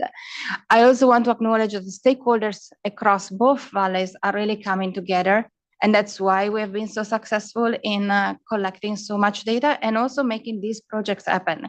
Because also, designing and finding stakeholders willing to flood their fields, and it's extra work for everybody, so it's an acknowledgement. And I really believe that the way we design the data collection and our models for both Scott and Shasta right now, in the way we design it is really going to provide the good science that will help with the management of the basins. Thank you. Right? Mm-hmm. Good afternoon. Excuse me. Good afternoon, Chair Esquivel and members of the board. You know me as District 5 Supervisor, and thank you for coming to the Valley many times on our water tours. But I'm also here to speak to you today as a retired federal public land manager, as a California registered professional forester, and as a former college instructor of upland hydrology and forest ecology. So I'm one of the few panel members that's not going to focus primarily on agriculture and fish today, but I want to open your eyes a bit to the greater watershed impacts that we wrestle in Scott Valley and ask for your help on some of those. So the Scott River Basin is often referred to as a bathtub with a hole in the bottom. It's an oversimplification, but it does reflect the fact that it drains quickly every year. So with that said, historically, there's a lot of factors that have led to the current impairment that we see in this watershed. Tribal landscape burning tapered off in the late 1800s. to be picked up by early settlers in support of grazing cattle and sheep in the surrounding mountains. After that, this practice was effective in keeping upland vegetation in check until 1935, when the U.S. Forest Service issued a cease and desist letter to anyone burning on public lands punishable by criminal offense. That began the period of densification of the upland that we see today. So between 1935 and 1952, logging activity was associated with mining and homesteading, and the first commercial sales, because of infrastructure problems, didn't occur until 1952 in Scott Valley. I won't go into great detail, but you've observed what the dredge mining did to the Scott River, as well as after the 1964 flood, the Army Corps of Engineers channeled the river and really changed the river geology and the substrates, speeding up the river and even accelerating that quick draining that we see today. Large-scale forest manipulation dramatically ceased with the listing of the spotted owl in 1993, and it continues today in a diminished period. It can't keep pace with what was the historic disturbance regime in these mountains surrounding the valley. In 2012, I led a team to study the effects of vegetative change from historic levels to present and how those changes have diminished the Scott River flows. That was led by Dr. York of UC Berkeley, a forest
Sorry. Online, we have reestablished the Zoom feed, so we will have the supervisor resume. Apologies. Thank you. As I was saying, fire is a big threat. One of the things that our county did last year is we processed a permit for the Kidder Creek Youth Camp. And it was my interest, because I'm a student of fire and of forestry, to recognize the public safety threat of putting children in a box canyon in a high fire danger area. We got a modeler from the U.S. Forest Service to model fire spread, and we started a fire in the model near the origin of the Kidder Fire from 1955 using historic fire parameters, and burned that fire for 10 years. We burned it with and without irrigation. With irrigation in the Ag 2 lands, in 10 hours it did not reach the camp, which the camp is about 3 miles away from the origin. We ran it without irrigation, and in 10 hours it went completely through Mill Creek, into Quartz Valley, over Chaparral Hill to the outskirts of Fort Jones. So that's how critical fire is to the protection of my communities. So I leave you with a couple of thoughts. There are many issues in the Scott that are a result of cumulative impacts compounded by over a century of upland practices. And they run the full gamut. Uncoordinated federal and state policy are just a few, but there's a lack of management on the public lands that puts all of my citizens at risk. I ask you to put pressure on the Forest Service to manage their lands. They are the biggest consumer of water in this valley. It's not even a debate. It must be managed, and it must be managed within historic levels. I ask you to use your regulatory authority on them as well to make that happen, because they're reluctant to do so. When considering tweaking a valve, shutting off a gate, those kinds of things, I ask you to look at the unintended consequences and the connected actions of the greater public safety threat of the citizens that I represent. And finally, in summation, I've been working in this watershed for 27 years as a professional. I've seen the changes in attitudes with people. And yeah, there's some holdouts that you're not going to bring along, most likely, and they're always pointed to as the average, but I can tell you that's not the average anymore. Everybody talks to me about how do we fix this. And I'd like you to seize that opportunity, to work with me, and I'll offer my expertise and whatever influence I may have in the watershed to help you get that done. Thank you, incredibly, Supervisor. Supervisor Carches. I realize we're over time here, so I'll be very, very brief. One, I want to thank you each that have been to Siskiyou County to tour on the watersheds that we're talking about today. Board Member Morgan, we're more than welcome to roll out a tour for you anytime you want to come. So just give us a call. I just want you to realize that Siskiyou County took a lot of heat for even taking on SGMA from our constituents. And I hope you see the gain that we've received by keeping it local and grassroots. I realize that we have to have regulation, but those regulations that are imposed, especially as we grow in this time, be flexible is all I can ask, and help support our GSA and the plans that may come through. Even from our constituents, the plans that come through, we need your support in helping to find those things that are good in those plans and those things that need work on that you can help direct us in keeping it in place. I think the GSA also is a place where we can actually work together in a way that we haven't had in the past. I know we are now, but I think there's even other elements that we might be able to exercise with regard to that. So with that, thank you. Thank you, incredibly, Supervisors. I really appreciate your continued leadership, and the MOU that we have with you on groundwater modeling, I think is a prime example of the ways that we can continue to work together. I really appreciate the update on the works of the Groundwater Sustainability Agency, the plans, the projects that are being contemplated. Obviously, how groundwater is managed is intricately, connected to our success here on in-stream flows. And what I definitely feel is a lot more momentum and a relationship here, and trying to just get the best science, get the best information, so that from there we can all collectively figure out how we can use our various authorities to achieve the outcomes I think we're all largely here aligned with. There can be disagreement on approach, and here the board is looking to continue to be flexible while still here ensuring that we maintain a floor.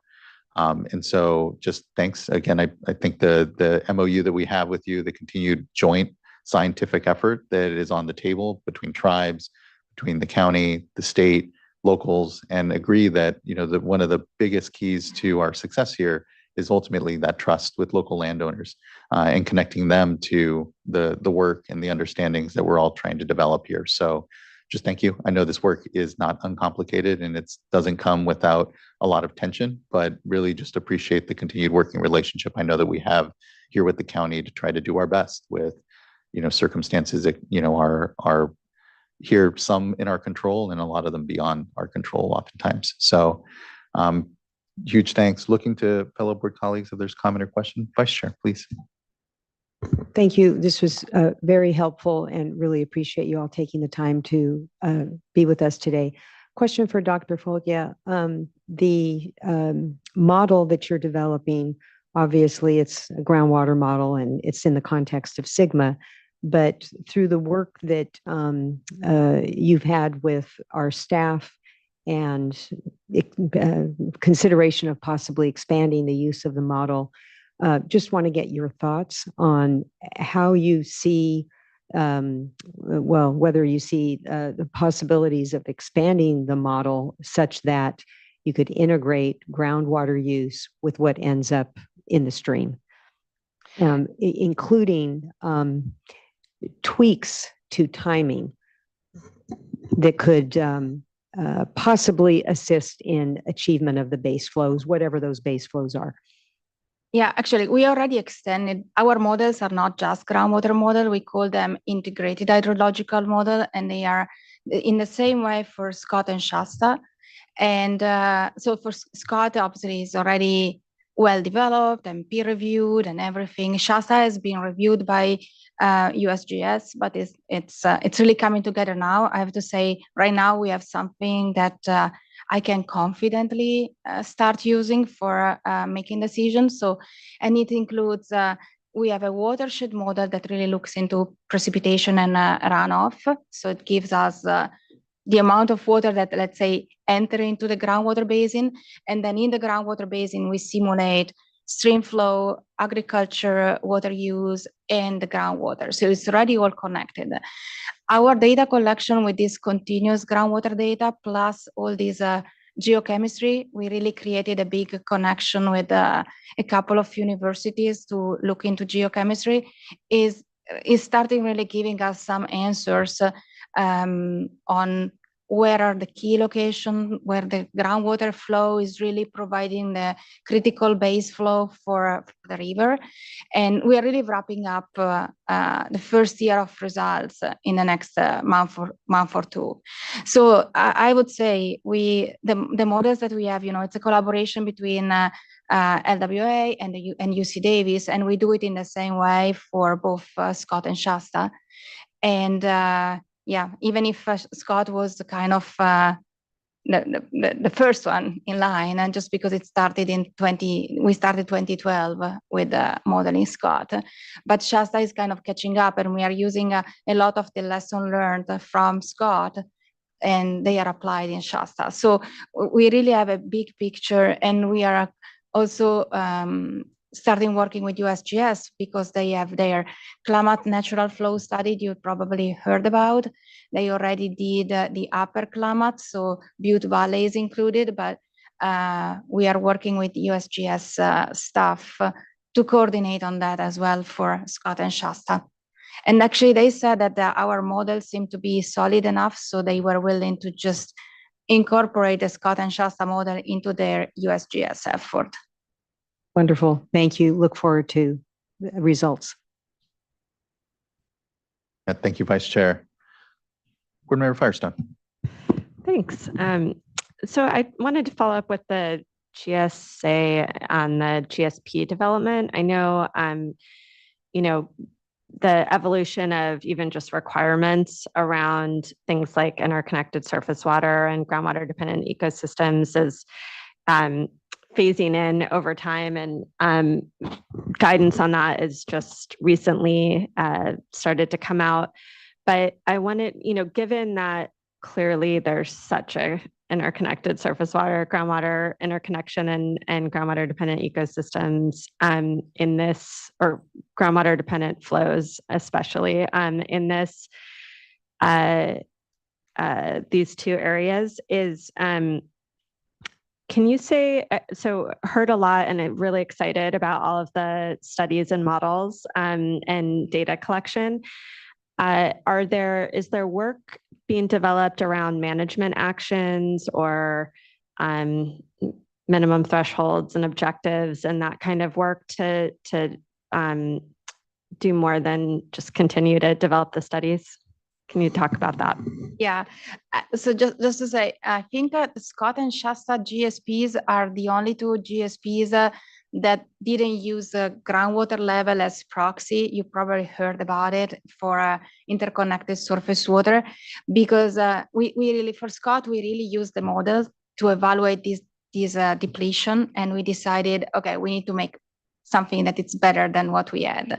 And Shasta, we were using some of the actual data from diversion on the most recent year. So, and then we promised that by 2027 there will be a new minimum threshold.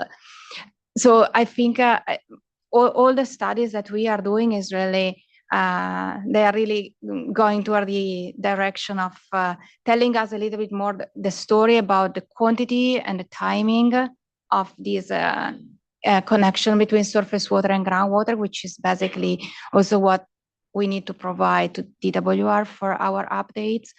And we also had some collaboration with the Nature Conservancy on trying to understand their perspective on GDEs, for example. So we're trying to put everything together right now, but we are clearly we clearly consider the need to better understand our minimum threshold. If what we set forth in 2022 needs to be changed in 2027, maybe something will need to be changed, and that's part of part of the game with Sigma, right? These plans need to be live documents and we need to keep updating. So I think most of the work we are doing right now, it's really on looking at interconnected surface water and how we can use all the Sigma work to start answering some of the questions. Definitely an iterative process as we're all continuing to learn across it. Thank you, board member, and thank you for those responses. Not seeing any further questions from the dais at this moment. We still have two additional panels, Siskiyou County Farm Bureau, then Shasta petitioners, and then a discussion panel that we're supposed to have thereafter. I'm looking at the clock here. We're already at 12:36. We could try to get through a couple more panels, but I still feel that we'll need to take a break for lunch before we get to the discussion panel. So let's actually just go ahead and take our lunch now. We'll be able to come back then, and we'll start with the Siskiyou County Farm Bureau panel, then Shasta petitioners, and then we'll have a discussion. Let's go ahead and refresh ourselves and not get too hungry here amongst each other. And so let's go ahead and take about an hour. And so we'll plan on coming back here at 1:40, and then we'll continue on. Thank you, everyone. I know it's been a long morning so far, and I think we want to make sure we're pacing ourselves here for the rest of the discussion and into the afternoon. So thank you very much. Again, we'll see everyone in about an hour and appreciate everyone's contributions so far.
Yeah, you have that.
We're good. You got a promotion, huh? Hey, he's right. Good work. Yeah. Okay, more headache kind of thing. Yeah. Sorry.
Just making sure you're hot. Yeah.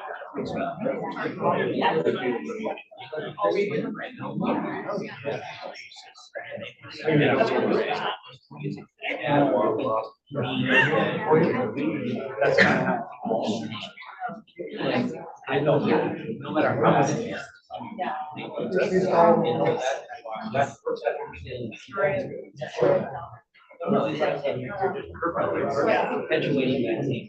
Just prepare yourself.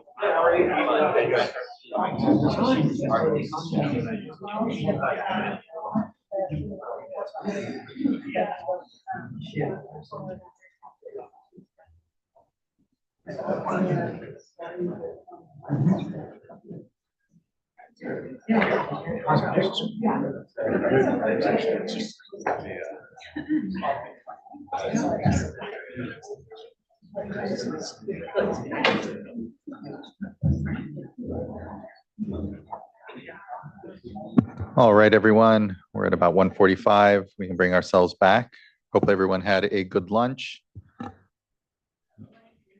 And we are here still on, make sure I get my item numbers. Item number 3, our consideration of a proposed resolution regarding the flow efforts in the Scott River and Shasta River watersheds.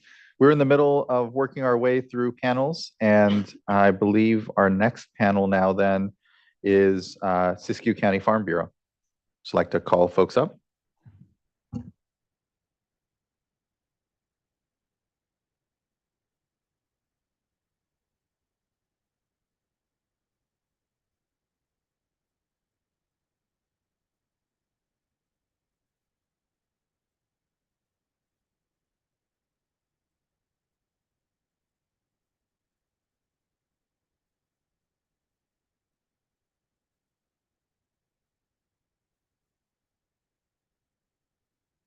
There we go. Well, good afternoon. Good afternoon. Thank you. Good to see you. To the board, I'm Ryan Walker. I'm the president of Siskiyou County Farm Bureau. I'm here with Gary Black, who is an organic producer in Scott Valley, and also as a consultant on virtually every restoration project in Scott and Shasta Valley. And then I'm also with Brandon Fawaz, who is a producer on Reach 9 in Scott Valley and has been working with this board and CDFW all the way back to 21, before that, but 21 on some of these slow policies.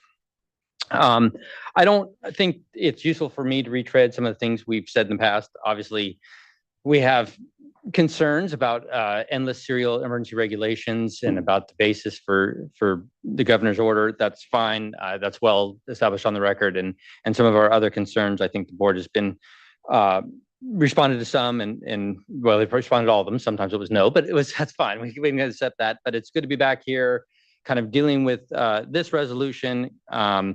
And I think what we'd like to do in our panel is first review the draft resolution, the draft resolution and the recitals on a specific level. I know there's been changes in the change order, so I appreciate the changes that were made. I think I hope there's still some room for some others. I'll probably skip over some stuff, leave it for the Q&A, and then I'll turn over to Gary and to Brandon to sort of discuss sort of broader high-level issues and our experience with the e-regs that might play into this as well. Let's start, if we can, with the recitals. I think I don't want to be nitpicky on the recitals. They're an important part of setting our common understanding. It may surprise you, but we've often been in situations as farmers where we've gone back to a agency and it's a whole group of people that are different than we dealt with maybe 10 years earlier and have no institutional memory. And so these recitals are a place where we can lay out our common understanding, the board's common understanding of the state of play at time and how we got here. And it's something we can look back to when, in the distant future, maybe we're not all the same people.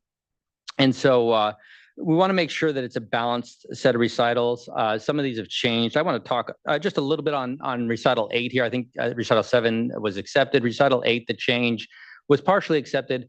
I'm not entirely sure why it's impossible to say that the coho in the Scott Valley have been increasing. I think that's an established fact that CDFW has noted. I think, our general concern about the recitals is they're a bit unbalanced, and we think unbalanced against ag producers. This would be one case where there's plenty in the recitals to discuss the struggles and challenges of salmon. I think maybe the successes should be discussed as well. If we went to the next page, in recital 14, we asked to take out the discussion of the food web. I don't believe there's any data that our low flows have impaired food web. In fact, in the Shasta, I think our food web is perhaps the best in the state, and certainly in certain parts. And so I just want to be careful when we're making these broad statements about what the consequences of low flow in these rivers have caused. I think I'm not sure there's the basis for the food web, but that's probably a small point. Recital 14, or the new recital on the Klamath Dam removal, is probably my largest statement or my most important statement on the changes. And we've heard a lot about dam removal today. I think our position has been characterized by everyone but us so far. And I want to be clear, we have more hope for dam removal than probably most people. If dam removal solves the parasitic load problem, if it solves temperature problems in the main stem, we've been complaining about main stem conditions for years as being the real factor in salmon decline. All of that aside, it doesn't do anyone any favors not to recognize that there is, I think what even Aaron called a major event on the main stem. It's a billion-dollar project. It's a big project. It's impressive. I've seen it firsthand, and it's a big project. There's consequences to that. The EIR mentioned there would be consequences to that. We're not saying anything that the agency itself hasn't said, and we're seeing those consequences. If we go to the next slide, this is salmon returns this year on the Shasta River. And we've heard these numbers also today, but what's not being taken into context is they are dramatically below where they should be. And that's not due to a normal decline. The Northwest Pacific Fisheries escapement estimates tell us that we should have a good year. All evidence from the mouth and the Yurok fishery suggests this is a good year. And so the fish haven't made it to the Shasta yet. Now, our hope, I believe the hope of everyone here is it's simply been delayed. The turbidity has simply delayed it. Maybe that's the case. I certainly hope that's the case. I believe Ms. Robinson gave a new number today, which was over 1,000. Depending on when that is, that's good news or bad news, because if it's from today or even yesterday, it means the run's tailing out. That's not great. If it's from Saturday or Sunday, then we're probably still on the upward load. But you can see from that black line at the bottom, this is a traumatic event. And we're not trying to cast blame. We just don't want to take the blame. And I don't want 10 years from now when we have a whole nother board to say, oh, look, there was this big drop and that must have been part of all this flow issue here. We're just asking that the recitals make mention that this thing is happening with uncertain effects. That's all we're asking. Just so there's something in the recitals we can point to down the road and say, this thing happened. We didn't know how it affected. I would love to wait 3 weeks and see what that black line on the bottom of the graph there does, but the resolution's today. So today's the day. And regardless what that black line does, there's a lot of effects in dam removal. We all hope they'll be great, but there's going to be some negative effects as well. So I just think the recitals have to mention that, and it shows, I don't want to say bias, but it certainly to my constituents feels like bias that it's not mentioned. Let's keep moving down as well. I think if we go back one slide. The recital that is used to be 15, it suggests that these watersheds are all sort of these private farms. That's not the case. We're just a little sliver of the watershed. The vast majority, and the recitals don't mention this, the vast majority of our watersheds are public lands, certainly in Scott Valley. They're a big part of the problem, big part of the solution.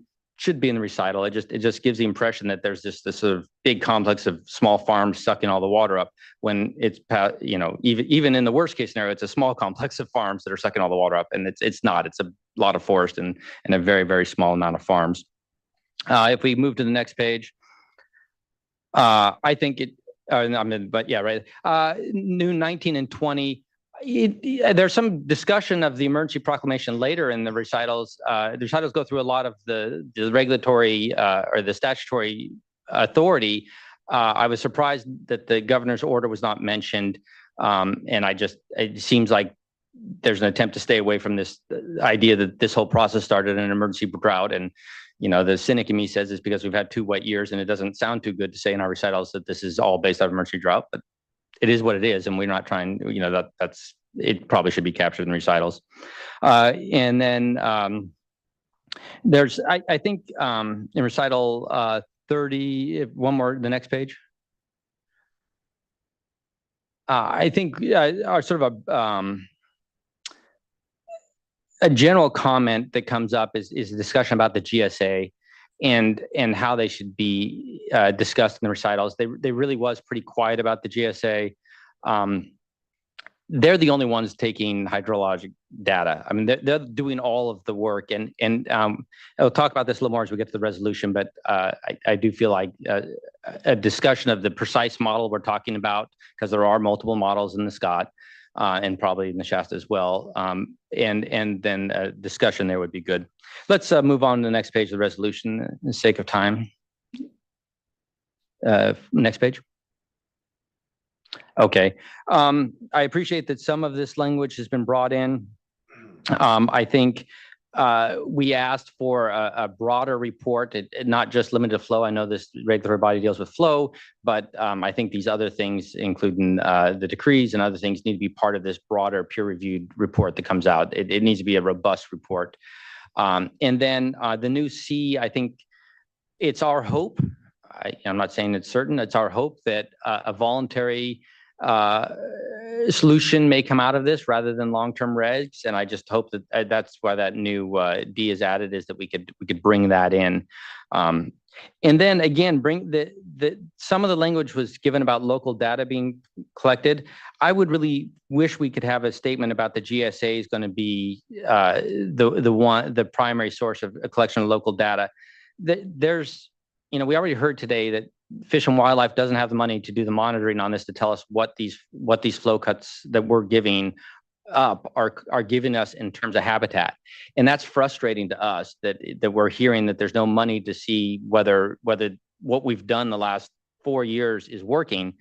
And so you add to that there's these multiple layers of studies that have been going on, whether it's the Water Action Plan, whether it's SGMA, whether it's the stuff under this reg, whether it's even the TMDLs, and how much is being duplicated at what cost when we can't even do the studies on the ground is frustrating. And, I don't know all the details. I do know that in the Shasta Valley, we've got UC Davis, who has been involved with the GSA for a long time. The Water Action Plan has brought in Paradigm, which is actually taking more of the GSA's time to have to coordinate with that. And I don't understand it other than to say, I think the resolution should be clear that the board's going to work in conjunction with the GSA to develop the groundwater surface water modeling, because that's where there's been buy-in. That's where there's this SGMA process that has been developed.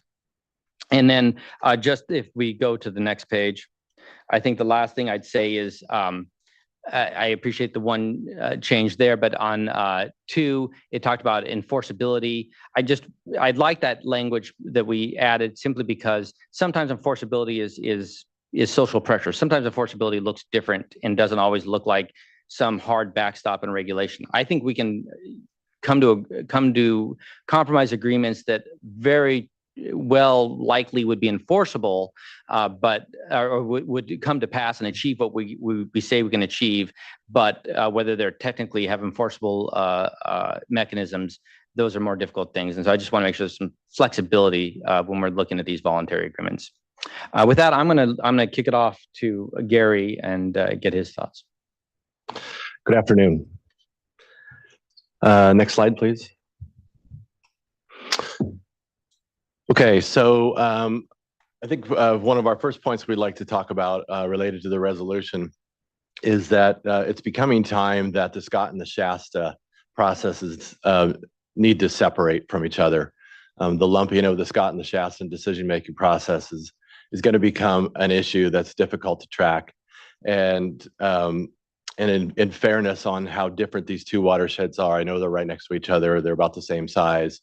Some of the cropping is the same, things along those lines, but they are very different: volcanic, non-volcanic, alluvial versus volcanic. And so it's becoming time that we start addressing the two watersheds differently. Separate panels, separate process, separate action and agenda items. The resource and the impacted people, both within the community and downstream of the community, of our community, deserve that. Next slide, please. So talking about the long-term action items to consider, I think we've heard this morning, and we just want to continue to push that science must drive this process, and we count on and we trust you to ensure that that this is a well-driven science-based process. Looking forward to the model that's identified as a long-term model to be utilized really in both watersheds.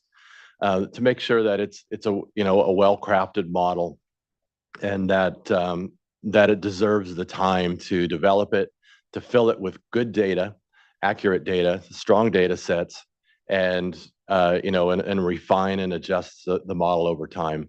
Models are great tools, but they depend on the quality of data that's inserted within them, and they depend on a whole bunch of model runs in order to really nail the actual occurrence that's going on and come up with management recommendations. So we ask that you stay on top of that, with us. And then I think we've heard a decent amount about data collection today, and data collection in order to inform models, inform the process, and just to be transparent is really important. And that comes from agricultural use, and it also comes from the effects on in-stream habitat, water quality, things along those lines. So I feel like, some of the development, thanks to the GSA, that's luckily happening concurrently. We're learning and, recommendations from the water board within the orders. We're getting a handle on water use, ET and inefficiencies and things along those lines. I think there's a lot of data being collected in stream, but we don't really have a matrix or a management strategy that does a good job of monitoring the effects of water that is left in stream throughout the calendar year and how it affects the life stages. I think if we team up, we could probably do a pretty good job of that. Funding monitoring is difficult. I sympathize with the department on that. And being involved in the safe harbor, it's a difficulty that we have as well. But if we team up with the RCDs, with the Scott River Watershed Council, the tribes, and the agencies, including the TMDL process, we've got to be able to lay out a monitoring matrix of the habitat that can identify and evaluate the changes made as a result of the orders that are occurring on the short term and on the long term. And I believe that these short term, annual order changes should be doing a better job of informing the long term. And I'm not blaming anybody for that. We're all responsible for that. But I think, in order to make that desire more of a function, we probably need to really consider the board asking for a monitoring plan, related to the in-stream components. Moving along, I got hung up there a little bit. Sorry. Next slide, please. And I think, I just want to categorize the limitations on limiting water use and their effects. Certainly there can be effects. We see it in the Shasta River, expressed really immediately, on canyon flows. And there has been a change from pre-order to post-order from, roughly 20 CFS to 50 CFS. I don't think, we need to doubt or analyze that anymore. But, we do need to zero in on, what the effects are, especially in the Scott, on a drought year. The model says, the GSA model says, you could eliminate agriculture entirely and you still wouldn't hit the minimum flow for adult migration. And I think 2022 proved that. You had your order in and people abided by the order, and we missed getting adult into the watershed until we had a significant fall rain. So just the summary there is restoration and things along those lines also have a huge effect. Be mindful of, next slide, please. Be mindful of unintended consequences within the regulation that's made short-term and long-term. We can't be constrained by, the flow values too much. I think we've seen this with winter flows versus the opportunity to recharge to provide more water for late season flows. We got to work together to figure out what those analyses look like, right? Run the models, do the tests, and really make sure that we're right, that, the flow strategies that we propose throughout the calendar year are really lifting the minimum factors for fishery production. I think that's probably it on that slide. Next slide, please. Just a real quick note here that, we're intrigued by 2B, which, asks for voluntary collaboration and installation of collaborative, diverse groups that's going together. And I don't think it should just be in the category for short term. I think that 2B should also be incorporated into the language of 2B should be incorporated into long term. I really feel like the solution to all of this is the impacted parties figuring out how to deal with this. There's a lot of different ways to measure and assume, a fair apportionment of water, but the solutions really going to come from the affected parties. Next slide. Given that, we're looking at, still making changes and doing trials, We're going to be proposing between now and I guess early in the year, depending on what the board decides, a new flow regime for the Shasta River. So I'm just throwing this back out there. You're going to see it again later, and we look forward to working with agencies and other parties on refining this. Next slide. Again, we just like the idea of the opportunity to propose alternatives, and let's try some more trials this year. Let's set up monitoring devices and run more trials than we have in previous orders if we're going to use an order this year in both watersheds, and we're happy to work with a diverse group to come up with that. Next slide, please. This is just a reminder.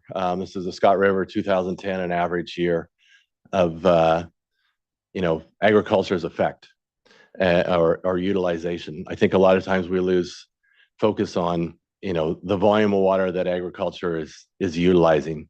If they're the small green and I guess maroon pieces that are there, and the unutilized water and recharge plus mountain recharge makes up the other small piece of the pie.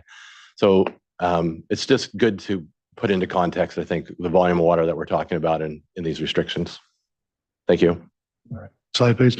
I'll try to go quickly, and I will forego any public comment later. I'll withdraw my name from that. So next slide. So there's a picture of my field. So I just wanted to start off by saying, right, there's been allegations and some different things in the past stated that, agriculture didn't really give up. That's a 3-year-old field right there. That's mine. That's the outer edge of it now that's no longer irrigated. And as you can see, the stand is dying. That should be, layman's terms, basically about as thick and green as your lawn. And you can see you can step between plants. And a field should last me 7 years, and that's 3. So that's a real effect right there at my place. I still pay mortgage on that ground. I would say that at the end of the day, though, I'm still here. We're committed to working through this process and making stuff worse, because there can be a picture of a dry riverbed that looks sad too. I'm not trying to minimize it, but we need a picture of what I'm experiencing too. Next slide, please. So I appreciate Craig opening the door earlier on an economic discussion. He did not know I would have this slide, I bet, but we'll talk about it a little bit. And so these are USDA numbers, and just basically it's showing the price of ton per alfalfa in 2022 to 2024 from 370 to 215. That's about a 42% reduction. Grain hay went from 150 to 85 or 90. That's about a 40% reduction. I started farming in 2004. I sold my first loads of grain hay at 100 to 120 a ton. So we're below 2004 pricing. And likewise, grass was $18 to $20 a bale in 2022 and is $12 a day, which is about a 37% reduction in our price. And we know we've had inflation since then. So we have inflation plus a 40% reduction in price. And a lot of that is because we're getting pushed into different cropping patterns. Farmers have always had to take into account weather and markets, but getting forced into crops that can be grown without a nearby market becomes an oversaturation, and the demand is exceeding the supply. Siskiyou County is a large county. It's larger than Connecticut and Rhode Island combined. And in the earlier economic numbers presented, Craig would only have had numbers available by the Ag Commissioner's office. That's a good, honest number.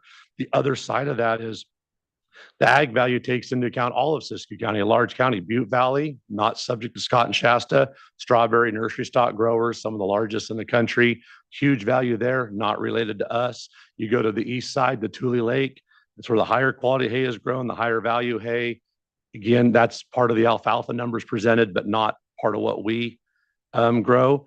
And so at the end of the day, we're going to need help, and we're saying we need help with different ways for infrastructure and different ways to market our product at a time where statewide coffers are at an ultimate low. We understand that this is a bad time for all this to converge, but it is. We'll deal with it. We'll be resilient, but the road to working together will have to make sure it's a two-way street. And I trust that it will be a two-way street, but I feel the need to reiterate that. Lastly, on that, the bottom part of the slide is just the contracting periods of the Chicago Board of Trade. We keep saying, why don't you grow more wheat? Because you could grow a water reduction crop. Every single month in the contracting period you can see is going down. That's a tough way to survive if every month there's been a decline. Nationwide, there's farm insurance products to supplement some of those issues. None of those are available in the crops that we grow. I mean, for that matter, we can't even buy fire insurance right now for crop once we harvest it and put it in the barn. Lastly, next slide, please. You know, I don't look like my grandpa. My grandpa didn't farm, and I don't act like my grandpa. And I'm going to say, right, there's extremists on both sides. And I hope to some point we consider them noise and we work with those that are from all avenues with all interests across the aisle, trying to work on cooperative and coordinated solutions. It's not a quick process. I do realize that it always seems like, oh, more time, more time. I truly believe that we're honestly at a period with the amount of data that we forecast being collected next year. We will, as we work through this process, have a lot better tools in our toolbox to come with a better solution that all sides can support or at least be part of in the upcoming year. It will take a little bit of time. Lastly, like those people there next to me that aren't farmers, right? We have a pretty open door. You're invited. I live in the area and don't understand everything about it. And I don't even understand all that much about Shasta Valley. And I live there. It's a 4-hour drive to anybody in this room. It's the easiest 4-hour drive in the entire state. Let us know, come on up and see what we do, because you can't understand what we do, what the fisheries are like in our area with tribes. I mean, we'll all be together. This is not anything one-sided, but let's look at it together, because seeing is believing on this. Thank you. We'll work with you later. Thank you. Really appreciate the presentation, and agree that, you know, what we are trying to do is do our best to create a space here where it is a two-way street. It is a consensus, and we're trying to bring folks together. So I appreciate those points. Mr. Walker, I appreciate there's still additional modifications you're looking for in the resolution.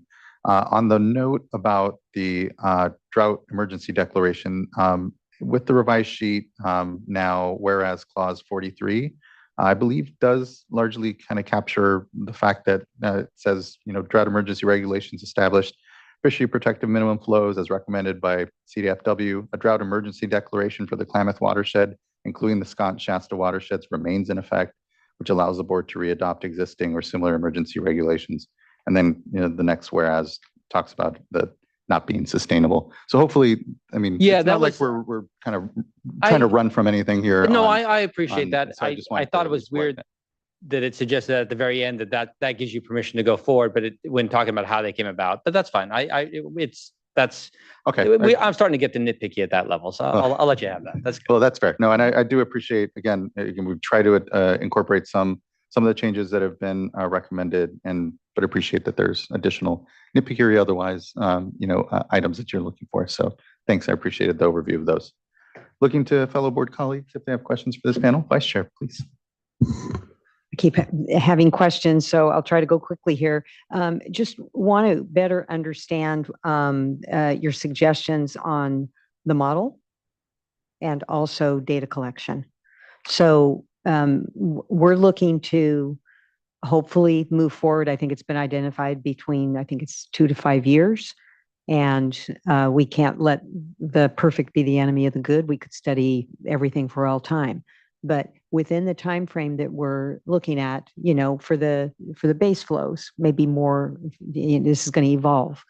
But within this time frame, what suggestions do you have on both refinement of the model and also data collection and monitoring? Because I think you're making very good points.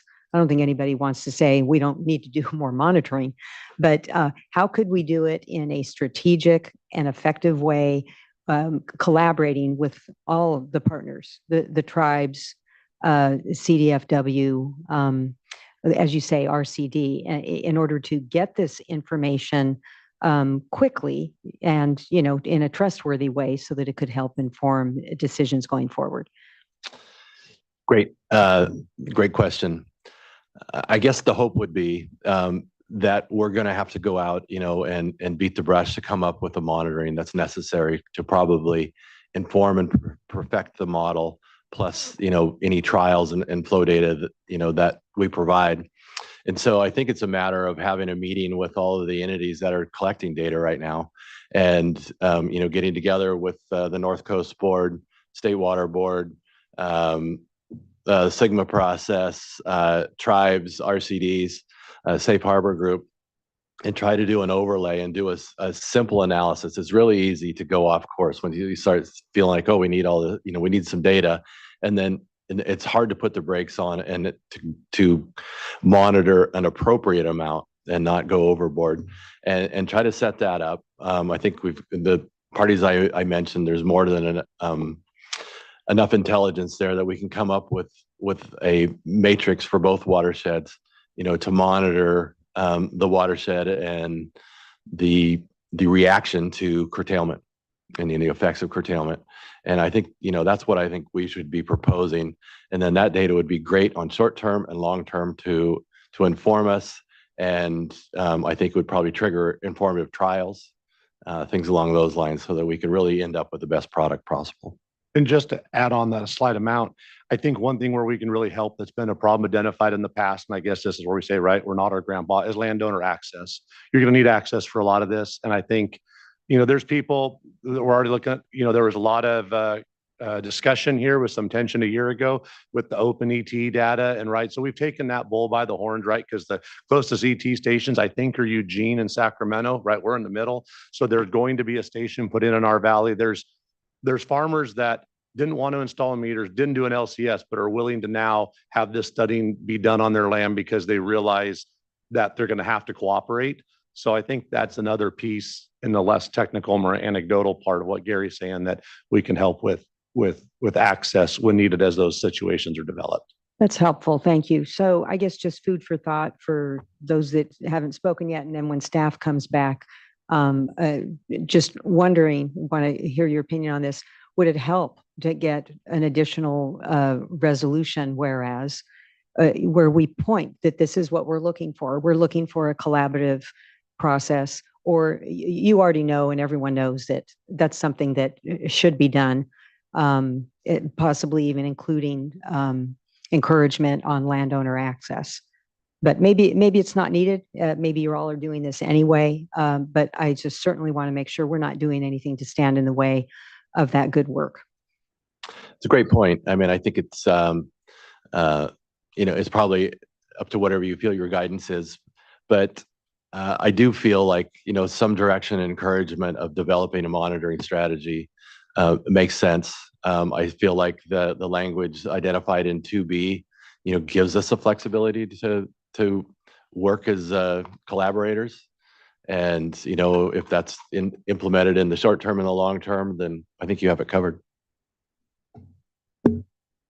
Yeah, really appreciate that. Appreciate the comments, Vice Chair. Agree that it might be really advantageous if we could come together and have something more of a comprehensive monitoring framework where, various resources, knowing that not all of us have the resources all necessary, can kind of be seen in one place. So folks know where the gaps may be or how we can be just more iterative when it comes to what we're monitoring and how we're looking at the effects of both current curtailments, but then also the long term, as you said, Mr. Black. So plus that up. Colleagues, anything further from the dais? Seeing none, appreciate you. Thank you. Look forward to further discussion here. Next, we'll call up the Shasta petitioners. And then after the Shasta petitioners panel, we'll have a discussion panel with representatives from the prior panels to see if we can continue to further some of the collaborative discussions that I know are ongoing.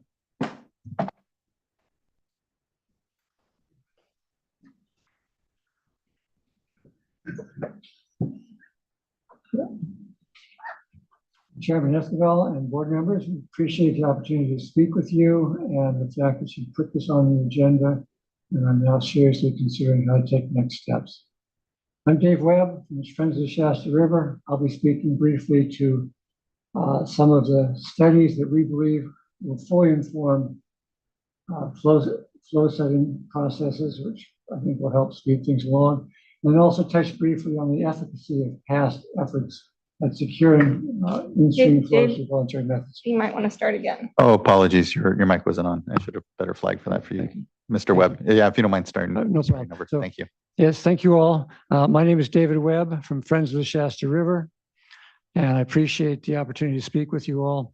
I'm going to speak briefly to the multiple studies that have been done that we think will properly inform the flow setting process as we move forward.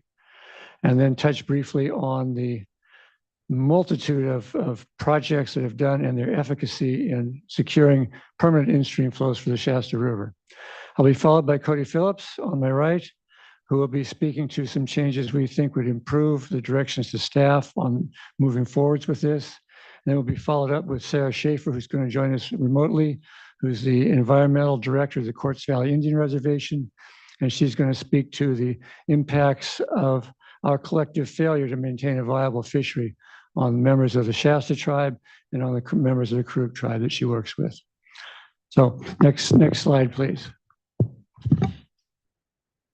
So I looked through my library, and what I see is that I could come up with 64 different studies, and the bibliographies in our hard copy comments that inform a flow setting process.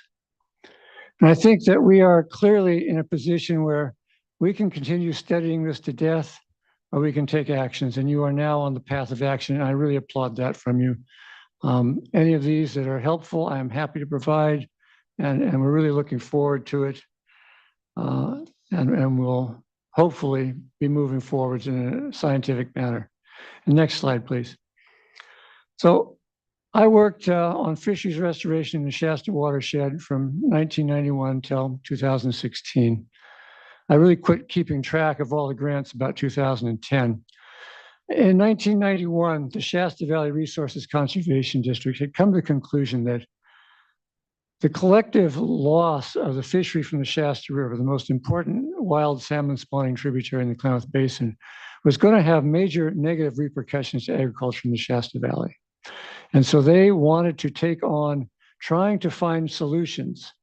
And I was hired to help them put on a full court press, looking for ways to correct problems with fish and water quality in the Shasta River and still retain agricultural land uses there.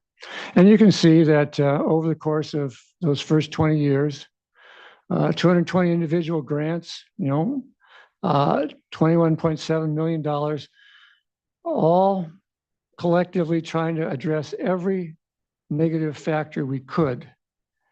And we were completely unable to secure a single drop of water for in-stream flows through those voluntary measures. Since that time and until the present, to the best of my knowledge, we have only 1/2 of a cubic foot per second of water permanently dedicated to in-stream flows in the entire Shasta watershed. And that 1/2 of a cubic foot per second only flows for a few miles down the Little Shasta River until it meets the Shasta, where it loses all its protection.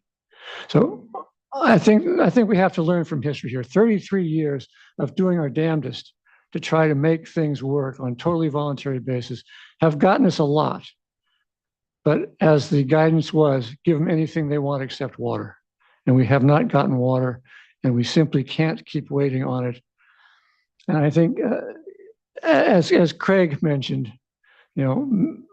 setting mandates is really the mother of collaboration. Once we have a target that we all have to agree upon meeting, then we can collectively look for creative ways to voluntarily get there. But without that mandatory target, we can wait forever. So, and I'd like to say too that in all of those years that I worked there, the one thing that we were never able to do was to really get people in the Shasta Valley, which was 4 or 5 hours from the coast, even though the distance wasn't that far, to really embrace the fact that what we were talking about was not so much just fish, but it was the hopes, the dreams, the cultures, the religions of people down the river, the livelihoods of people on the coast, all the way from Monterey to the Columbia River. We can't proceed without being respectful of everybody's needs to the extent we're able. And that means we've got to be looking at recovery flows here. So please, to the extent you can, do that. Thanks, Dave. I'm going to start off just by thanking the board for acting today. It's clear just from the movement that the board has taken that you all understand the importance of government intervention here. It's pretty clear the status quo as it has been has really failed to prevent this bridging catastrophe. Some would already call it a catastrophe, let alone foster something more sustainable. As an arm of the California Environmental Protection Agency, you do have a duty to protect resources shared by the public from this textbook example of the tragedy of the commons. If we can go to the next slide, please. So we believe that this resolution is a great starting point for action, but one big flaw that we've seen is that it fails to identify why we are here and what the goal of that action is. And so just starting off, we do strongly recommend that the board define its goals so it ensures that its actions are both appropriate and on target. As it stands now, it seems like the current purpose of the resolution is to remove the need of going through the process of adopting emergency regulations every year to ensure some form of minimal survival level baseline flows. And we absolutely appreciate the need to move away from this resources intensive routine.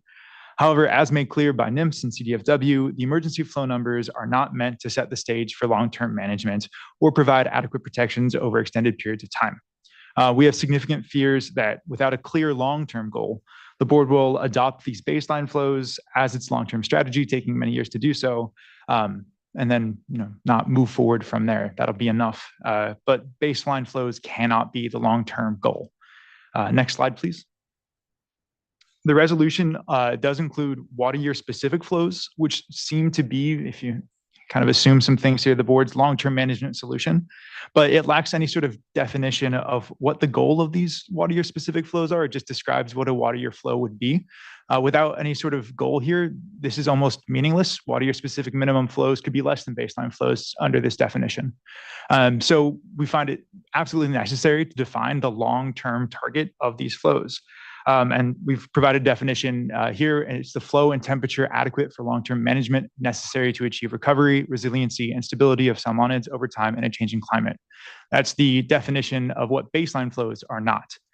So we think that this is an appropriate target to shoot for, recovery being a harvestable surplus of salmon, as well as trying to delist them off the Endangered Species Act. Next slide, please. Also, importantly, absent from the discussion of the goals of this resolution is temperature. Temperature is absolutely essential. The cold spring fed flows in the Shasta River are the heartblood of it. It's what has made it such a prominent salmon habitat in the first place. And any regulatory action that fails to acknowledge temperature runs the risk of curtailing all the water rights to put lethal temperature waters in the river, and then we have no fish and no agriculture and nobody is happy.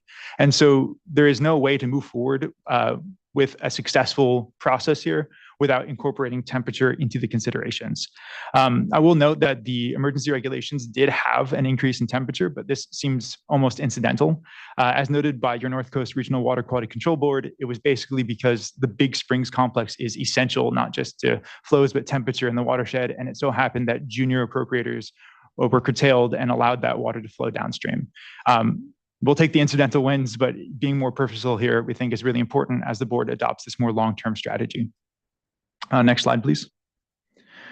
Without a clear indication of what the board's goals are, it's really difficult to know what the best route is to achieving this goal. This is something that we brought up both in our initial petition and our petition for reconsideration. And in the denial, the board, you made clear that you're not sure if a rulemaking was the best way of managing this watershed or if some other policy was more appropriate. And notably, this resolution also lacks an answer to this question. And so it's difficult to map out what needs to happen and how we're going to achieve whatever goal this is. Once again, that goal should be recovery without making clear what the steps are going to be. Next slide, please. The Shasta petitioners believe that a regulatory action is the best way of managing flows. And this is basically the framework that we used to come to that conclusion. We didn't just pull it out of nowhere. We spent time thinking about the possible options in front of the board. Anything the board does has to be actually capable of protecting and recovering salmonids, has to be achievable within a meaningful time frame. You have to be able to coordinate multiple factors like temperature and in-stream flows. And it has to be adaptable to new information because, as we've talked about, there's a lot of data that needs to be accrued. We can't let a lack of perfect data prevent action now. And so the ability to adapt as new information comes forward, we think is essential. Looking at the other potential actions proposed by the board, examples of policy for water quality control. This could recover salmonids, but the board would need both the initial regulatory process of establishing that water quality objective, having it approved by EPA, and have all the ESA considerations that come with just setting a target. And then there's the secondary part of implementation, which on its own should be a whole new regulatory process. And so while there may be some CEQA benefits of establishing the water quality objective in the first place, there are long-term considerations of having to do two regulatory processes that we're concerned will drag out the process even further. Next slide, please. So this draft resolution commits to two very important steps toward any regulatory action the board would have to take. A scientific peer review analysis and an economic impact analysis are two important building blocks required by law. And we saw these, and we're very excited to see the board doing them. We're applauding you for taking these important steps, but there's a lot of initial steps that the board would need to do regardless of whatever regulatory action it takes. This includes tribal consultation in compliance with the Water Board's own policy, not even the CEQA tribal consultation, CEQA scoping meetings, which is just the initial step of scheduling a meeting, having the timelines and milestones to make sure that everything is on target. There's also additional things. So if the board does choose to go for a policy for water quality control, for example, there's AB 2108 equity analysis that needs to happen. All of these need to happen soon. They need to happen often. And to see that this resolution is directing these important steps with a timeline of 2 to 5 years for essentially baseline survival flows without bringing these other necessary starting points into the conversation, we think is lacking. So overall, we do support the board taking these important steps and just urge you to consider everything that needs to be done, to consider the overarching goal of recovery, and to make clear what the timelines and milestones are for achieving it, as the protections for salmons may end up drying up without the lack of an emergency regulation. With that, I'll pass it on to Sarah. Thanks.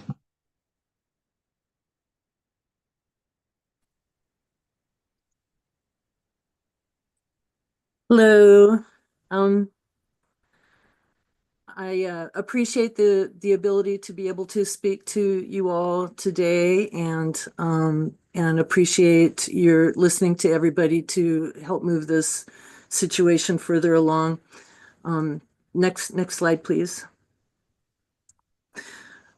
Salmon are the center of the cultural, ceremonial, and ecological world, and is the species that unites all of the people of the Klamath River Basin. There's a little guy right there. Next slide, please. Traditional food has a great value for tribal people during pre-contact times, which really wasn't that long ago. I know my dad lived to be almost 100 years old. So we're not talking very long, 150 years, just a few generations. Salmon consisted of 50% of the energy and protein intake of tribal peoples. So diabetes is really a new disease amongst Native people and is a drastic change in lifestyle since World War II. You can see fish consumption among tribal members has dropped significantly, and I spoke about this at the last hearing as well. But there's definitely huge effects to tribal health, mental health, and physical health from the change in diet that has occurred. Next slide, please. This is Shackleford. One time Shackleford Creek was the most productive coho habitat in the Scott. This year, Shackleford was loaded with juvenile coho, but many perished in two separate dewatering events that occurred with curtailments being lifted. And it turns out they weren't actually lifted, but the river was dewatered in any case over a misunderstanding about what the rules actually were. But 35 years ago, the now dried creeks like Snicktaw and Shackleford were loaded with fish, and tribal members were able to harvest traditional foods.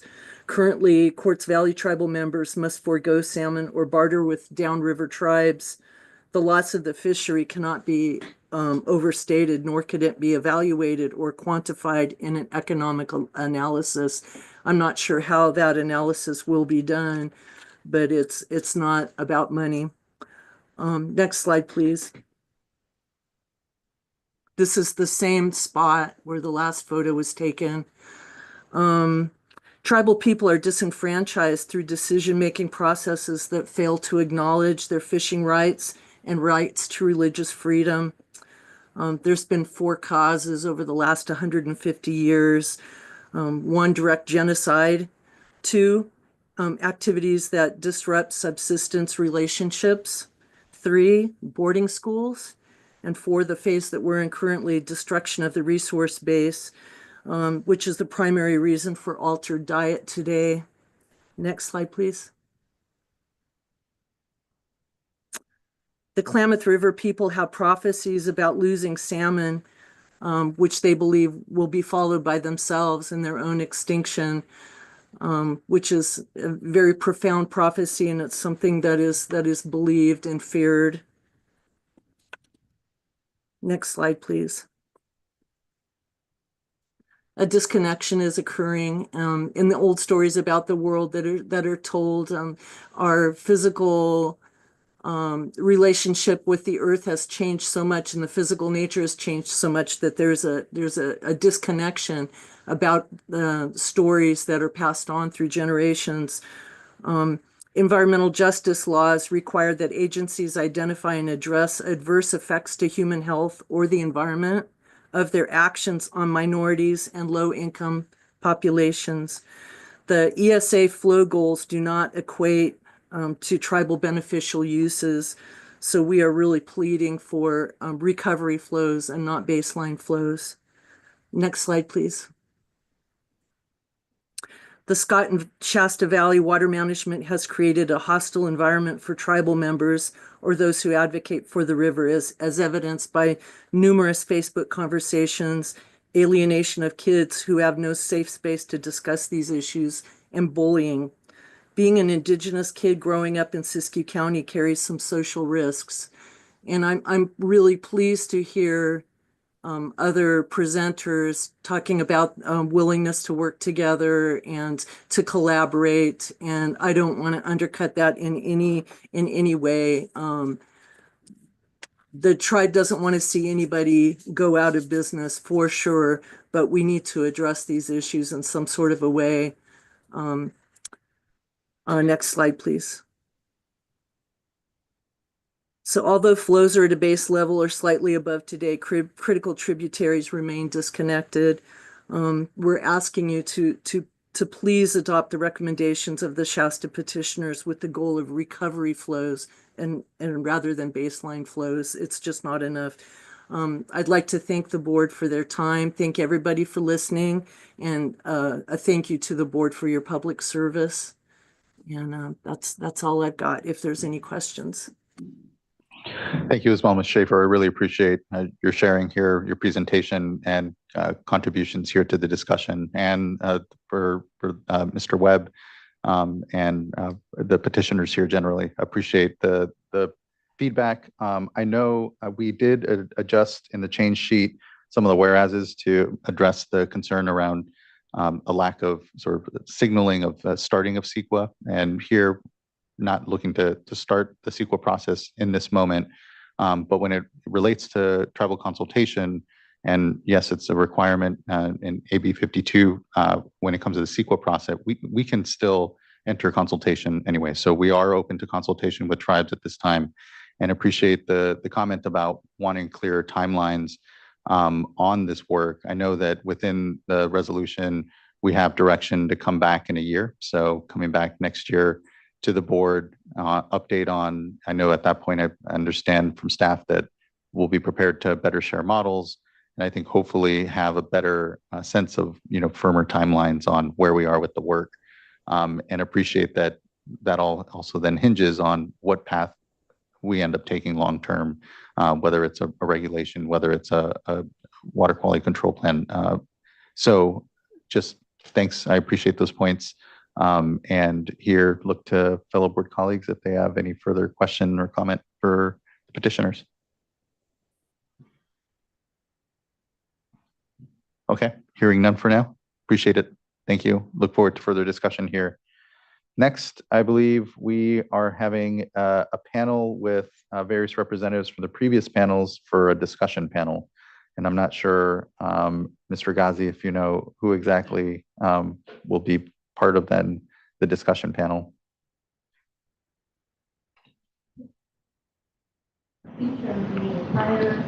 So a representative for each of the prior panels, and hopefully they should know who they are. Okay, good. Okay, as long as somebody does.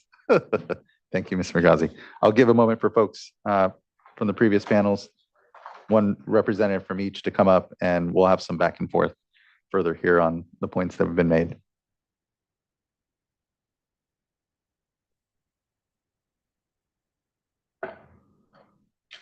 It's a lonely panel here right now.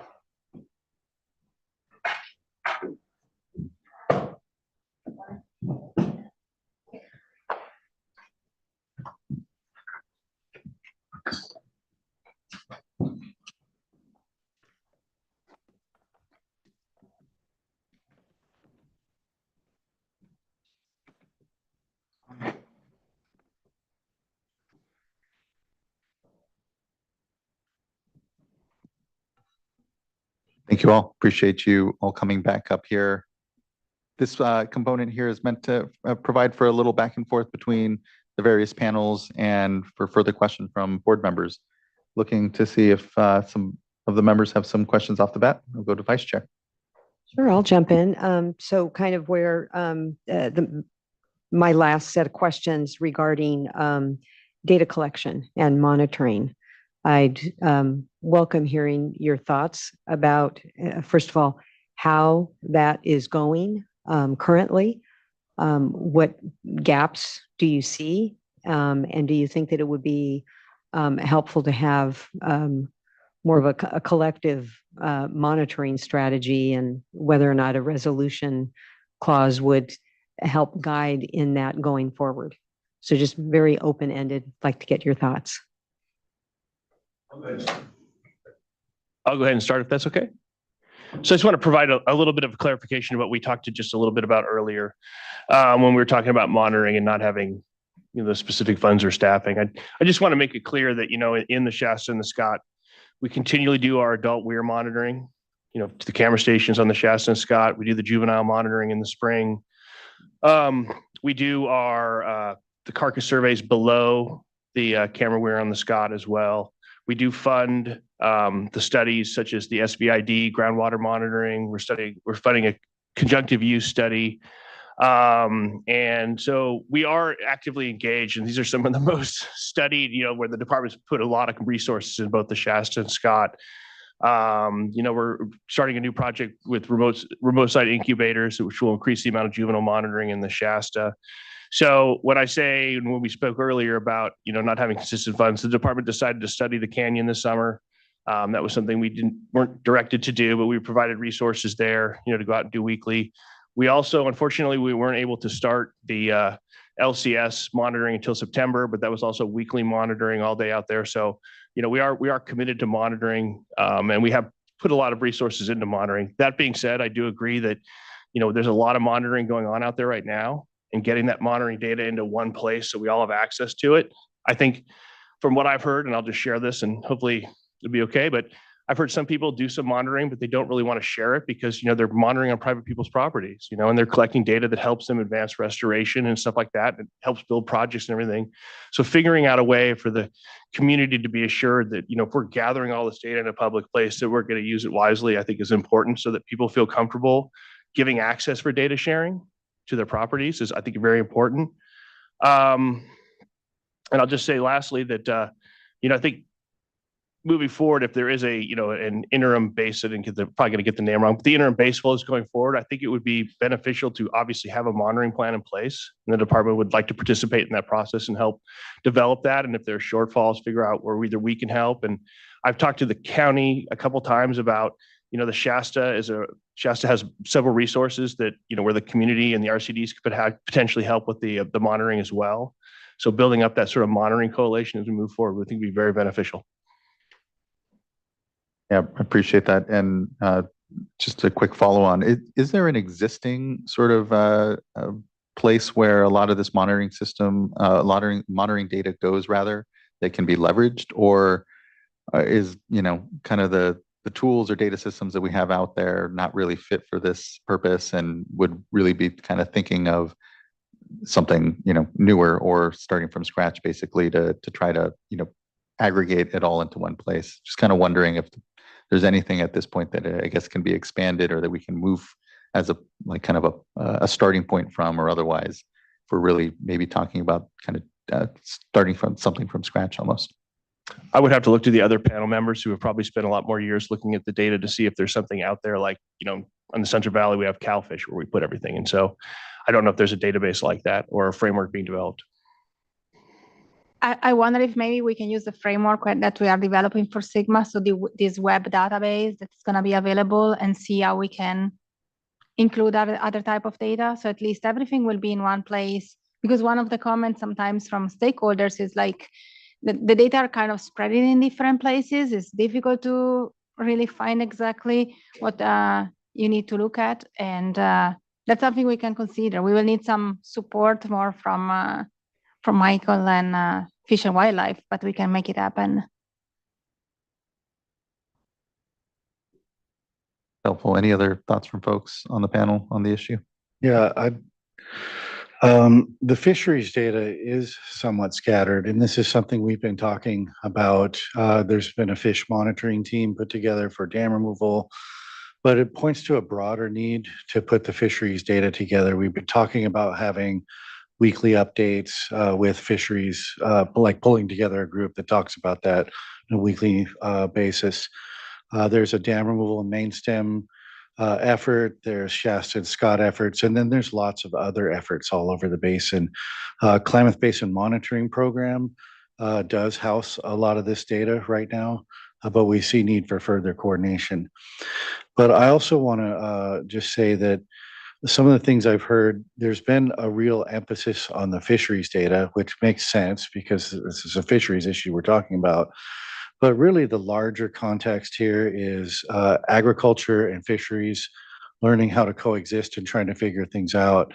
And it's really gratifying to see that there is stepped up effort on whether it's groundwater, ET stations, irrigation efficiency, and other aspects of this problem that I think are equally important. And I don't know if it's appropriate to merge these data sets. That's not what I'm saying. But the level of effort on the agricultural practices side is stepping up, and it's not just a sole emphasis on the fisheries, and that's gratifying to see. I appreciate that. A real need to synthesize that data across there. Mr. Harris, did you want to add? You know, we talked a lot about fisheries data too, but we've also seen on a lot of the slides today the numerous in-stream flow studies that are out there. I think Mr. Webb had 64 out there. This week, I just found one from 2003 that actually talks about the difference in temperatures and flows when you add 10 CFS to the river versus 20 CFS from 2003. So moving forward, if we're all going to be talking about the same things and working together, it would be great to figure out a way to get all that information in one place. So we all have access to the studies because, as Dave said, there's been a ton of work that's gone out there. And I think a lot of it's good work that we could also, look back on and maybe not repeat every study if we don't have to. Yeah, I really would want to have further conversation here, but see how we can help move us toward having a more sort of integrative place in which the data is coming in and from where additional conversations can happen. I believe we have a commenter. Yeah, so I'm Eli Scott. I'm with the Regional Water Quality Control Board. I'm a senior environmental scientist with the board, and I work in the Scott and Shasta watersheds. That's my main job. I just wanted to mention that the regional board's been collecting temperature and dissolved oxygen data in the Shasta for a long time by supporting the Shasta Valley RCD, and we recently started collecting similar data in the Scott. And one of the things that I have found difficulty is where to host that data, right? We have, certain environmental databases at the state board that house discrete data, sort of grab sample data, but the really important data, especially when it comes to temperature and dissolved oxygen, is continuous data, usually 15-minute increment, and we don't have a good place to house that right now. Within the state and regional boards, the Department of Water Resources does have the water data library, but it's sort of like a post-processing housing thing. So, I just want to mention, we have a huge data resource. I'm extremely interested in combining all the data across two watersheds, because the more sort of overlap of the data that you have, the more information you can gather from it. So definitely supportive of that. And I'll be making some comments later too. So great. Thank you, Mr. Scott. Really appreciate that. Anything further from the panelists on the issue of integrating data? Okay. Do you have further questions? I do, but I see. Oh, yeah, sorry. Maybe just to follow up on that, and then, but just, I guess, along the same lines, if we're talking about having a more coordinated monitoring plan, that kind of calls into question what are we trying to monitor for, and what's the goal? And I think sounds like there's so many different goals here that we're trying to look at in different settings. And so I am concerned. So I agree that it seems like I agree with what is in the draft resolution, that I think we should be looking at moving forward on baseline as kind of a benchmark because of what information we have now. But I do think if we're going to be looking at understanding whether it's the groundwater model, understanding local cooperative solutions, and just following up on the in-stream flow studies. I'd like us to be not just limiting ourselves to a rigid baseline and static level, but be looking at what are the optimal flows. We should be looking at more than just belly scraping. And, you know, as we are considering any action, we need to look at public trust and reasonable protection, and that's balancing, but that does include recovery. It's not the only goal, but it's certainly one of the goals that we need to be looking at in terms of balancing. And so I just want to, I guess I'd love to hear from the panelists, you know, how do we, in the resolution, I think we're trying to acknowledge that we want to move forward where we feel like there's a urgent need to get some reasonable protection in place more permanently, but also that there's more science and monitoring needed to look at, as CDFW, you put it, more of a long-term flow. And I'm just wondering how you see that moving forward in terms of the actual work, and I think building on the kind of maybe coordinated monitoring plan or data collection plan. Who wants to answer that?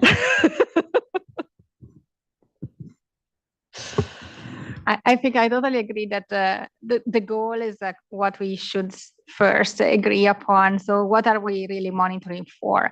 Because otherwise, you know, it's a sort of, from the SGMA perspective, we are monitoring. We want to understand if whatever project we do is having an impact and a benefit. And we don't know upfront, you know, it's a lot of trial and error right now. Then you may have some sense that maybe it's good, maybe not.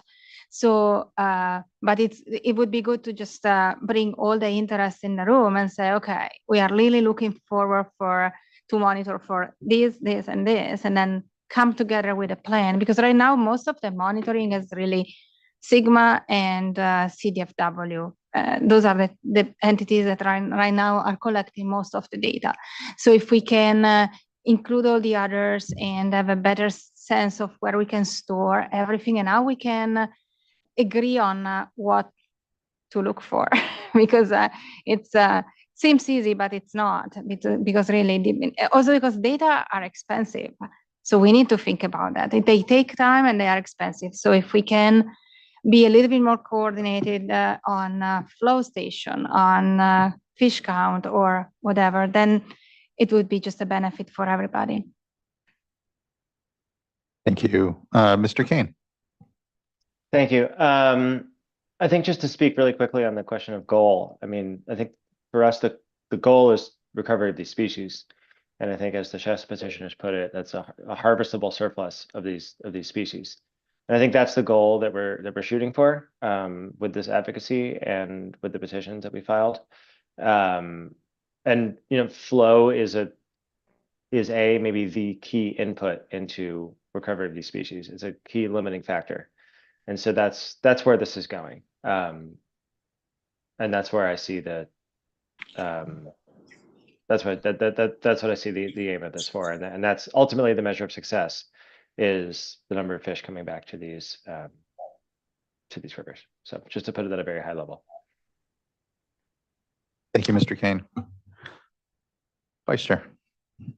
Well, I have several questions, so I'll just kind of put generally what they are, and then to just get folks thinking so we can move along quickly. I would like to hear what folks think about Mr. Black's suggestion about splitting things off between Scott and Shasta. I kind of think it's important to keep them together, but at the same time, if there's movement in one over the other, maybe, you know, being open to fast tracking one. So I want to get your thoughts on that. Also want to get your thoughts about the model discussion that we had earlier with Ms. Volya regarding integration of that model and whether or not that makes sense. She had quite a lot to say, so just want to get the rest of your input on that. And then, well, actually, the rest of it, I think I can ask staff about, because I have some thoughts on the resolution regarding forest management practices, the Klamath, and whether or not the resolution encompasses that review. So just focusing now on the model, splitting off. Oh, and then one other area, sorry. The canyon issue on the Shasta Canyon versus upper reach, and any thoughts that you all might have on temperature in particular, curtailment and the impact. I know CDFW had some information, but regarding temperature in the canyon reach, but looking at maybe strategic ways to address the need where the temperatures might be cooler.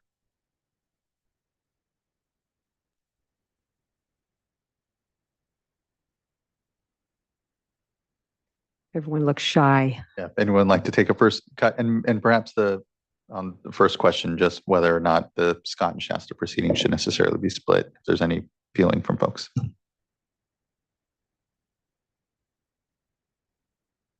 Well, I'll talk about it. I mean, it was our proposal. I think that if we're trying to achieve good policy, and I'm glad Nat brought up the goal is fish. It's not achieving flow, even though, and that's a problem here sometimes, because I think you guys have jurisdiction over flow, but it's not over all the other constituents. And so I think that's why we recognize, and I appreciate what Mike said. To solve the bigger fish problem is going to go beyond the jurisdiction of this body, but this body has a part to play, and I'm glad we're currently having facilitated meetings with the tribes and some of the stakeholders trying to figure out those broader issues, and I'm hoping they'll yield something, and I'm very optimistic. That all being said, and even though we end up being a lot of the same people in the room for the two valleys, they just are very, very different valleys. The fish that do well in them, the solutions that are available to them, even the crops to some degree that are growing in them, the soil types, all of these things are very different. And so I think, and it gets convoluted, and I think it gets confused. I think there's been times when something's been said about the Scott and it's been assumed for the Scott and Shasta, and then it's created this sort of misinformation we have to go resolve, or sometimes, a challenge in one area is viewed to be a challenge in both areas, when in fact it's not. And so it's getting in the way. I don't believe this should be an issue that's necessarily one side or the other. I think good government's going to require us to approach unique situations uniquely. But it's not the biggest issue. It's more work for us to come down to more meetings. As much as I really enjoy meeting and seeing all you guys all the time, but it is more work for us. But I think it's necessary.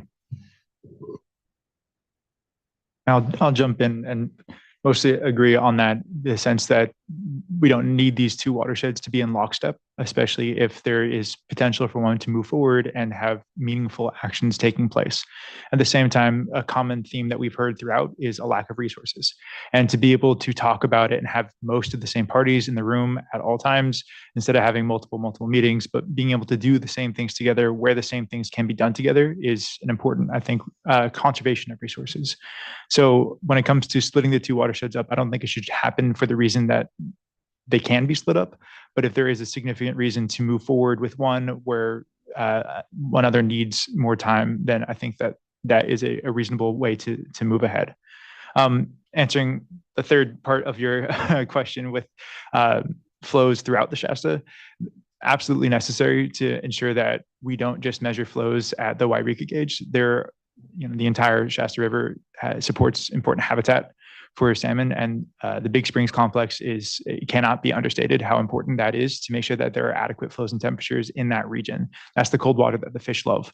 There are, going back to Dave's presentation on studies, there's another McMahon and Tresh study that looked specifically at the flows needed in the Big Springs area. It wasn't necessarily recovery flows the same way that the emergency regulations right now are not necessarily recovery flows, but it is a beginning and something that you can look into. In our petition that we initially filed, we highlighted that study. We also highlighted stream gauges that are there, but maybe offline that could be used to deem compliance with it. So a lot of the infrastructure may be in place, but just needs to be put back into place. Really appreciate that and the response on, splitting.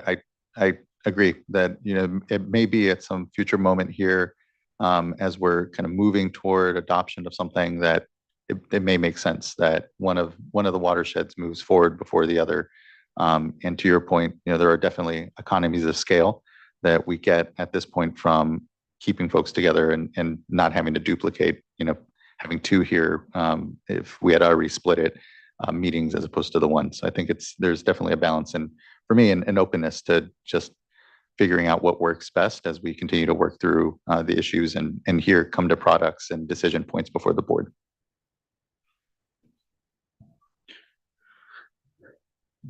Mr. Harris, please. The only way I know that without wait, but I'll just touch on the canyon really quick. I know we're kind of jumping around, but that's okay. I don't think it's really a question of is it the canyon or is it the upper reaches of the Shasta River? To me, it's more, what can the canyon produce? What is it doing now with the flows it has? What could it do at 40 CFS? What could it do at 70 CFS? And I think that's an important question as we move forward. I think I've heard today a lot of discussion related to the canyon flows and temperatures, and we have data that shows that there are fish there. And there's certainly probably a need for more data to be collected, and we can certainly work on that in the next summer. But I think, moving forward, I think there is a desire to think about the canyon more in terms about its productivity at 50, the temperatures that we're seeing. So I think that's a discussion that I think we've actually almost turned around there, but we've been in discussions with the Farm Bureau. I think I came here one of our meetings and basically said it would be really great if we stopped throwing memorandums around and response letters back and forth. And my phone rang this summer and the Farm Bureau called me and said, hey, let's talk about the canyon flows. And, I think at one point we kind of agreed, disagree, and also agreed that, a science-based approach to really looking at what can happen in the canyon and figure out where there are data gaps. I'm not an in-stream flow specialist, so I don't know all the parameters of modeling, but I assume the boundary temperature conditions for the model have changed as a result of things like Cardozo, the fact that we have 8 CFS, roughly more cold water coming out of Big Springs as a result of the TNC 1707 on the Big Springs property that we now own. We have more temperature data now. I believe the 2014, and I'm kind of rambling on here, but I think the 2014 McMahon and Tresh flow study was based on like 6 or 7 years of fragmented data. And I could have got that wrong or mixed it up with another study. So I think, there is a desire to continue to look at the canyon, but I don't necessarily feel it has to be the canyon or the upper basin. I think it's more of the upper basin can perform, and we can try and monitor that and see where it's going. But it's really looking at the canyon and what the canyon's capable of producing at different flows and what we're seeing out there at the flows we have now. Yeah. Did that answer your question or? That's good. And Mr. Belcheck, please. I just want to provide a perspective. The question about the canyon brings up a lot of issues, and it really ties into the goals and objectives of the tribe. So I wasn't on any panel before, so thanks for inviting me. I work for the Yurok tribe located at the mouth of the river. Yurok tribe's a fishing tribe, like the Karuk tribe and the Shasta. When we think about these goals and objectives on there, we're talking about fishing opportunity, and a broad spectrum, a diverse spectrum of fish, and a recovery goal, resiliency, those things. And when I tie that into how we think about the canyon reach on the Shasta River, I think about the rationale that if we can't prove that these fish need this and this cold water here, then perhaps we could take it from that stretch of river. But we're thinking beyond just salmonids. We're thinking about lamprey. We're thinking about the system that supports the fish, and what are the implications to have a significant portion of the water missing from one part of the basin to the overall watershed health of the basin itself. And so for that reason, I don't we don't agree with removing even more water from the Shasta River Canyon. The unimpaired flows are somewhere around 180 to 200 CFS. If you go down to 30, you're talking around 17% of the unimpaired flows. You are at far below what general in-stream flow standards tell you would be a detrimental impact to the river. And that's one of our rationales. When you go and look at it specifically for specific species like Cal Fish and Wildlife did, and I'm glad they did, you see that there is more salmonid use than had been previously assumed, that it isn't all just tied to temperature, and that stretch of the river is important to the ecological health of the whole, even though it has different uses at different times of year for salmonids. So I just wanted to highlight that in the way that the goals and the objectives influence the way that you think about different parts of the system and their importance at different times. Thank you, Mr. Belcheck. Mr. Walker. Thanks. I appreciate Mike's point of view on that. I just want to clarify something about sort of our view of the canyon. Obviously, those July, August flow requirements are some of the most painful on ag. That doesn't. I mean, I think I heard something earlier that we don't give enough data to support this. I'm happy to give data. Those are very painful CSFs to give, and so obviously we have our eye on that. There is, I believe, in fact, a scientific question that is not resolved on the canyon, and we would like the canyon to be as effective for salmonids in particular. I mean, not that we're not, speciesist, but we like the salmon are what we're all about, and we'd like it to be as effective as possible. And I think there's a question on and certain temperature characteristics of the river, if we're doing more harm to the salmon value of the canyon reach than good by putting more hot water into it. And yeah, there's fish there. We did a radio array back with the Shasta Valley RCD years ago and found that surprisingly there was fish that do use that at weird times, and they're finding this cold water refugia. And it sounds like from the swims that maybe some of that's even in sort of wetlandy type areas, not even in the deep holes. Who knows? But the question is, when you dump lethal water in there at higher volumes, are you washing out that refugia? We have a valid difference of opinion, I think, right now with Fish and Wildlife on that. One that can be resolved, I think, very easily with a study that they've committed and we've committed to try to find money for. And we've been working with the Karuk tribe to also find some money to figure that issue out, because it would be really bad for us if our pain was actually hurting the fish. That would be a bad scenario, and we don't want that. So we need to resolve this issue. This is an example of, despite the many studies that Dave pointed out, one that hasn't been resolved yet, and can be.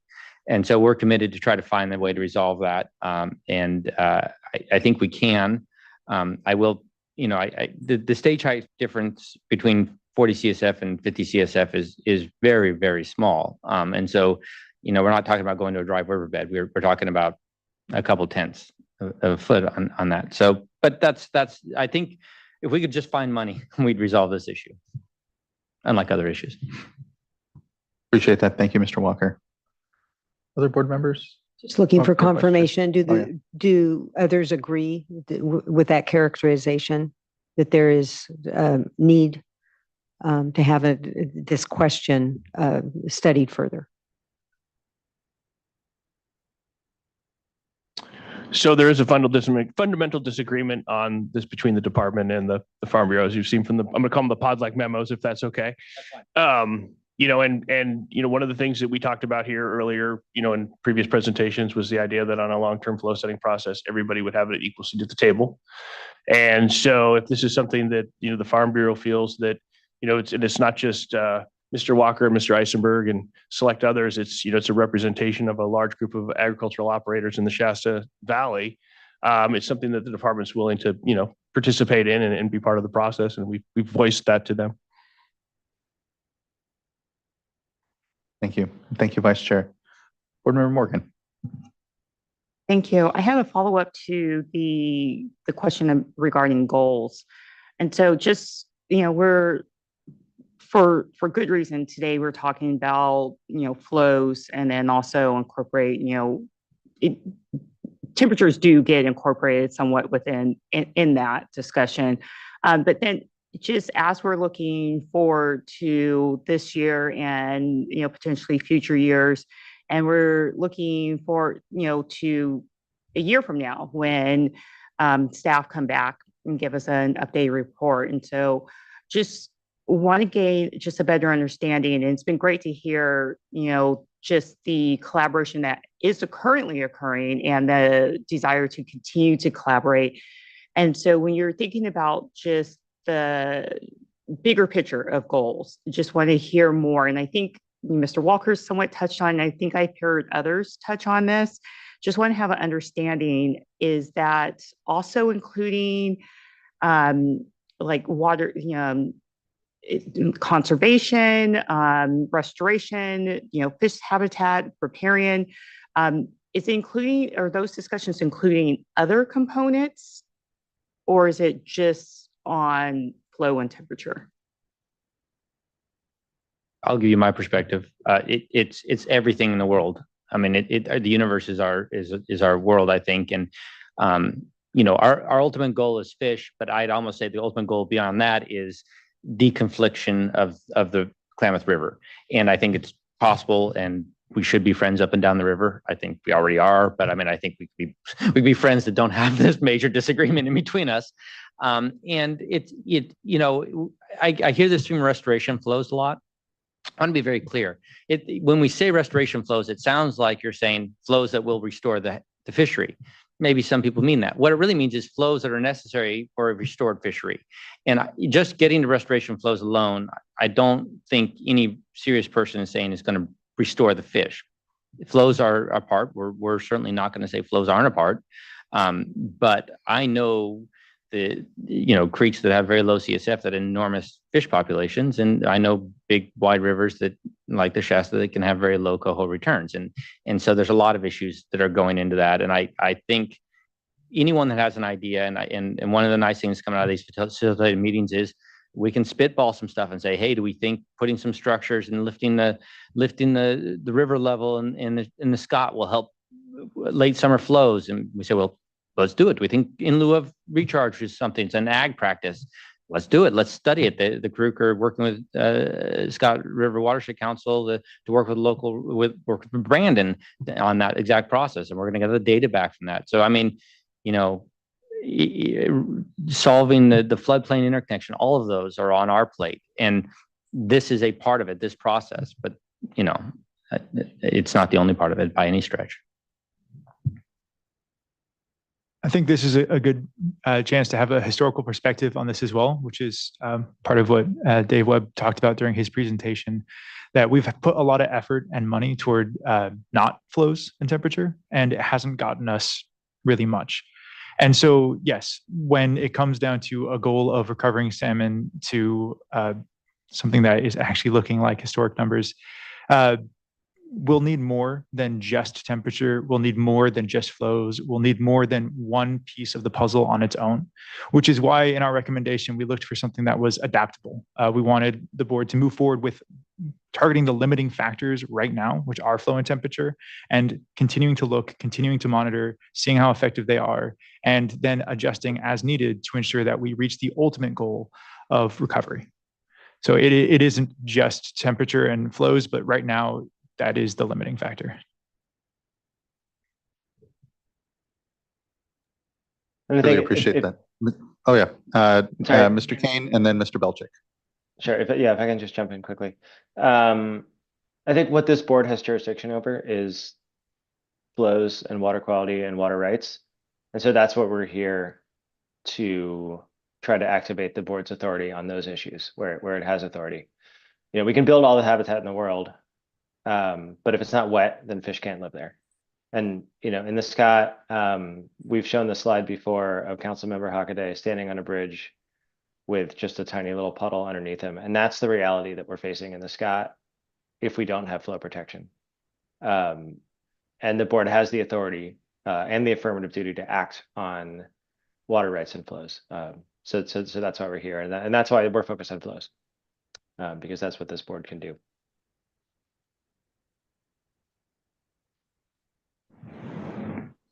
Mr. Belcheck. I agree that that's what the board can do. This is what you have authority to do. We talked long and hard with the Farm Bureau, with some of our partners, with other tribes, environmental groups about what it really takes to fix the Shasta and Scott, and flows are a vital component of that, and so are temperatures.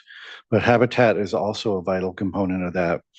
And what we're building right here, and I applaud the board for adopting in-stream flow standards now, even though they're minimums, is the ability to use the modeling that's under development by the groundwater and the integrated surface water to look at options that can get us to places where we can have a restored basin, where we can have harvest opportunities, but ag also continues to have a role. It may be different than the way things are now, but there's a continued role. So I think we're building the building blocks here. My worry is that we take so long studying it that our fish continue to decline while we're doing that.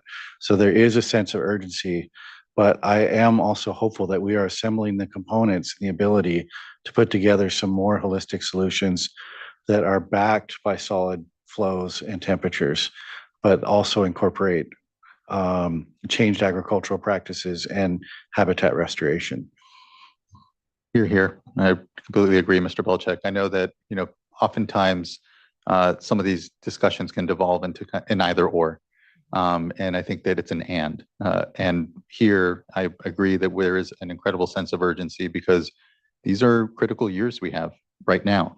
And we'd be in a different place now if the collaborative, true work and discussion had happened decades ago, but we are where we are. And there is a lot to learn from the prior years, but appreciate that our authorities here, the curtailments that have happened, the discussions that we've all been having over these last years, even late into the night. I know I'm glad we're here in the mid-afternoon and not 10 o'clock at night, have provided the basis, I feel, for more of a space to have a common understanding of what we have to do and provide the board here clarity as well as the role that we can play in helping to drive it, knowing that, we can only encourage the circumstances here that I think can actually lead to success, can't necessarily dictate, and that's the human components. And so I just really appreciate all of you, everyone here that's still here, part of the discussion, for continuing to contribute to just that, a common understanding with a sense of urgency,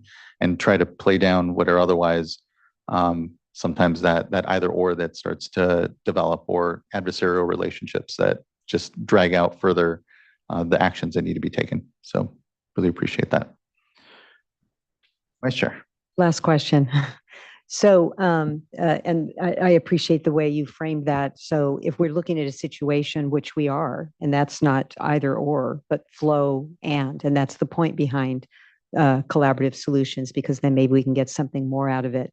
And Mr. Belcheck, I agree. We don't want to, if we're looking at solutions that have to get studied to death, then in the meantime, time's a wasting. So can any of you identify, I'm starting with Mr. Belcheck, since you brought this up, the flow plus non-flow action that seems to be, just based on your conversations with others, an action that should be focused on in the short term versus something that it's just going to take a lot more study and maybe would be, part of the longer term permanent in-stream flows. You just want one project, or? Yeah, or if you go ahead and mention as many as you like, but I'm just, since I know you spend a lot of time, several of you spend a lot of time in the watershed, just make it more real for us. Well, just to reiterate, flow and temperature is the backstop upon which restoration projects are built. It's incredibly important that both are present. I think we have examples of habitat projects without flow that don't work, and we have examples of flow without habitat that don't work. There are examples of that. So the things that we're looking at are adding geomorphic resiliency, contact with floodplains, that slows water down, beaver dam analogs, Those are some of the things. Scott River Watershed Council is involved in doing a lot of that projects. We're starting to get involved in those things. As well as off-channel ponds. The Karuk tribe is a leader in developing those kind of approaches. A lot of these have a common theme. They're slowing water down, increasing fisheries, habitat complexity and diversity. So they generally tend to have a dual purpose, and that is providing fisheries habitat, but just trying to slow the water down. I think some larger scale projects that haven't been attempted yet are some attempted at least remeandering of stream reaches that have been straightened. And that again would be to increase complexity and to slow down the drainage of water. And there's plenty of other experts that can talk about these projects even more. But those are along the lines of what we're doing. We're really guided by some of the fisheries limiting factors analysis, including the EDT model by the Karuk tribe, as well as analyses done by Scott River Watershed Council, and then our own analysis situation. And then also your own staff has really provided valuable guidance on these things.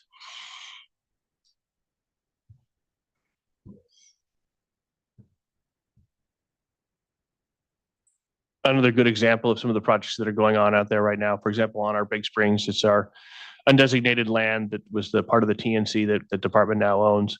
CalTrout has now developed plans to integrate habitat features into the main portion of Big Springs to increase the habitat complexity, slow down velocities, and really improve that for spawning and rearing. On our Little Springs complex, working with tribal partners to actually get passage up to the Little Springs pond at the top of the watershed. We're also looking at a long-term fix there to remove that ponded area because it actually heats up water significantly.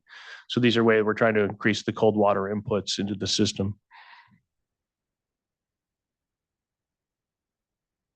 Vice Chair, and thank you, board members, and looking to see if there's any further comment or question for this discussion panel. And we still have public commenters to get through. I know it's been getting to be a long day here, so just really appreciate everyone's patience as we dive deep in a really critical issue here before the board, and appreciate everyone's great contributions here. So thank you. We can let this panel be able to get to their seats, and let's go ahead and start to hear from our general public comments. And so I'd like to first call up Conrad Fisher, be followed by Glenn Spain, Nick Jocelyn, and Felice Pace.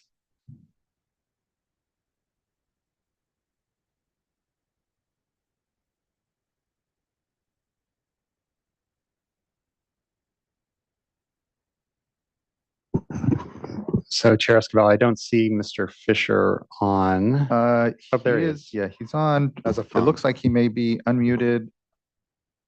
Oh, and is maybe having some challenges with his audio. And Mr. Fisher, I think he you just should left. be able to do a *6. There you go. How about now? We can hear you now. Okay. I'm calling in by phone, slow internet, apologies. My name is Conrad Fisher with Water Climate Trust. We're one of the petitioners for the Shasta. I think as a lot of you know, my home is on the lower Klamath River in southwest Siskiyou County, and this issue is incredibly important to everyone downstream from the Scott and Shasta, as well as upstream, especially as we're recovering the entire river. And for a lot of us who've been involved, this today feels like a culmination in many decades of effort, which is why I'd love to direct the board's attention back to what the Shasta petitioners and many other people here today have been asking and or suggesting, which is that the goal of what you direct staff to do should be recovery and survival of endangered species. So in our suggested edits, it was not don't do baseline, it was do both. So if you're going to embark on a scientific basis report and an economic analysis, both of those processes, we are asking, can you link those to baseline minimum and recovery? Ideally, it would be just recovery, but I realize we're at the stage we've kind of been told, no, we're not leapfrogging, but those are both large undertakings. And as previous speakers have said, they're necessary to implement a permanent long-term in-stream flow requirement, regardless of which legal process we choose. So I'm asking again, let's get started in the right direction, so where the scientific basis report and economic analysis are explicitly directing staff to do those toward recovery, survival and recovery. So, and I guess before I'm quiet, I would love to hear, all of us would love to hear from any board members who have reservations about that, so we can really have a discussion about this, because today's a very critical day and we can't wait 5 more years to only have baseline. So let's start checking the boxes now. And again, if anybody has reservations, it'd be great to hear from them today. Thank you. Thank you, Mr. Fisher. Appreciate that point and question, and we'll let board members think further on it as we continue to hear from folks, but appreciate your points. Next, I'd like to call up Lynn Spain, be followed by Nick Jocelyn, then Felice Pace, then Richard Marshall.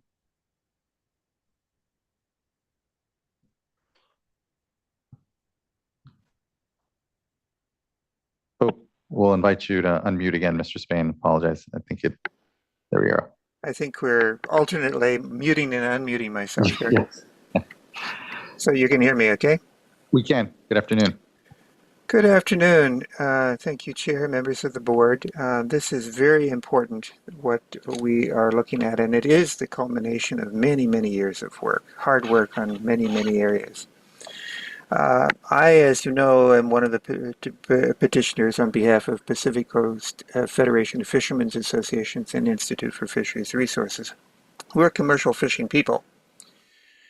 We depend on salmon from places like the Scott and Shasta, which was a very large portion of the original productivity of the Klamath. And the Klamath was once, as you know, the 3rd largest salmon producing river in the continental U.S. We're down to fractions of that, small fractions of that. And particularly important were the 2 refuge areas in the Scott and Shasta. We are governed by weak stock management in our fisheries. When these fish intermingle, these very weak stocks have to be protected. The weak stocks in the Shasta and the Scott right now, even if we have lots of fish in the fishery, we would be closed down in what's called the Klamath Management Zone because of those weak stocks.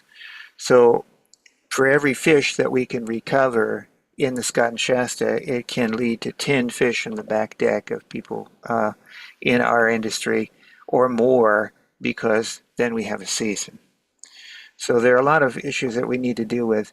I want to hit on the issue of long-term recovery flows, and not just belly scraping minimums, as we have to get there first, but it's a good equivalent is an emergency room hospital.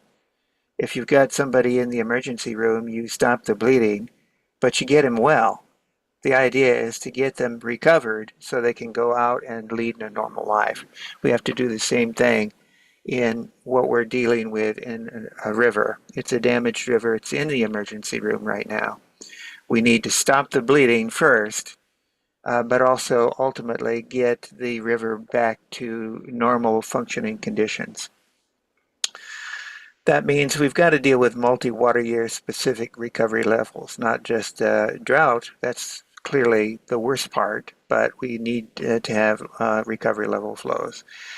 The other thing is I'm gratified to see that fishery impacts are really part of the analysis. All too often, when we see a project on land that may affect the fisheries, you talk about the costs to landowners, but you don't talk about the costs of doing things the way they're being done. The status quo is not free. There's a cost of doing nothing.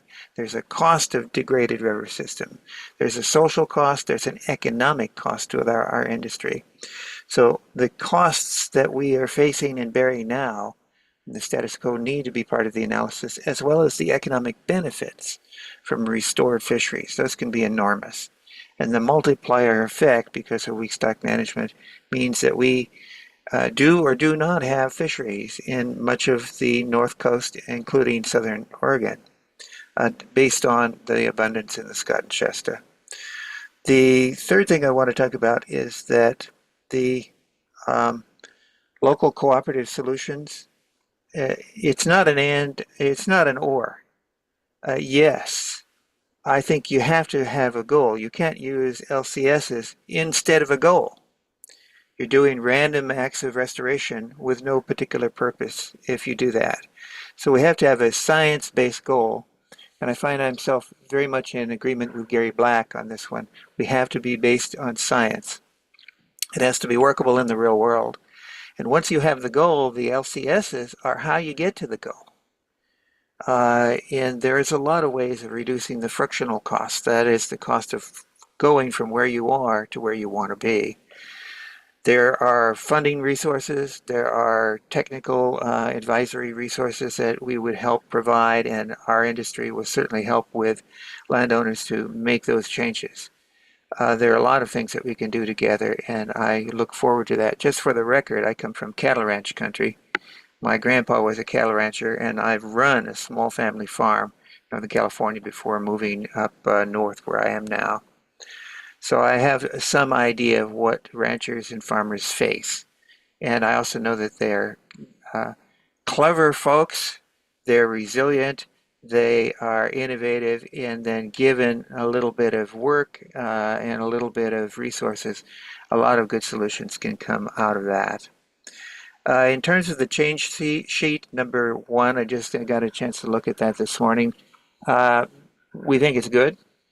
It really covers the issues, and I think you've integrated the various comments in very well. I wouldn't make any dramatic changes on that at this point. And I want to talk about a little bit on the issue of sediment, because that was raised a couple of times. I'm sure other people will raise it. The sediment disaster rumors that you hear about what's going on in the Klamath are greatly over-exaggerated. We have a river, and as you know, rivers' jobs ecologically is to move sediment from one place to another, mostly to the ocean. The Klamath River in a normal undammed condition would carry about 6 million tons per year of sediment, roughly 4 million cubic yards of sediment a year. That's the standard for a river like that. In a wet year, even more. So what we're seeing now is the natural resources, the natural services, the natural cleaning functions of the river starting to kick in. We're seeing sediment loads, large sediment loads only immediately below Iron Gate Dam. As you get further down, the sediment is basically roughly around where it would ordinarily be in an ordinary year. And when the rains come through, it is expected, all of our modeling says, and all of our experience with other dams say, that in 3 or 4 months, most of that sediment will be gone and out to sea as the river resumes its normal functions. None of that sediment is going to be a barrier to Scott and Shasta returning spawners, even right now, certainly not in the future. So with that, I will say I'm happy to answer any questions. We're moving, the board is moving in the right direction, and it's about time. Thank you, Mr. Spain. Next, I'd like to call up Nick Jocelyn, be followed by Felice Pace, then Richard Marshall, and then Amber Jameson.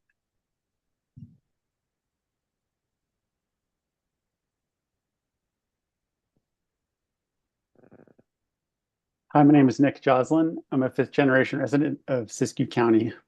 My background is in geology and watershed restoration. My family showed up in 1854, started ranching in 1856, and sold the ranch a short 160 years later.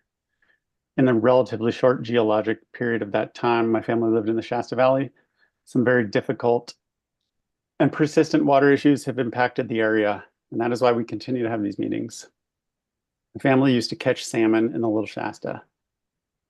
These pictures show relatives of mine holding fish caught in the Little Shasta River. Next slide.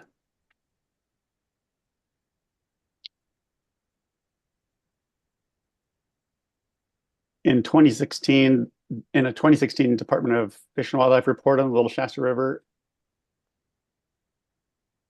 they quoted my grandfather.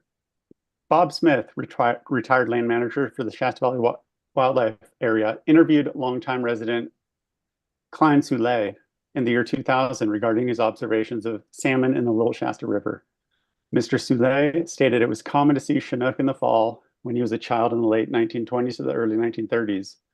Mr. Soule said that his father, who's pictured in this photograph, told stories of the Native Americans coming out of the hills to harvest fish in the Little Shasta River. Klein recalled that when he was a child, he rode horseback with his father down to the Little Shasta River to look at salmon. I used to swim in the Little Shasta when I was a kid, and now it's dry every summer. Shasta is actually in drought every year from out-of-stream uses, and climate change is making the water deficit worse. We're struggling to get out in front of current impacts, let alone plan for the future drier and hotter climate predicted in this region. Many of the standard options for river restoration are not available in the Shasta. A big obstacle to providing shade is you can't grow riparian plants with a good enough success rate because the hydrograph is so affected by Dwinelle Reservoir. So what are we left with? Up to $100 million has already been spent in the basin, but most of it has been spent on ranching infrastructure upgrades. We can't use a proxy of dollars spent as a metric of success. These types of voluntary upgrades have not led to more water being left in the river flowing to the mouth. In some cases, the infrastructure can lead to more water being removed from the river. Very few voluntary measures have led to a reduction in consumptive use, which is the legal standard for dedicating in-stream flow. And there may only be one case where the in-stream flow dedication has been made permanent in the Shasta. So really, for the money that taxpayers have spent, we continue to only get the possibility that water will be left in stream. We're now circling around a series of projects that simply continue down this path. Huge taxpayer costs, multi-million-dollar infrastructure upgrades, but water only left in stream sometimes, maybe, or when in excess of irrigation needs. We can't replumb the diversion infrastructure in an over-allocated river and expect that alone to result in more water. It simply isn't possible. Can we be wiser with water use? Yes. That is what these regulations will lead towards, but there has to be a regulatory backstop so cooperative efforts occur in a wet river. Even with broad buy-in on voluntary actions, we have seen repeatedly that a single entity can erase the good faith efforts of those of the agricultural community. These rivers need a chance to recover, and that can't happen if they're nearly dried up year after year. Thank you for considering the baseline minimum standard, and I hope we can move towards a water year type management that can lead to recovery of these rivers. Thank you. Thank you, Mr. Jocelyn. Appreciate your comments. Next, I'd like to call up Felice Pace, followed by Richard Marshall, Amber Jameson, and then Andrew Marks.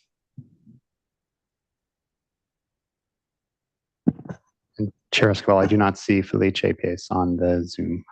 Okay, thank you, Mr. Laufer. Next, then, I'd like to go to Richard Marshall, be followed by Amber Jameson.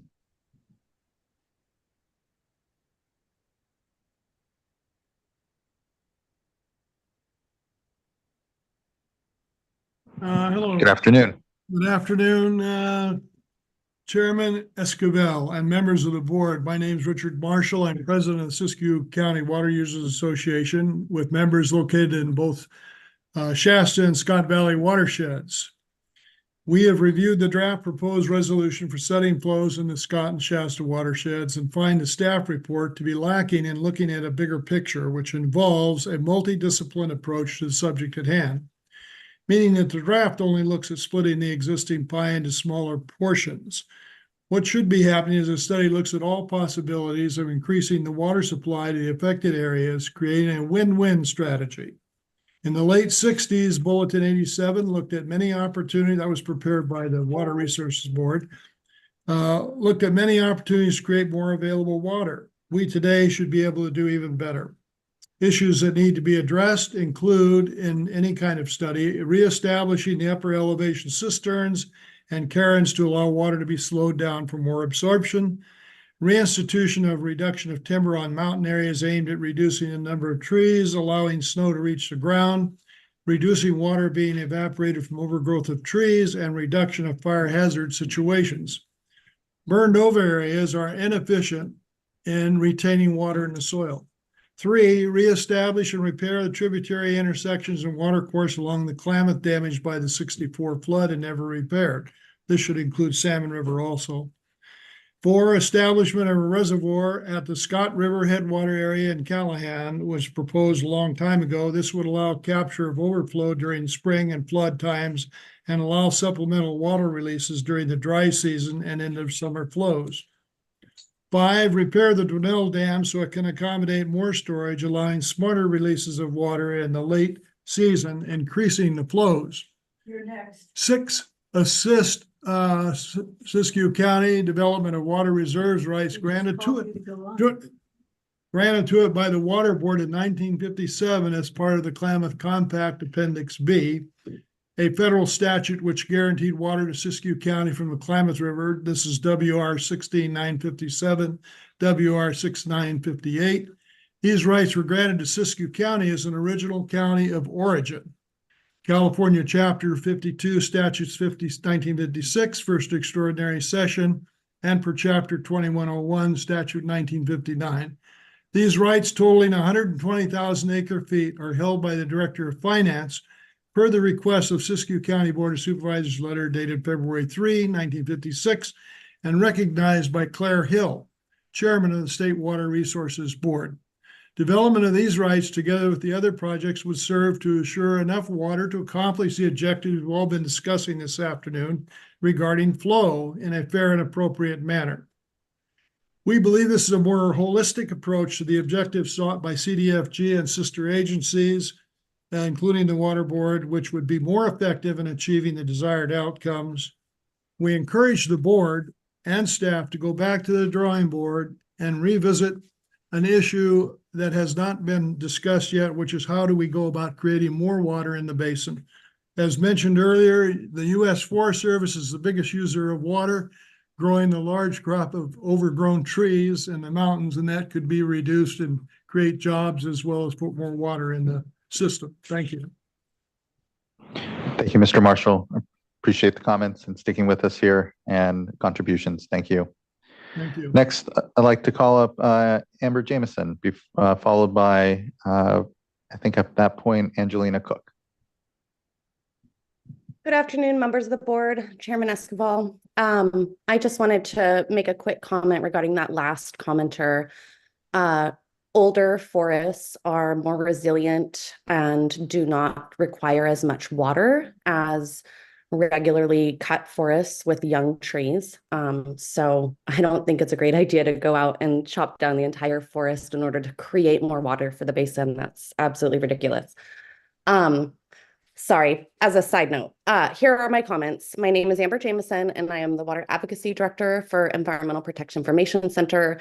I'd like to thank you guys for your efforts to achieve permanent in-stream flows in the Scott and Shasta, and I'm glad to see that the recovery is mentioned in item 9 of the resolution. But I am, however, concerned that the proposed resolution doesn't include recovery as a flows as a goal. And it seems to more focus on baseline flows, which are not intended to allow for salmon recovery. Recovery is consistent with the board's duty under the public trust doctrine, and even Governor Gavin Newsom's salmon strategy states that our goals are to recover salmon in the state across their range. And CDF's letter dated June 15, 2021, it explicitly states that their minimum baseline flow recommendations are, quote, not intended to set the stage for long-term management considerations, nor should they be construed to provide adequate protections for salmonids over extended periods of time. We're looking at adopting a permanent in-stream flow regulation, and so we need to have numbers that are going to be consistent and appropriate for an extended period of time. And that would be recovery flows. Furthermore, we did have at least 540 individuals, apologies for loading up your inboxes, but they did submit comments on this item, urging the Water Board to adopt minimum stream flows that are suitable for the recovery of salmonids. But it does seem like the amended resolution appears to double down on like the bare minimum baseline flows, and we would really like to see those changes that the petitioners had suggested for achieving recovery flows. The bare minimum baseline flows are not only inadequate for recovery of salmon, but baseline flows are not being met for weeks at a time during the dry season, including from August 10th to August 24th of this year in the Scott River. Meanwhile, local tribes and watershed groups were scrambling to truck endangered salmon around because the flows were so low that the rivers were disconnected and the salmon were left stranded. And then those people had to drive home past full irrigation canals. The loss of salmon has had devastating effects on tribal communities, which have lost the ability to provide for their families with salmon that they have evolved to eat. Studies have shown that the loss of salmon is not only culturally devastating, but it has resulted in higher rates of heart disease, diabetes, and even resulted in a suicide epidemic on the Yurok Reservation. In fact, I'm very close with several people who lost multiple family members and loved ones to suicide when the fisheries first closed, including 3 individuals who took their lives in the same courtyard over the period of a few months. This is devastating to these tiny communities. And so I want to remind you guys that, you know, this is a matter of life and death for these people. It's not a matter of profit margins and, you know, a parcel of land that has to lay fallow and reduce, you know, income. It's a matter of life and death and survival. So, you know, I just urge you to adopt, you know, some kind of a resolution that includes recovery flows as a goal. And I would urge you to, you know, take the Shasta petitioners' proposed resolution changes and incorporate them into your adopted resolution. Thank you so much for taking the time on this. And also thank you guys so much for, you know, keeping this process going and addressing these issues. It is important. And I do appreciate that everybody's been working together and cooperative. But I really think that we need to do something, you know, and adopt some permanent regulations that are suitable for recovery of salmonids. Thank you. Thank you, Ms. Jameson. Really appreciate your comments and advocacy, and just thank you for sticking with us here and providing your comment in this discussion. Next, I believe we had Andrew, I think Marks it was, but I don't believe he's on the platform. So we'll go next to Angelina Cook.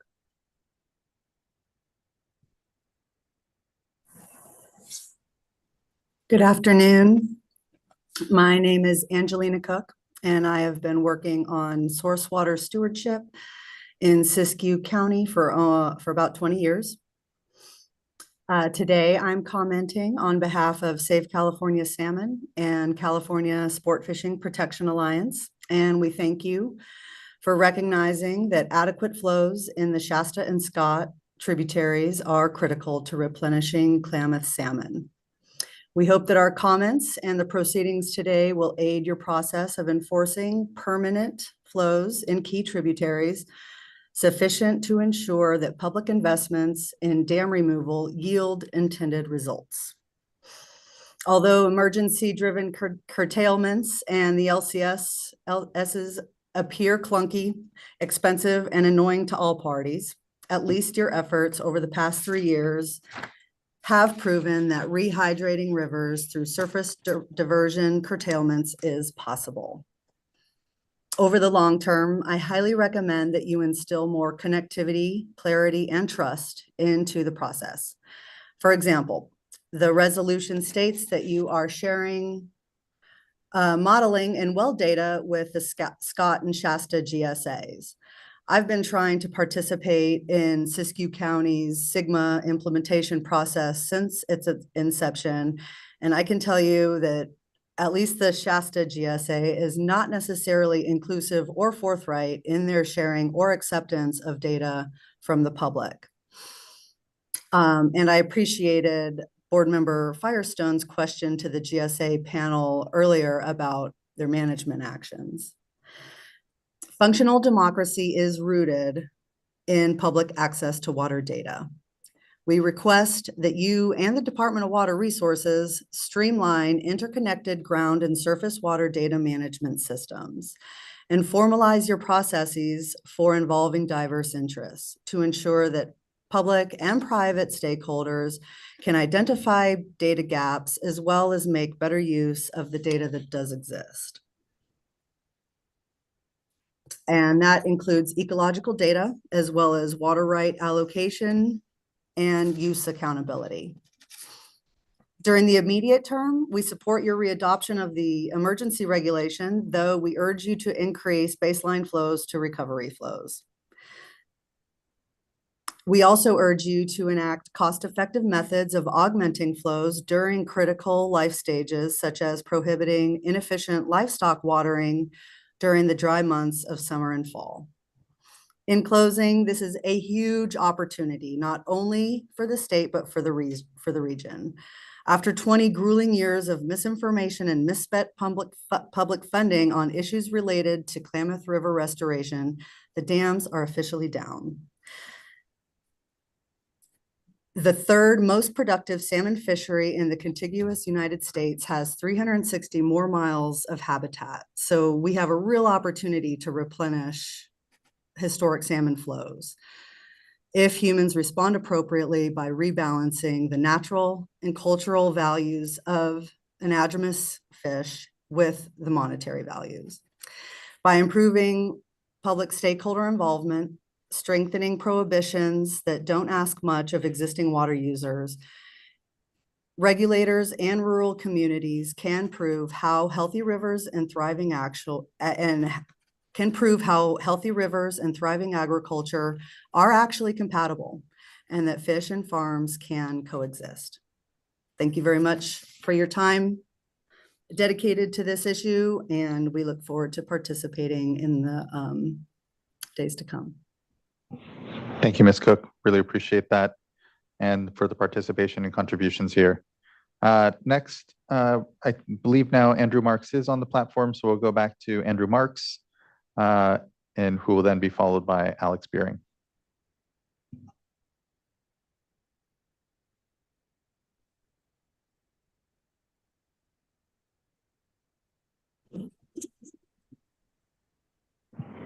Good afternoon, Mr. Marks.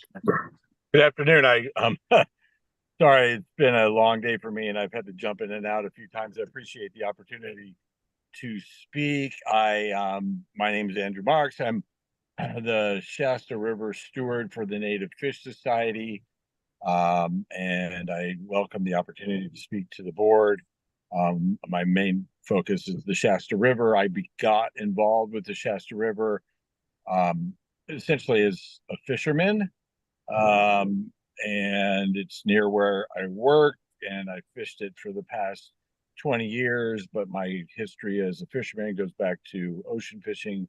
I commercially fished. I had a sport charter boat captain's license, so I'm very sensitive to that impact as well.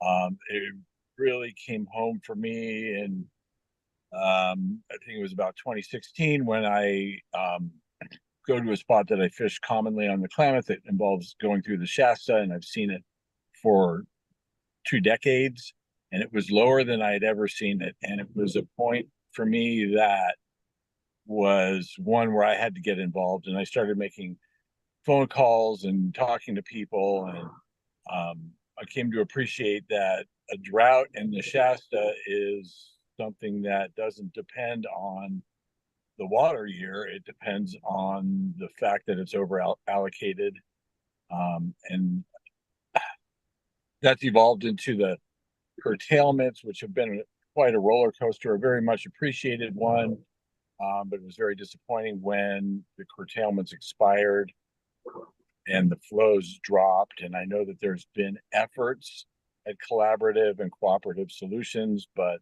there's a limit to that because of the over allocation.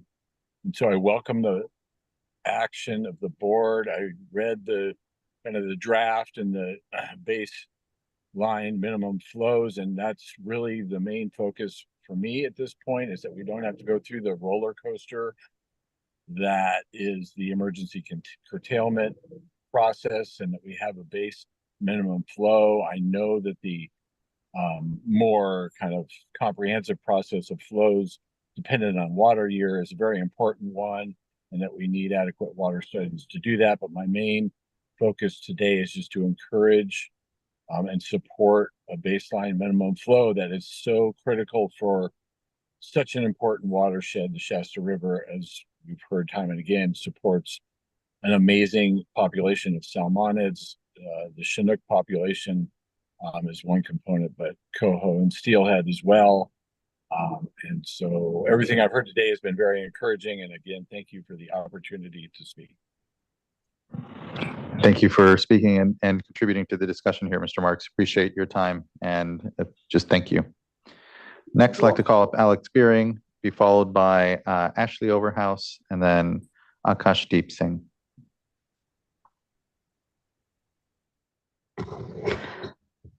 Okay, good afternoon, Chair, Vice Chair, and board members. I'm representing California Farm Bureau, California's oldest and largest ag advocacy group. And I'm here not just making comments for myself, but also in support of our board members in Siskiyou and our members in Siskiyou County who are fantastic. And I think you all know that already. I would just start by saying that I feel like I repeat this a lot and I feel like a broken record when I say it, but so many of us, I think, would be willing to give up a measure of abundance for a measure of certainty. And I look at this as something that can help with an outcome in that regard that is both helpful for fish populations long-term and ensures some measure, hopefully a good measure of success for them, but also provides protections for the folks who are using that water in the watershed. I know that there's increasing angst, of course, with the use of the emergency regulations, but I also want to acknowledge that we understand that that is something that is a tool at your disposal to use. And absent some other enforceable thing, whatever that is and whatever that looks like, this is what you have. This is what you have to do in the basin. So we get that. As far as the resolution goes, I kind of view it as a documentation of the current state of affairs for what is happening in these watersheds, and also kind of a catalog of the challenges and opportunities that exist and have been revealed in some way over the past year as these groups have been working together. And that's not just for members of the community, the ag community, or NGOs or tribes, but also the board itself. And then also how to move forward for the coming year and maybe beyond to find out whatever that enforceable thing is. That is something that you guys can bless and implement and can guide this effort long term. I also want to reiterate some of the comments that Ryan Walker said about enforceability looking like a couple of different options. It doesn't just have to be one thing. As long as it's something that people can be held accountable for how they engage and how they implement it and the success that it brings, that is what I think the goal is in terms of an outcome. I was pleased to see the resolution acknowledge several things that I think we've kind of all found over the past year in particular. One is that there are definitely technical and financial limitations here that are making this in some ways a bigger challenge than it is in other areas where there have been extensive models developed and a lot of study and there's a lot of funding available. This is kind of a different case, but what I've seen definitely from the people who've been engaged in some of the collaborative efforts here is that they are very willing to shake loose the couch cushions to see what sort of funding is available where, what they can piggyback on. And I think to the extent that you guys have acknowledged that this is a challenge that probably deserves some extra attention, that's very helpful. I also appreciated that there's an acknowledgement that using the e-regs has some inherent limitations when it comes to things like having to reveal some of the economic impacts of a regulation, and that this is an imperfect tool. We all know it's an imperfect tool, and hopefully there's something better that will result from all of this. Again, there's been a lot of talk today about the work between the tribes, the diverters, and other interested members of the community over the past 3 years, and especially over the past 12 months, to come up with a framework for a holistic, enforceable, long-term agreement for managing the watersheds. A lot of the people who are involved in those conversations are here today and spoke today, and all the same people are talking. It's just now a lot of them can talk publicly and share what they've been doing. And then finally, I think the part about the locals still being given the opportunity to bring something forward, I think is really helpful and important as well. So I also appreciate that the resolution directs staff to help develop or evaluate those baseline minimum flows, potential economic impacts in the region, all those things that are kind of necessary for understanding the conditions that need to be addressed in coming up with that long-term plan or framework, but are still burdens in both dollars and time in terms of producing. So the fact that you've given staff an authorization to actually produce some of that or work on some of that is going to be helpful, I think. The only thing that I would also request is that when locals bring forward some of those potential solutions under, I guess it's whereas on the amended whereas number 45 and resolution that 2B section, that you and staff are transparent in your evaluation process for whether those are acceptable and what parts are acceptable and what aren't. I think it's important not just for building trust, but also actually developing a viable long-term plan. So at any rate, thank you for the time and the work you and staff have invested in this. I know it's a lot, and that investment is very evident to everybody who's involved. So appreciate your time. Thank you. Appreciate yours as well. Appreciate the good comment, Ms. Beering. Look forward to, I know, further comment here amongst it all. Next, I'd like to call up Ashley Overhouse, be followed by Akashdeep Singh, and then Josh Nutila. Good afternoon, Chair Esquivel, board members, and staff. Ashley Overhouse, Water Policy Advisor with Defenders of Wildlife. Thank you for the opportunity to give public comment. Defenders of Wildlife has advocated for sustainable management of our state freshwater resources for people and wildlife for over the last 2 decades. As Water Policy Advisor, I believe this resolution regarding flow efforts in the Scott River and Shasta River watersheds is an important step towards this effort, and I urge the board to take the staff's recommendation and approve the resolution as changed today. In summary, today's resolution moves the board and our state away from reactive emergency regulations towards something more proactive and sustainable. And Defenders acknowledges that the board's previous emergency regulations were a necessary stopgap to protect fish in the Scott and Shasta watersheds and will most likely be necessary again in 2025. However, Defenders has consistently urged the board to proactively plan for longer, more severe droughts, and continuation of emergency regulations is an unreliable and unpredictable long-term management strategy, one that often sacrifices wildlife in the process. For example, as Cody Phillips noted earlier today, the emergency regulations did not incorporate a modeled water temperature component, a critical threshold for salmonid survival and recovery, and articulated in regulations such as Order 90-5. Defenders is very concerned about the dismal state of our fisheries, specifically while fall run Chinook salmon, the backbone of our commercial fishing industry, are not technically listed under our state or federal Endangered Species Acts yet.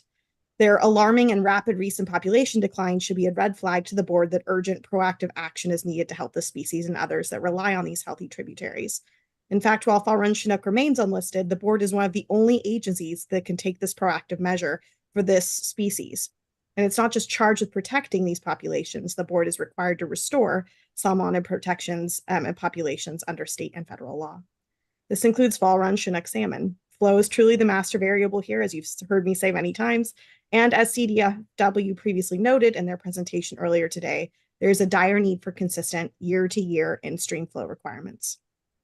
That being said, I want to thank the board and the staff for committing to evaluating and incorporating so many different data sets from varying processes in this resolution, such as the importance of interconnected surface waters with groundwater management inside and outside the Sigma scope that may impact such flow requirements and the overall hydrology in the Scott and Shasta watersheds and the larger Klamath River Basin moving forward.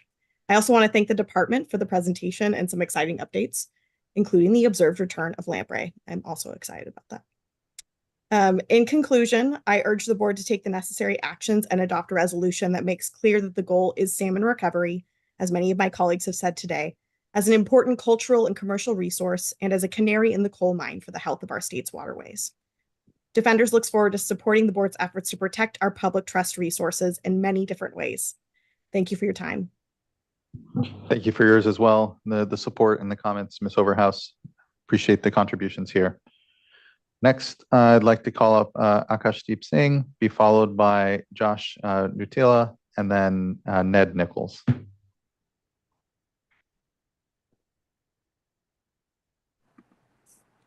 Good afternoon. My name is Akashdeep Singh, and I am speaking on behalf of the Union of Concerned Scientists. My apologies for my camera being off. My internet connection is a bit unstable. As an organization bringing together science and policy, we are deeply concerned about both water quality and quantity amidst an escalating climate crisis. In the interest of time and knowing that the concerns we share have already been expressed by partner organizations in a written letter and their testimonies today, I will keep my remarks brief. We support the board's movement towards a longer-term strategy to protect fish in the Scott and Shasta watersheds, a strategy that takes into account the peoples and cultures that rely on salmon and crucial factors such as temperature. I particularly want to emphasize the importance of the board of listening to tribal communities. I am not the right person to speak on how the Scott and Shasta watersheds impact tribal communities who rely on the river, but I'm grateful for the members who took the time to speak at this hearing today. And I want to encourage the board to prioritize proactive and meaningful engagement with tribal communities who have been here since time immemorial. I urge the board to adopt the resolution as amended today, and thank you so much for all of your hard work and the opportunity to provide comment. Thank you as well, Ms. Singh. Next, I'd like to call up Josh Nutilla, be followed by Ned Nichols, and then Jamie Nearney.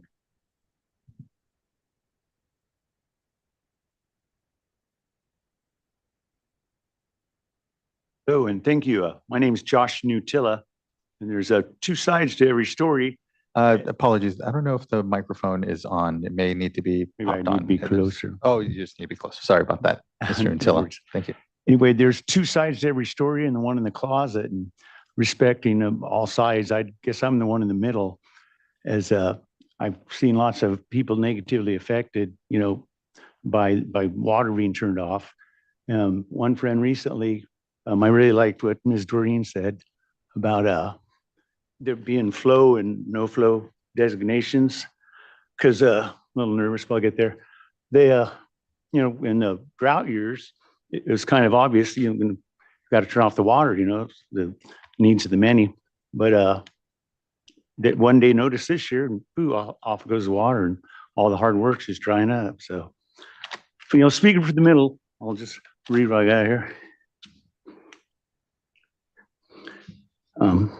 Public school science class, not Google, taught me all life needs water to exist. In this great nation of ours, America, historically, all citizens are entitled to life, liberty, and the pursuit of happiness. When you love your personal and community's traditions that allow all to thrive, that is health and happiness. Please allow our ability to get the water on the land, so all that is life to us lives on.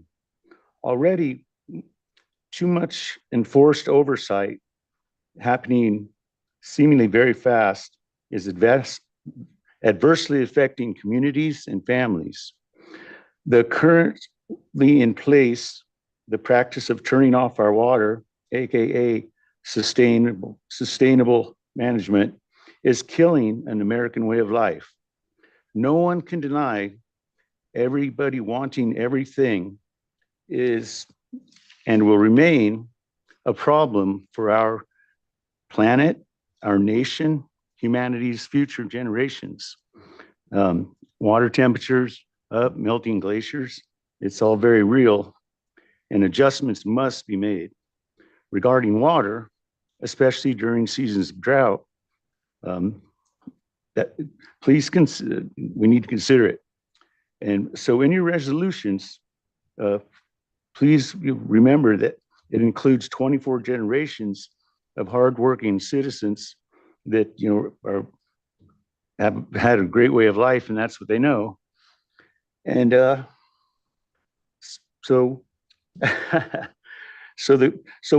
just asking that you always remember as these adding into this needed situation that no one group need of the water is so superior to ours that you shut ours off so readily. May the gift from the Creator, for me, that's God, that lights up our free will, guiding all of us to wisdom and in a fair and compassionate way, balance. We're all in this together, so be excellent to each other. Thank you. Thank you, Mr. Nutilla. Appreciate your contributions to the discussion today. Next, I'd like to call up Ned Nichols, be followed by Jamie Nearney, and then Theodora Johnson.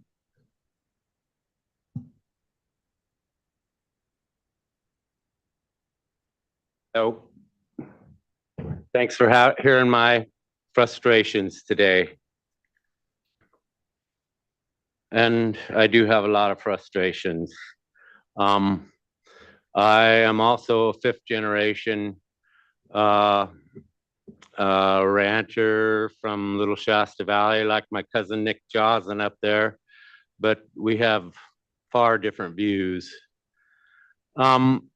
It's devastating for me to see my meadows die, my trees die, my lawn dead. I'm just a small time hobby rancher. I only have one horse and I pasture my neighbor's sheep and cows. I have about 3 acres of meadow, but I'm still a stakeholder of where I live, as are all the other agricultural stakeholders here today who have had their water curtailed. So I ask the board, it is obviously that you support the tribal and the environmental issues, and I ask that you give the same sympathy and feelings towards the agricultural world.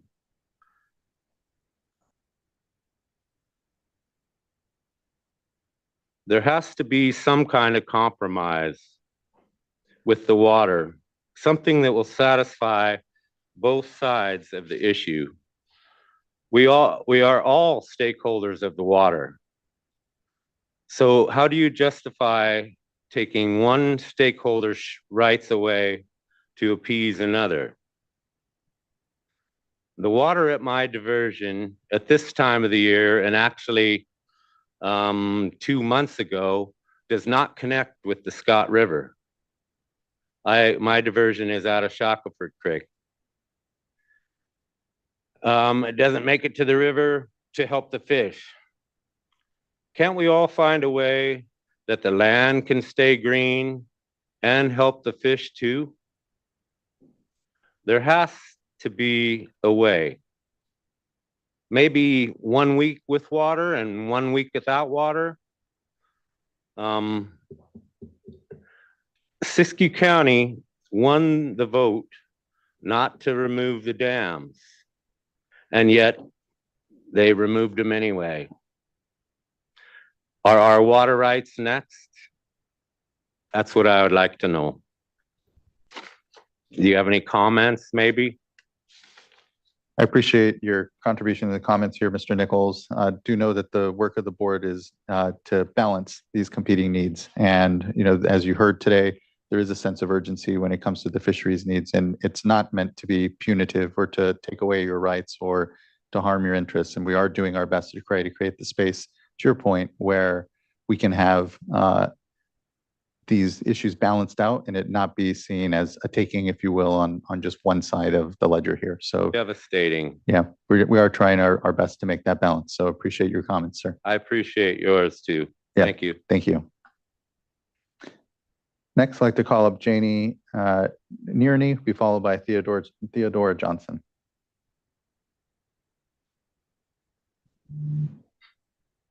And Chair Esquivel, I did not see Jimmy Neary on the Zoom platform.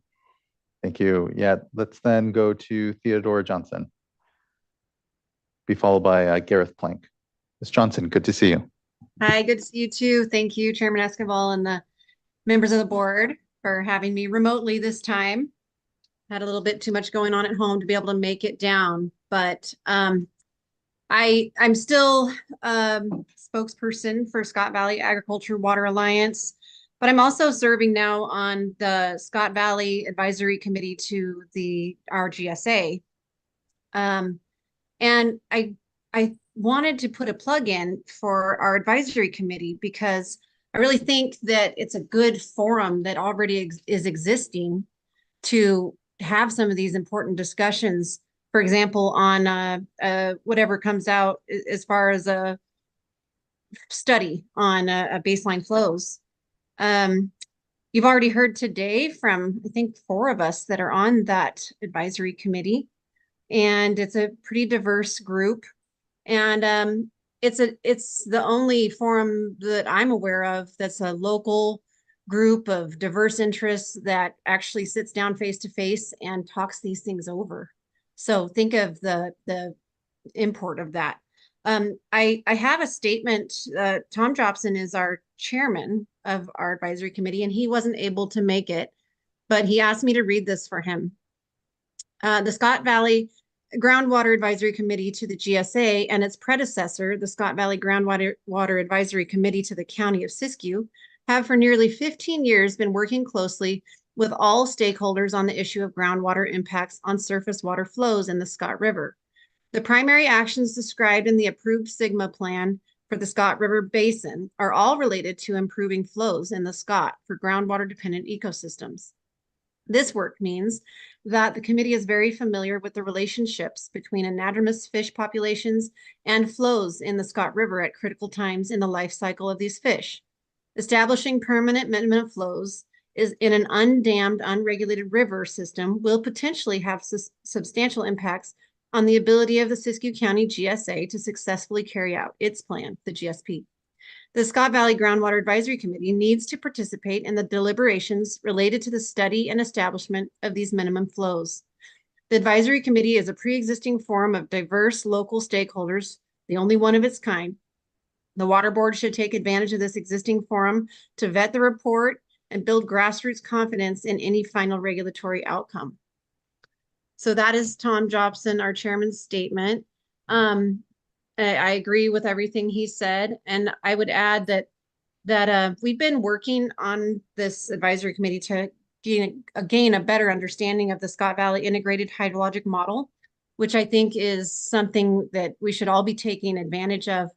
That model, it really can help us understand what's possible in our watershed, and what's also, reasonable, because they can run a scenario where well, let me say this. It can tell us what's possible.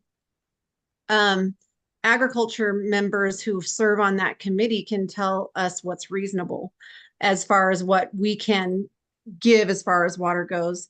And what can further determine what's reasonable is looking at data that we already have from the USGS flow gauge, overlaid with data from CDFW, decades of data on fish populations and their trends over the same water years. So we can kind of see what has been necessary for those fish over the years by overlaying the data, the flow data and the fish data. So I think there's a lot that we can accomplish by using the hydrologic model and the existing USGS and CDFW fish data. Back to the Scott Valley Integrated Hydrologic Model and us we're all trying, it's a complicated thing. I think you have people on this advisory committee who are willing to really dig in and understand it. And if there are places where we have a lack of understanding or a lack of faith in how the model works, we're actually working together to try to fill those gaps, like to put in ET into the model so that we have a better idea of the water budget. And, just to keep refining that model, to keep building confidence at the local level from all sides for that model. And then I think it is the tool to move forward with, to move forward with something that's achievable. So I'll end by saying that if you give us, I'm also a rancher in Scott Valley, and somebody said this earlier, that they're resourceful, inventive, and a highly motivated population, we ranchers. And we're highly motivated to find a solution where we get to stay in the picture. And so if you give us a reasonable goal for flow, or maybe it's a reasonable goal for fish populations, whichever one you choose, and then give us the freedom to achieve those goals in our own way, and within some, guardrails, not totally, do whatever we want, but you could almost look at it as like a miniature SGMA, with a shorter timeline. But I appreciate how SGMA gave the county the ability to say, hey, let's work on a plan of our own. We'll get it approved by the state, but we think we can come up with solutions here. And indeed, we did get a plan approved. And I think we could do that in a similar way in our watershed for this permanent in-stream flow regulation. Give us the goal, and then let us come up with a plan that we can survive.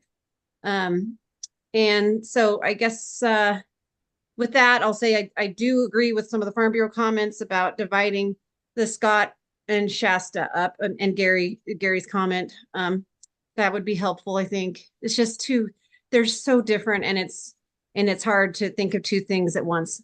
And then secondly, I appreciated the Farm Bureau changes to the resolution. I thought they were worthy changes and worth you're looking at. So with that, thanks again for having me remotely, and I appreciate your work on this. Thank you as well, Ms. Johnson. Appreciate you continuing to contribute here to the discussion. It's good to see you and look forward to the further work ahead. So thank you. Thanks. Next, I'd like to call up Gareth Plank, be followed by Cree, and then I believe after that will be Cecile Willie.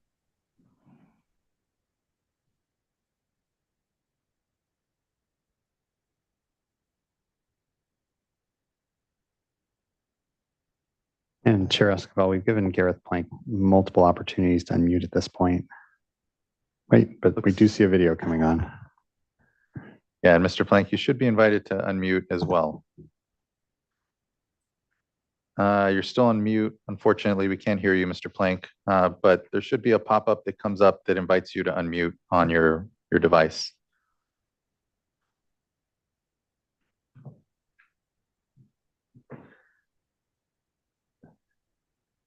Yeah, apologies, Mr. Plank. We're still not hearing you. You're on mute. Mr. Plank, in addition to the pop-up, you should be able at this point to see a microphone in the lower left corner on your phone device. And it might have a red X through it or a red slash. If you click on it, it should go away.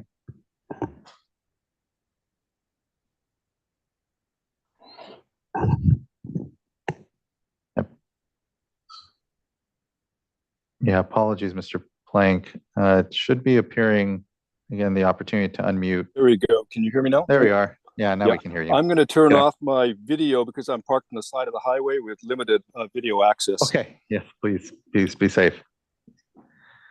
There we go. Anyway, Mr. Chairman and fellow members of the board, thank you so very much for your incredible patience. I'm always astounded by your ability to be so patient and thoughtful for your participants here and members. First and foremost, I want to make sure that from this particular individual, it's imperative that we work with our neighbors and friends, the tribal members, for habitat and the fisheries. So my comments in no way disparage or undermine the necessity and the critical importance to work with them and make sure we have a better fishery out there in habitat. One thing I do want to sort of delineate between the other speakers is I believe the remedy is very different. And I kind of go back to the 70s, the head of oncology at Johns Hopkins believed to combat breast cancer that you needed just bigger mastectomies, which then included a collarbone and then multiple ribs. And regrettably, he was not alone in that. And not that everybody in this room is off, but this humble rancher's opinion is I think there's other alternatives that will be far more important in restoration. First and foremost, in looking at Article 8, or the kind of as Mr. Walker suggested, when we add a little bit of prejudice to comments, we kind of color it. And the commentary is often that there would be fish if we did something more in the Scott and the Shasta. And that probably does a disservice to sort of lump all of California's and the Pacific fisheries into a small tributary of the Klamath. And that's just a minor point, but I think that's just something when we use language, we need to be careful. And I think within language, that goes back to looking at the designation of emergency. An emergency is when you're flying a plane and the landing gear doesn't operate and you need to land. that's an emergency. Trying to fly a Piper Cub to Honolulu from San Francisco does not create an emergency. That is a colossal collapse in planning. And that's what I would say a lot of what we're dealing with today. And this goes back to what the remedy is. In 1879 was the first scientific report on anthropogenic climate change. That was followed up in 1953 with peer-reviewed science that said climate change is here and it's coming. That was actually introduced into the congressional record through testimony and vivid debate in the 1955. So this is something that's been long coming. And so we need to, where do we look for solutions and who do we extract those solutions from? I think we need to be a little more generous in that. Ms. Robinson from Cal Fish and Wildlife, I think, really did the best to highlight on why we need to bifurcate the Shasta and the Scott. Just listening to her comments and other participants, there's a lot of confusion. Were you referring to the Shasta? Were you referring to the Scott? So I think when we look at economies and trying to combine them, whatever we gain in economies by having these two processes co-joined is lost in confusion. So I think when we talk about something, let's don't have the board and the participants being confused on what fishery you are, but it also adds prejudice because we can kind of lump all the negative in both rivers and ascribe it to one river. So I think it's highly, the judicious thing for the board to do would be to bifurcate these two so that we know and can clearly focus on which ecosystem, which river we're discussing. In addition to that, when you look at going down and you look at the whole notion, she suggested that California did not have enough resources to do the studies. Well, California is the 5th largest economy in the world. So, if it's true that California doesn't have the resources, I'd like you to look at farmers and ranchers that you're asking to sacrifice and say that if the 5th largest economy doesn't have the resources, what would the resources of the farmers and ranchers in one of California's poorest counties have to be able to contribute? And I think this kind of goes back to, the issue of what Mr. Tucker was referring to on prices. And I think Brandon Foise did a great job. I'm a new rancher. I spent 7 years looking for a ranch. And one of the things I found was Scott Valley. It was probably the most sustainable place to farm on the globe when we use less than 10% of the water that flows through this. And so let's be cognizant of that too. And when it gets to what I'd call sort of prejudicial presentations, when we look at staff's photos of my ranch on Young's Dam between 21, 22, he shows a radical difference in water after the curtailment, where I can show you 30 years of photos without curtailment where that has fluctuated as well. And just to be clear, to the south of my ranch, there's virtually no pumps. So, when you look at Young's Point and you're looking at that reach, there's not a lot of pumping taking place depleting the groundwater above the ranch. So I think that's highly important. I think when you look and you go back and you look at the other thing, that we're mentioning is that there was no cooperation. And that I find extremely painful. Since the time I've owned that ranch, we have been very open, and my neighbors have, and I chaired, as I mentioned before to this committee, that I chaired the Watershed Council for 5 years, and I was astounded, and people that came to visit us were astounded by the overwhelming cooperation amongst participants and ranchers and farmers within that community to do what they are asked to do. So, I just, not to nitpick or to add any kind of disunion, rest assured that there's been broad community support to do what we are asked to do. It doesn't mean we came up with other things to do, but what we were asked to do, such as fencing, do significant alterations to our production. I spent hundreds of thousands of dollars close to 20 years ago to improve water efficiency, and to be told that we've done nothing and don't cooperate is pretty painful, and I think is a piece of information that the board really should take into consideration. Hence I get back to, what is the solution? And one of the solutions has always been there. I have, as well as my neighbors, have put water back into the river on a voluntary basis. I have a very good water right within the river. We have had a water trust in that river. And if there was more water was of interest to the state of California and to the NGOs, there's a vehicle to put water in that river, and you can talk to the current executive director of the Water Trust and the former director of the Water Trust. There was never dollars or interest. So I think to come in at this point and say, gosh, what have you guys done? You haven't done enough. And, we hear Mr. Webb talk about, and this is why the division between the Shasta and the Scott is so important. There has been a vehicle, and if any NGO was interested or any of our petitioners were interested, there's a vehicle to acquire my water and my neighbor's water and put it back in and wet the river if that was the solution. And I kind of go back to what I suggested to this board over 10 years ago. My father-in-law and I offered thousands of acres and 5 miles approximately of the river to do for a study on curtailment. And I think one of the things if I'm running out of time, it sounds like. You have, Mr. Plank, apologies. Wrap up, if I can just another 30 seconds. I have been heralded as one of the most ecologically sustainable ranches in the country. It has been written up in Grist and other publications. I was salmon safe, organic, 4,000 acres. And when I'm asked about when I started ranching, what has been one of the biggest things, it has been the regulatory burden and the lack of cooperation of certain organizations encouraged me 3 years ago to execute an agricultural license and stop my dream of farming and ranching because the regulatory burden was so onerous. And so when people say, don't worry about it, it wasn't the price of wheat, 50 cents on the dollar, what it was at the height of the Depression in cash dollars. It was never being able to do enough to satisfy certain community members, no matter what we gave. I thank you very much for your patience and allowing me to go over. Thank you again. Thank you, Mr. Plank. Next, I'd like to call up Cree, be followed by here looking to see Cecile Willie, and then Annalise Rivero.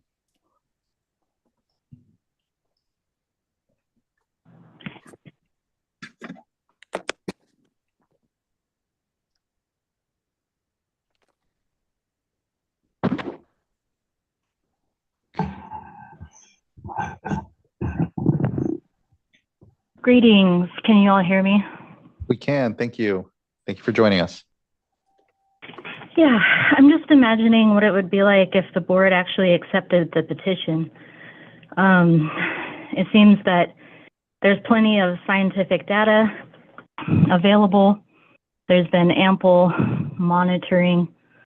Lots of data has been collected over the course of decades, it sounds like, but especially as the petition response says, the efforts began in earnest in 2014 since Governor Brown's California Water Action Plan, which even after a decade of these earnest efforts have been insufficient to protect the threatened keystone species that are a cornerstone of the culture of the local tribes there. So what you've been doing isn't working. That's been made abundantly clear.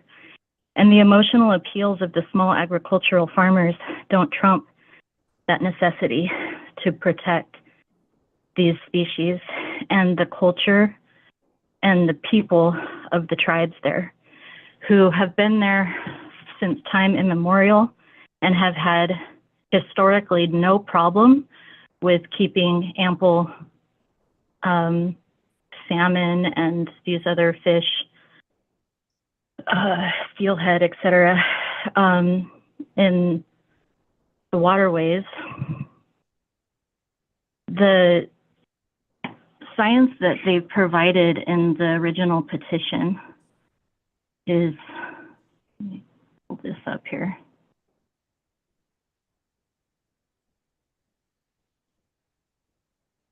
A lot of this information I'm just getting right from the petition itself and the response. The existing scientific studies, data, and information are more than sufficient to identify the flows necessary to support all phases of the salmonid life cycle needs in the Shasta River.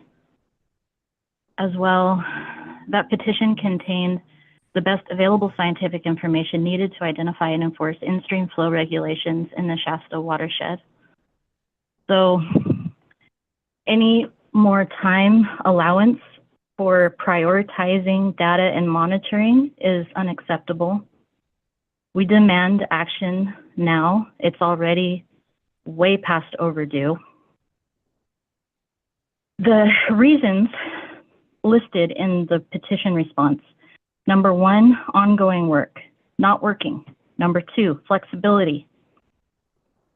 This need for flexibility is not a compelling reason relative to the urgent necessity for the protection of the endangered/threatened keystone species.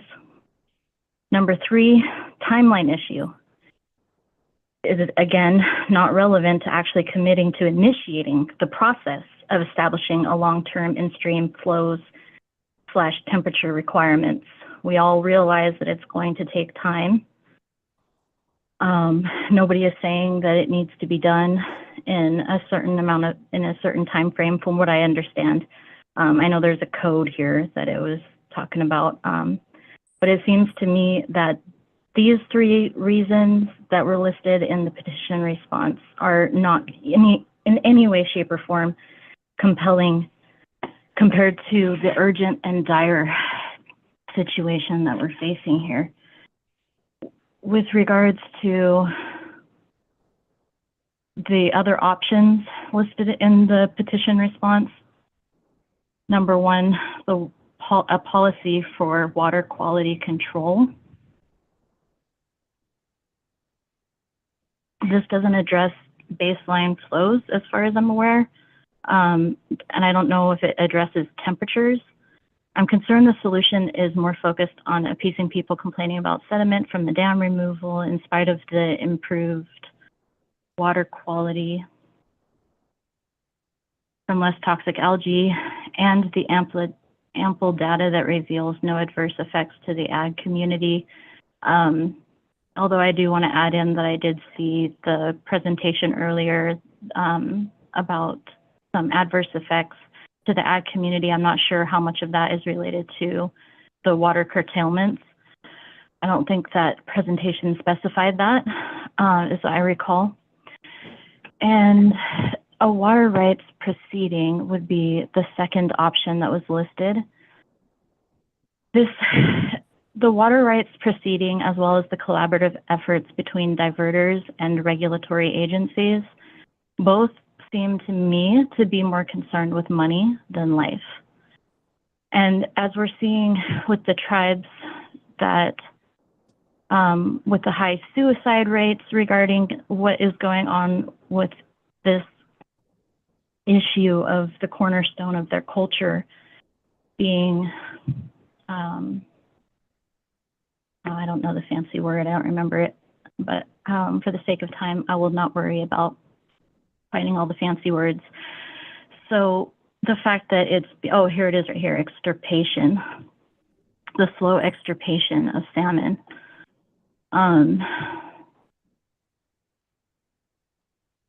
We really need to prioritize life here. And the most logical statement that I've heard in this whole day's meeting is someone mentioned from the tribe actually that this board has authority to regulate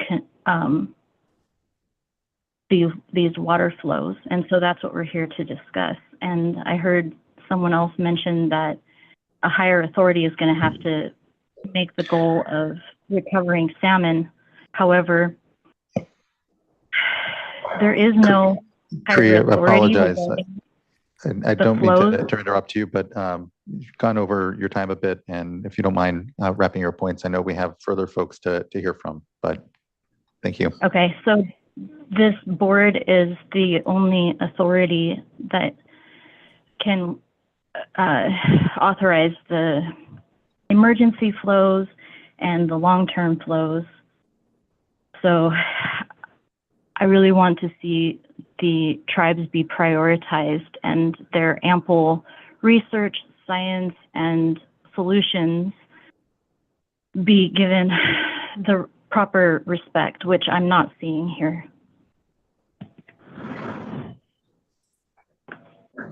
Thank you, Cree, and apologize if you're not seeing that respect. Do know that it's critically important. I know to myself and the other board members that we do just that. Here, bring about a respectful place where we are definitely looking to ensure that we're protecting the tribe's interests along with others here. And so, but just thank you. I appreciate your comments, and here, I know the frustration of where we are in our process. So thank you. Next, I'd like to call up Cecile Willie, and it'll be followed by Annalise Rivero and then Matt Clifford. Is it on? Hello. Okay. Hi, good afternoon. I'm Cecile Willie. I am Pomo, Wintu, and Wailaki, and an enrolled Walker River Paiute tribal member, and I'm the staff attorney for Save California Salmon. Firstly, I'd like to thank you for the creation of this resolution and taking this important step in moving away from frequent emergency regulations towards a more sustainable and long-term approach to managing the Scott and Shasta rivers. The board's previous emergency regulations have been necessary to protect fish in the Scott and Shasta watersheds, but this emergency-driven approach to regulating rivers is not an effective long-term management strategy. Long-term solutions are needed for the protection of aquatic species migration and critical life stages of keystone species such as Chinook, coho, and steelhead. The amount of in-stream flows in the emergency regulations were not designed for long-term use and fail to take into consideration important factors like temperature for salmon survival and recovery. These important fisheries will continue to be threatened if the board does not take action to set permanent recovery flows. As you consider a long-term approach to managing flows, it is important that actions are taken that prioritize the long-term goal of salmon recovery. Now that multiple millions have been invested in restoring the Klamath River, diverse stakeholders in the public and private sectors must cooperate to ensure that dam removal actually results in salmon recovery. And I appreciated the comments earlier encouraging that collaboration. Ensuring that in-stream flows are adequate to maintain conditions for fish migration is a critical factor. A critical factor in restoration efforts. As is noted in the resolution, in-river tribal fisheries have been closed multiple times over the last 10 years and as recently as last year. The resolution also acknowledges the importance of fisheries and rivers to multiple tribes that was emphasized in earlier comments from Councilmember Hockaday of the Creek tribe and Ms. Schaefer from Quartz Valley. This current effort to establish stronger protections for these cultural resources is extremely important, not only to the salmon and river ecosystems, but also to the physical, mental, and cultural health of tribes within the Klamath Basin, as was mentioned by a prior commenter. Maintaining greater in-stream flows is necessary to fulfill the board's duty to protect the environment, public trust, and the people and tribal cultures that rely on salmon. Passing this resolution is an opportunity for the board to uphold the public and tribal trust and show the board's broad range of constituents that the state is taking salmon recovery seriously. Hopefully, following the passage of this resolution, we urge the board to take swift action to establish interim baseline minimum flows well above the belly scraping flows which threaten salmon survival. We must seriously consider the value of our freshwater ecosystems and stop underestimating the gravity of salmon extinction. I urge the board to adopt the resolution that makes clear that the goal is salmon recovery for the benefit of tribal communities that rely on salmon and the greater Klamath Basin as it bounces back from dam removal. Lastly, I'd like to quickly address the separation of the Scott and Shasta discussions. Given the resource and time restrictions on tribal governments and tribal communities, I really want to caution that separation because unless it is absolutely necessary for progress on one or both of the rivers, being able to address both rivers does make it easier on local tribes and ensures more frequent tribal participation on these issues. Thank you for holding space for this discussion today, and thank you for the opportunity to comment. And thank you for those great comments, Ms. Willie. It's good seeing you, and just really appreciative of the good comment and feedback as well on the splitting of the two projects. So look forward to further discussion. Thank you. Next, I'd like to call up Annalise Rivero, be followed by Matt Clifford, and then Vivian Hellaway.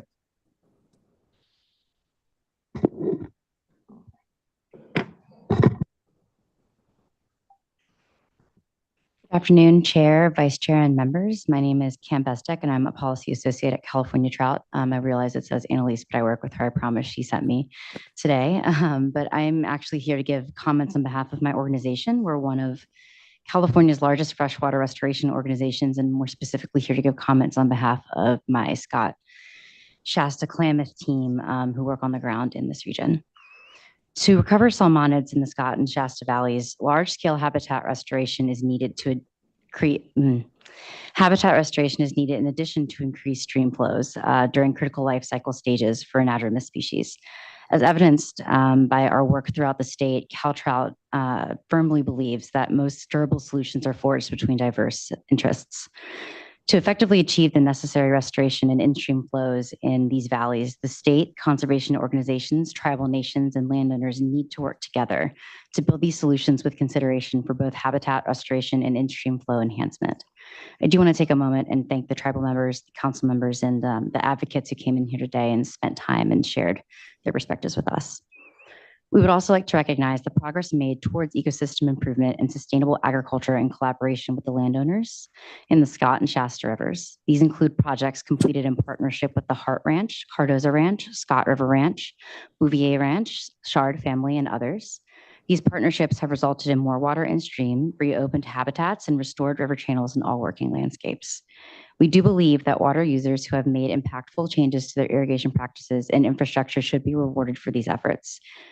And we ask for the mechanism to evaluate the overall water use efficiency of a user when determining curtailments, excuse me.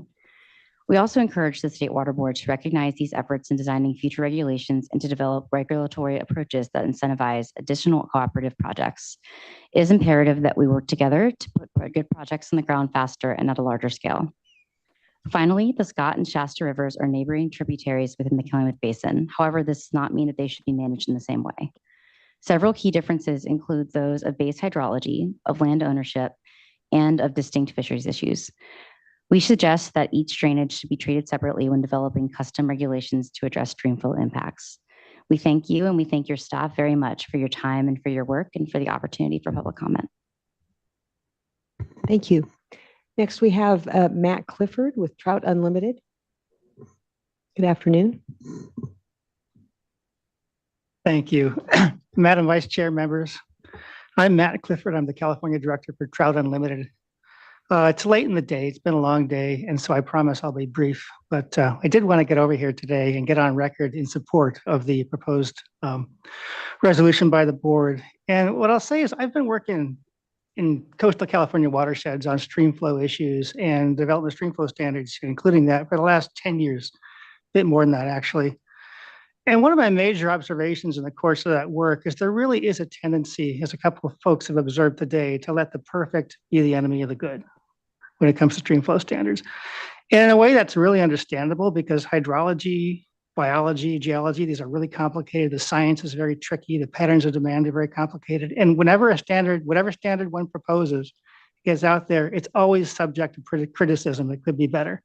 And there's always another study you could do, et cetera. And the result of this, I think in a lot of cases, has really been to contribute to a lot of paralysis throughout the state, where no one ever gets a standard on the table.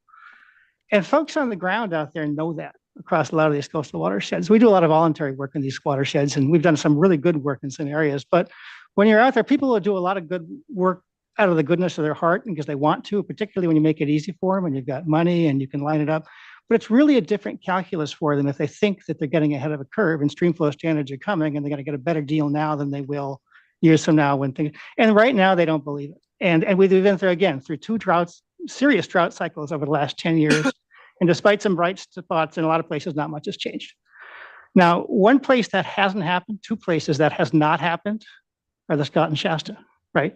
And that hasn't happened there because this board has done the hard work of going out there and formulating and actually implementing these flow standards. And that is a lot of hard work, and we recognize that.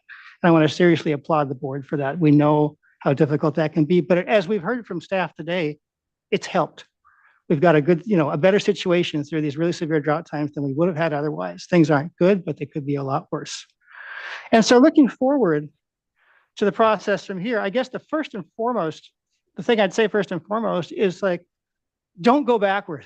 Okay, protect that investment that the board and everyone has made, and don't risk all that progress. And the current standards in place, while they may not be perfect, because again, no standards are, they're far better than not having a standard in place. And what we wouldn't want to do in the worst case is remove them, let them lapse, and go back to a situation where the way we're going to respond is wait for the next quote unquote emergency to come along and then react. We've seen that movie before. It doesn't work well. The response will come late, despite the best efforts of everyone, including folks in this room, and it'll lead backwards. We know that. Let's not unring that bell.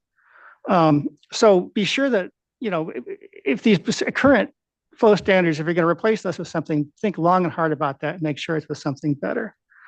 Looking ahead, I mean, we all want to, you know, get to the same place here, right? We want fully protective flow standards. We understand it's going to take a while. You know, the board, it looks like the approach you want to take is to have baseline flows first. Okay, so be it. But in developing those baseline flows, our advice would be make sure that even if they're minimally protective, they are in fact protective of fisheries. They do protect the fisheries, the cultural interests, et cetera, and they're adequate to do that. And for example, just if we have a situation where those flows are in place, and even though we're meeting those flows, we still have fish rescues going on elsewhere in the basin for lack of sufficient flows, we should take that as a warning sign that maybe we're not meeting that standard, need to do a better job. So I'll just leave it at that. Looking forward, other than say thanks again to the board for all this effort, and we wish you well moving forward and look forward to being involved in this process. Thank you. Thank you, Mr. Clifford. Appreciate that and appreciate the participation and involvement up to now that has helped get us to this moment. So thank you. Next, I'd like to call up Vivian Hillowell, be followed by Danielle Zakaria, and then Eli Scott. Good afternoon, board.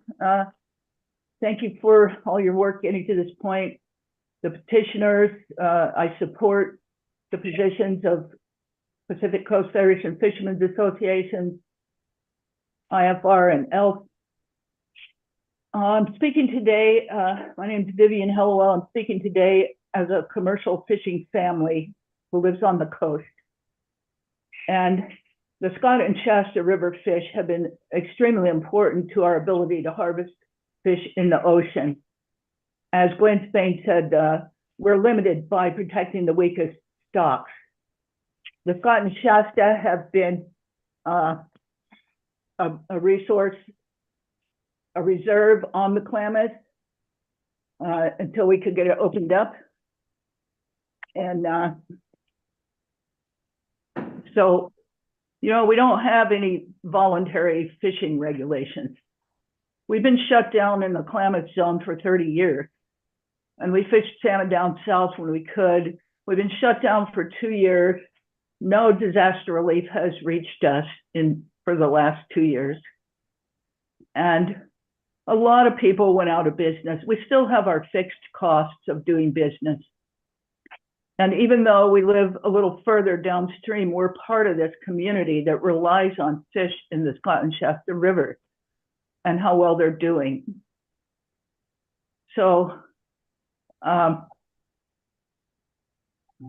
just thank you for your work today, and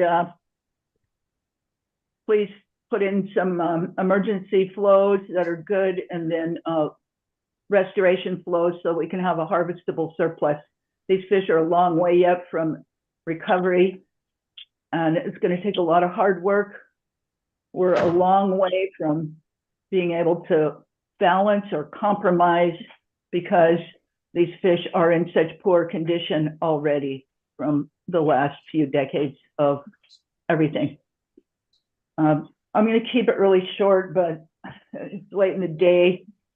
I wanted to suggest that the water quality of the tailwater recharge be protected from contaminants going into the groundwater, because once you get them in the groundwater, it's really hard to get them out, impossible to get them out. And the temperature also of them going in is an issue. So I'm just going to leave it at that for now. Think of us as part of the restoration community.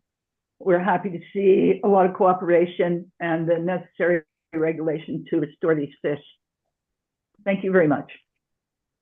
Thank you as well, Ms. Hollowell. I know it's been a long day, so really appreciate you hanging on, being part of the discussion here and your comments. Thank you so much. good to see you. Next, I'd like to call up Danielle Zakaria and be followed by Eli Scott and then Regina Chigazola.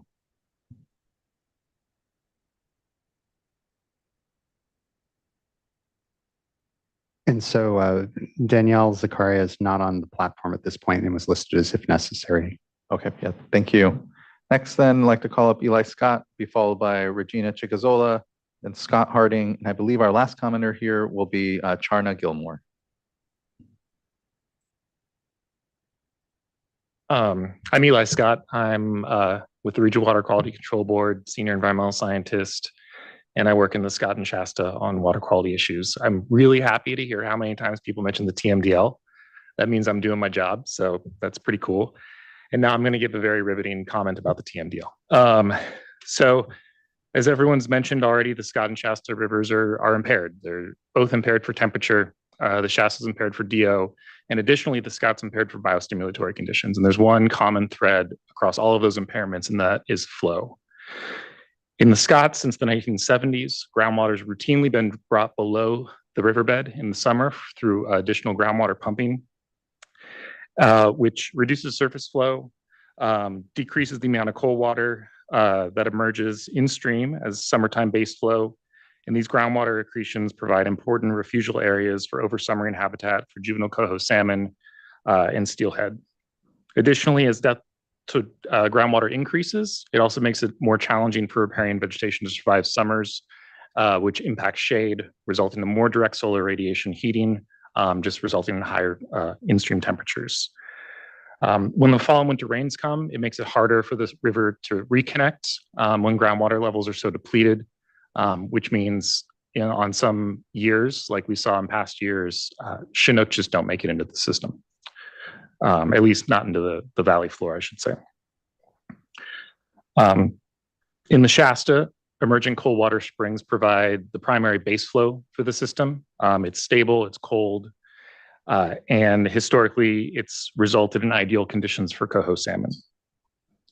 However, with surface water diversions of those cold water springs and additional groundwater development over the past 50 years, we've seen reductions in that flow.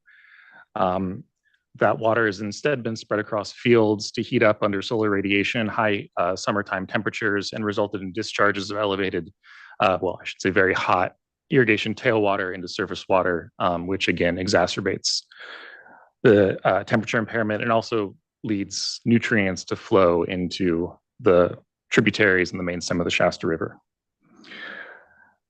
The North Coast Regional Water Board has identified irrigation efficiency as a primary driver to slow down or stop the discharges of irrigation tailwater across our region, and that's definitely true in the Shasta and the Scott as well. The temperature TMDL in the Shasta River identified the development, I just talked about that, mostly development of groundwater pumping in the fractured basalt on the east side of the valley, depriving the Big Springs complex from the cold water that produces some of the highest volume of spring flow in the Shasta River. And because of that, called for an additional 45 CFS of cold water to be dedicated in stream to support clearing the temperature impairment. So that ends up being a total accumulated flow of 112 CFS of cold spring water emerging from Big Springs, Alcove Spring, Little Springs, Hole in the Ground Spring, Clear Springs, and other emergent springs upstream of Highway A12. With climate models continuing to predict changes in precipitation regime that likely diminish snowpack, make droughts more extreme, and drive rainfall to be less frequent and more intense, groundwater management for the protection of minimum in-stream flows will continue to be a critical tool to continue to support beneficial uses in the Scott and Shasta rivers as we move into a future shaped by climate change. The North Coast Board believes that through careful, intentional, and collaborative management, water quality objectives can be achieved and impairments can be fixed. We've worked in these watersheds for decades with dischargers, tribes, watershed groups, irrigators, nonprofits, but we don't have the direct authority over flow or water rights. That's a major piece of this puzzle, and that's what you all can do. So we definitely support the development of permanent in-stream flows, the readoption of the 2023 order as an interim step, and believe that the development of these in-stream flows will support beneficial uses that are listed in our basin plan as impaired for these watersheds. there was a whole bunch I wanted to say about the back and forth that was up here. Specifically, I want to touch on what Mr. Walker mentioned about 50 CFS and the source of that water being additional warm water flowing into the river. The reason that we saw improvements in temperatures because of the source of that water was actually cold water. It was from the Big Springs complex. It was through curtailments of junior groundwater users. And that showed a significant improvement. And likely the curtailments also reduced the amount of tailwater that was going into the river, which helped alleviate that heating. So I just wanted to put that out there and clear that up. I think he and I have agreed to disagree on that, but I think that's what the evidence that I've seen shows. And I've just really enjoyed the collaboration between your staff, myself, and CDFW on this. I think we've really come a long way in a few years. So thank you. Thank you, Mr. Scott. Really appreciate your comments and contributions and those of the Regional Water Quality Control Board. We wouldn't be at the point we are in our discussion if it wasn't for good work on the TMDL and working with folks on the ground. So just appreciate comments, continued contributions. Just many thanks. Thank you. Next, I'd like to call up Regina Chigazola, be followed by Scott Harding. And then again, our last commenter here will be Charna Gilmore. Hello, can you hear me? We can. Good to see you. Good evening. Good to see you too. First of all, I want to thank the board for moving forward with this resolution and taking action over the last few years to make sure that there are at least belly scraping flows in the Scott and Shasta rivers. As you know, I live in this area, a little downriver from those rivers, but seeing them actually flow this time of year and knowing that fish are getting up there feels really good. And especially after all these years of working on the TMDL. So I thank you for that. The few things I did want to, well, first of all, I just wanted to say when I look to a situation where I'm trying to use an example of how our water policy or water rights policy in California is broken and the system is not working, a lot of times I do bring up the Shasta River because it's an old adjudication for all the water in the river pretty much. And it's not supporting beneficial uses due to this. So the fact that now you're using your authority to make sure to protect beneficial uses, it seems like it's coming a little late, but it's really appreciated.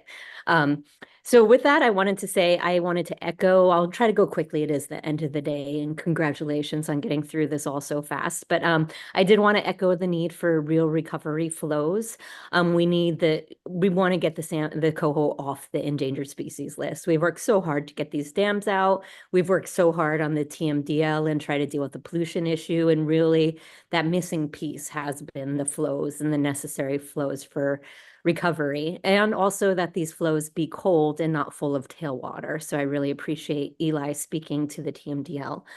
The only other couple things I want to say is that I heard earlier in the day that we need to look at the resolution as far as how it addresses enforcement. And I know that Craig was talking about how regulation is the mother of cooperation. And I do think that's true. You know, when people see regulation coming down, they start getting together and thinking of ways to find solutions that harm the community the least. But I would also say that having enforcement is the mother of making sure that people actually follow the rules. And, you know, sometimes there are people who don't. And the Shasta River farmers that did take water illegally during a curtailment is an example of why enforcement is necessary. And there are a lot of good actors in the watershed, and they won't have to deal with enforcement because they're going to try to come up with solutions. And whether that be cooperative solutions or whether that just be because they're regulated, as long as there's water in the rivers, I don't really care. I just want to see this move forward, and I want to see it actually lead to real water in the rivers. I think it's also really important we move forward with metering and trying to figure out where the water is actually going and making sure that there's not unaccounted for illegal diversions going on, because, you know, everyone should be wanting to be good actors. So I don't see how that could really harm anyone. And the last thing I would say is I wanted to echo Mike Belchek's comments earlier that time is of the essence here. we don't have a long time. While I've been working on this TMDL process, it's been, I think, something like 18 years. And the amount of years fishing's been shut down within those 18 years is most of them at this point. We've only had a few good years in there. So, we don't have a long time to wait on this. And so I really hope that while we figure out what these long-term recovery flows hopefully look like, that we also keep these belly scraping flows in place, because we need them. We can't afford to lose whole year classes anymore within these watersheds. With that, hopefully I'm under my time because I am trying to hurry up. But thank you again, and I look forward to working with everyone on this process as we move forward. Thank you. No hurry in the least. Appreciate your comments here, Ms. Chicazola. It's good to see you. Appreciate the continued engagement and just the good discussion and contribution to it here. So thank you. Next, I'd like to call up Scott Harding and then Charna Gilmore. Good evening. Thank you, Chair Esquivel and the board, for the opportunity to comment. My name is Scott Harding. I live in Siskiyou County, and I'm with American Whitewater. We're a national nonprofit organization dedicated to protecting and restoring our nation's whitewater rivers and enhancing opportunities for everybody to be able to enjoy them safely. The Scott and Shasta rivers are exceptional whitewater tributaries to the Klamath, and their importance has been well highlighted here today. We agree with the petitioners, CDFW, and others regarding the urgent need for permanent in-stream flow regulations, and we implore the board to act promptly to prevent further impacts to imperiled fisheries. That's our highest concern. However, it's not only fisheries that will benefit from flow regulation. The North Coast Region's Basin Plan identifies water contact recreation and navigation as beneficial uses for the Scott and the Shasta River systems. Permanent stream flow regulation will help restore these uses, which have been severely degraded by ongoing flow reductions. Minimum flows will help, but restoration or recovery level flows are truly necessary. Swimming on the Scott River coincides with incredibly low summertime flows, which contribute to high water temperatures and poor water quality, which degrades this beneficial use. The ability to swim in the Shasta River during summer has already nearly been eliminated. Annual aquifer drawdowns from diversions and pumping significantly reduce river flows year-round, not only in the summer and fall. Rain and snowmelt are absorbed by depleted aquifers instead of flowing downstream, limiting water contact recreation and navigation opportunities, especially impacting whitewater recreation in winter and spring. The Scott River once offered a reliable whitewater boating season that attracted out-of-area visitors and supported commercial activity, but this is no longer the case, and flows often provide 0 to just a handful of boatable days in many years. Lack of flows on the Shasta River has largely foreclosed boating use to the point that it's an unknown river, even to local area boaters.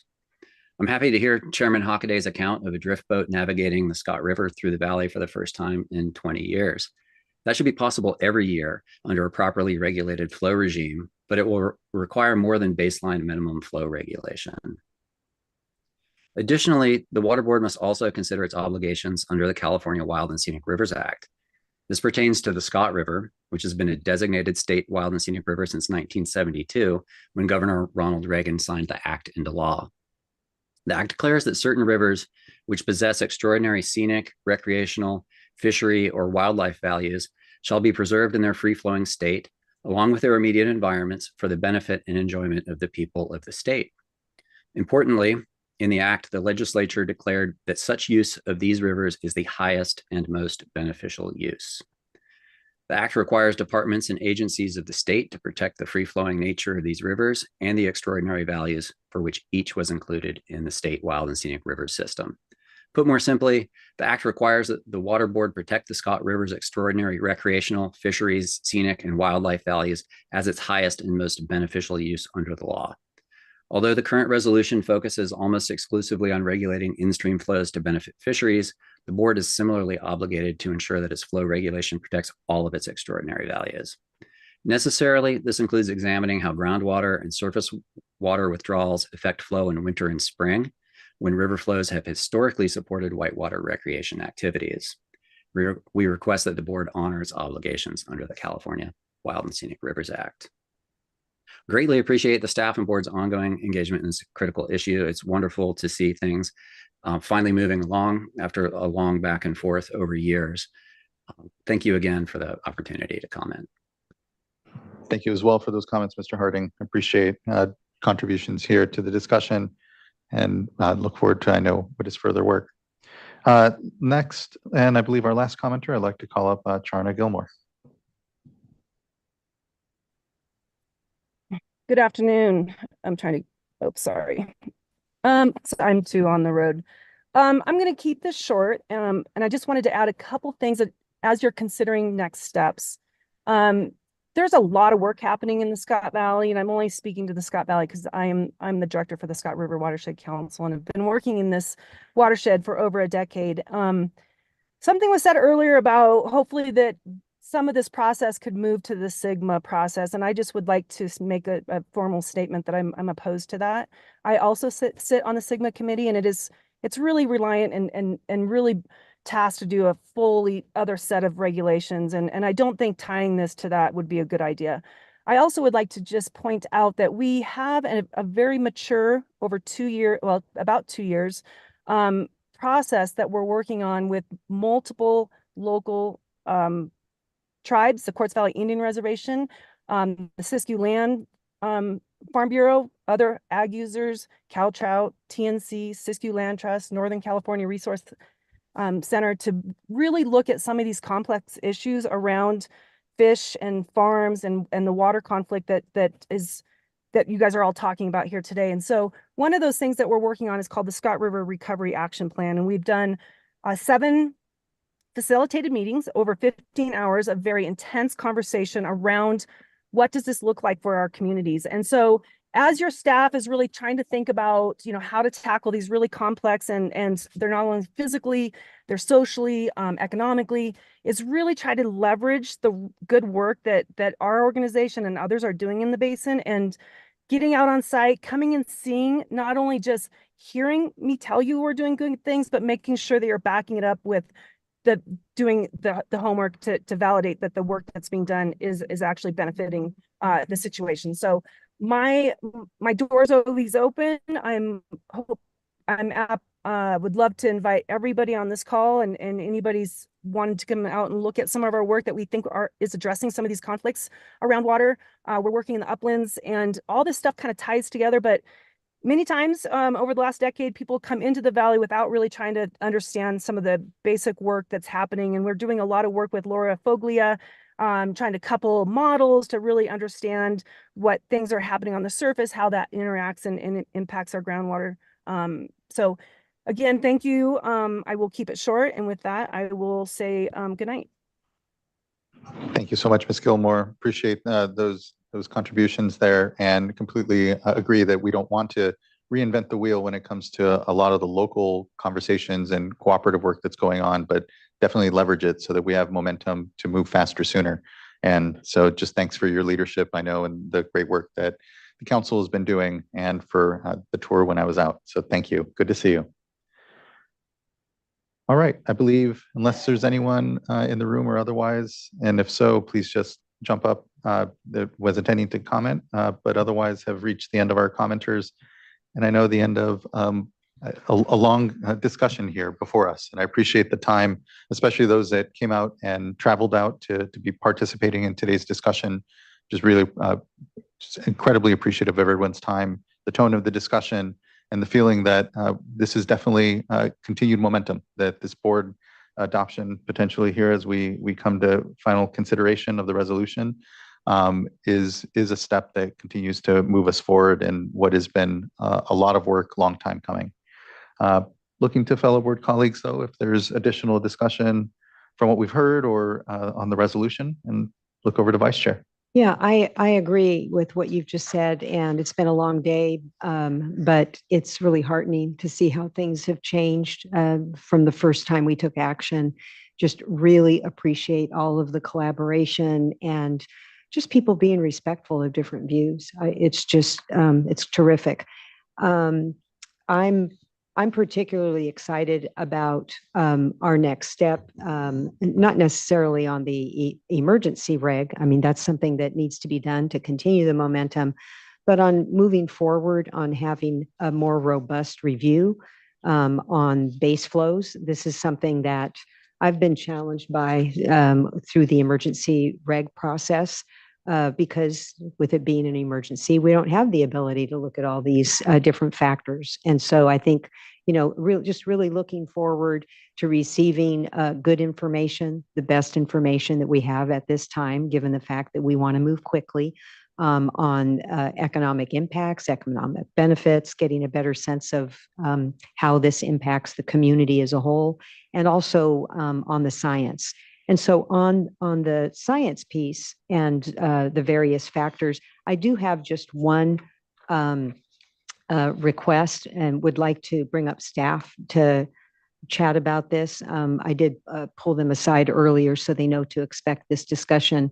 But I thought we had a good discussion about Klamath Dam removal. And I do think it's important for us to evaluate that as part of the base flow, the permanent base flow review that will be done. Also the benefits, and don't want to tip one way or the other, but just think it's important to have that as part of what we evaluate. And so just would like to get your thoughts on that. We do have a pretty broad whereas number 15 that I'm looking at. And then a couple of other areas that I'd like to see us include, and that would be looking at forest management practices. That came up a couple of times. And what didn't come up was the historic mining and dredging and the tailings that are in the Scott River in particular, and some of the limiting factors that result in that. And just want to hear from staff. I know I brought this up earlier and want to get your thoughts on how we could, make sure that we include in the review the various limiting factors.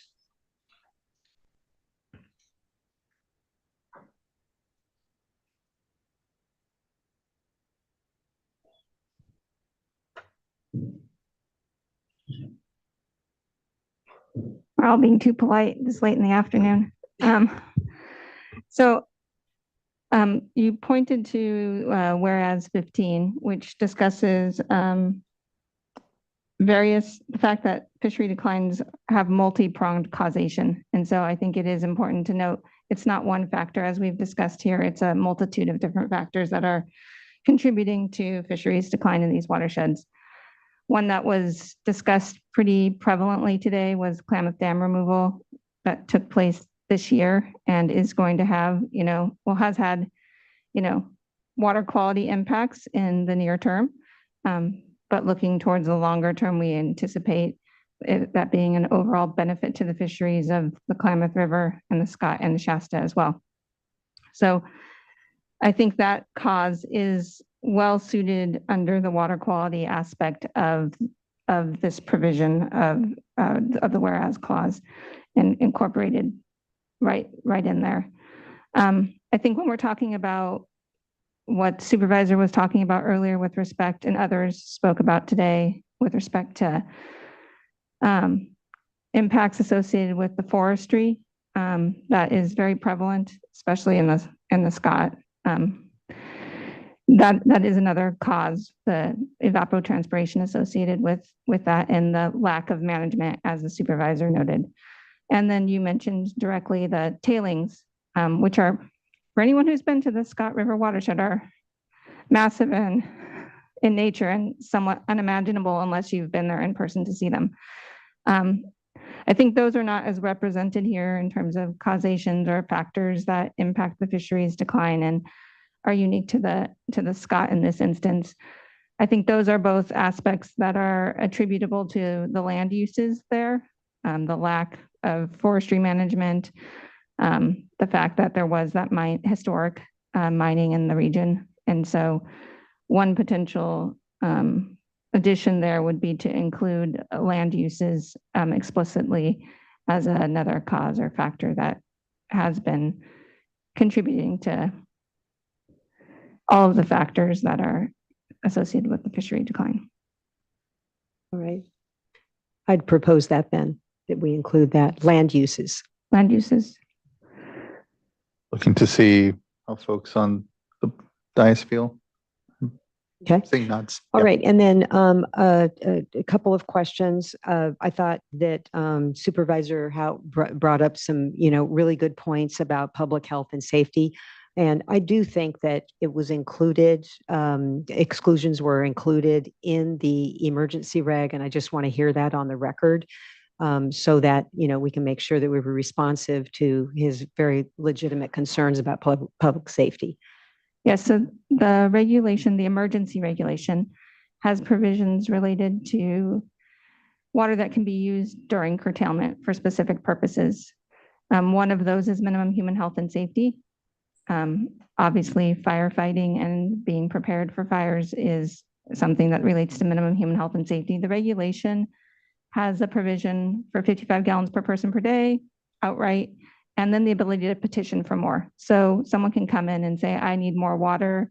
This is how much water I need. This is what I need it for. And these are the conservation measures I'm implementing that make it, that show that I'm doing what I can, but I still need this additional amount of water. Great.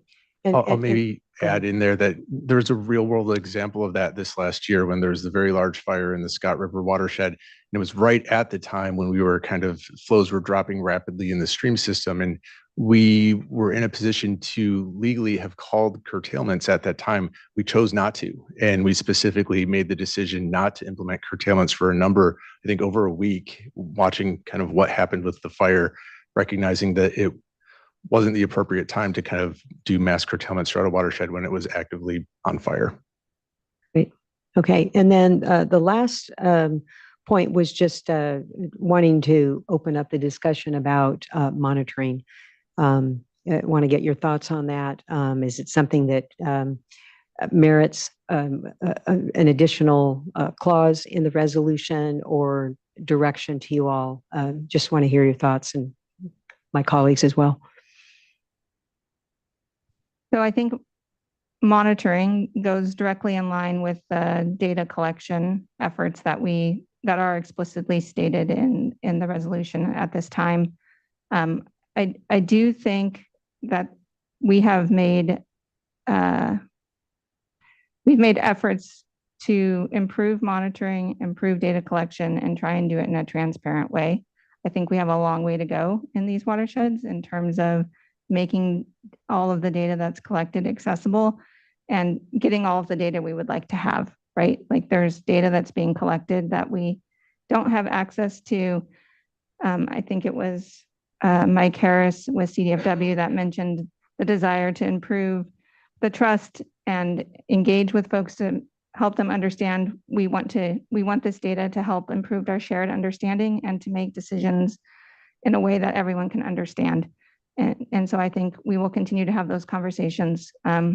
There's a forum that the regional board has been hosting for, I don't know, many, many years. It occurs every other Tuesday. It's the Scott Shasta subgroup meeting. And it has been an area where all parties, anyone who's interested, can come together to talk about Scott and Shasta and what's going on in that watershed.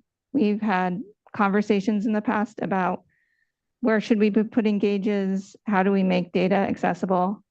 I think we need to double down and try and improve that effort, but also understand that we have limited resources in which to gather additional data and trying to find efficiencies in how we can make all that data available. As you saw in the presentation earlier, there's a lot of additional data that's being collected, that's being sent out on spreadsheets and things like that.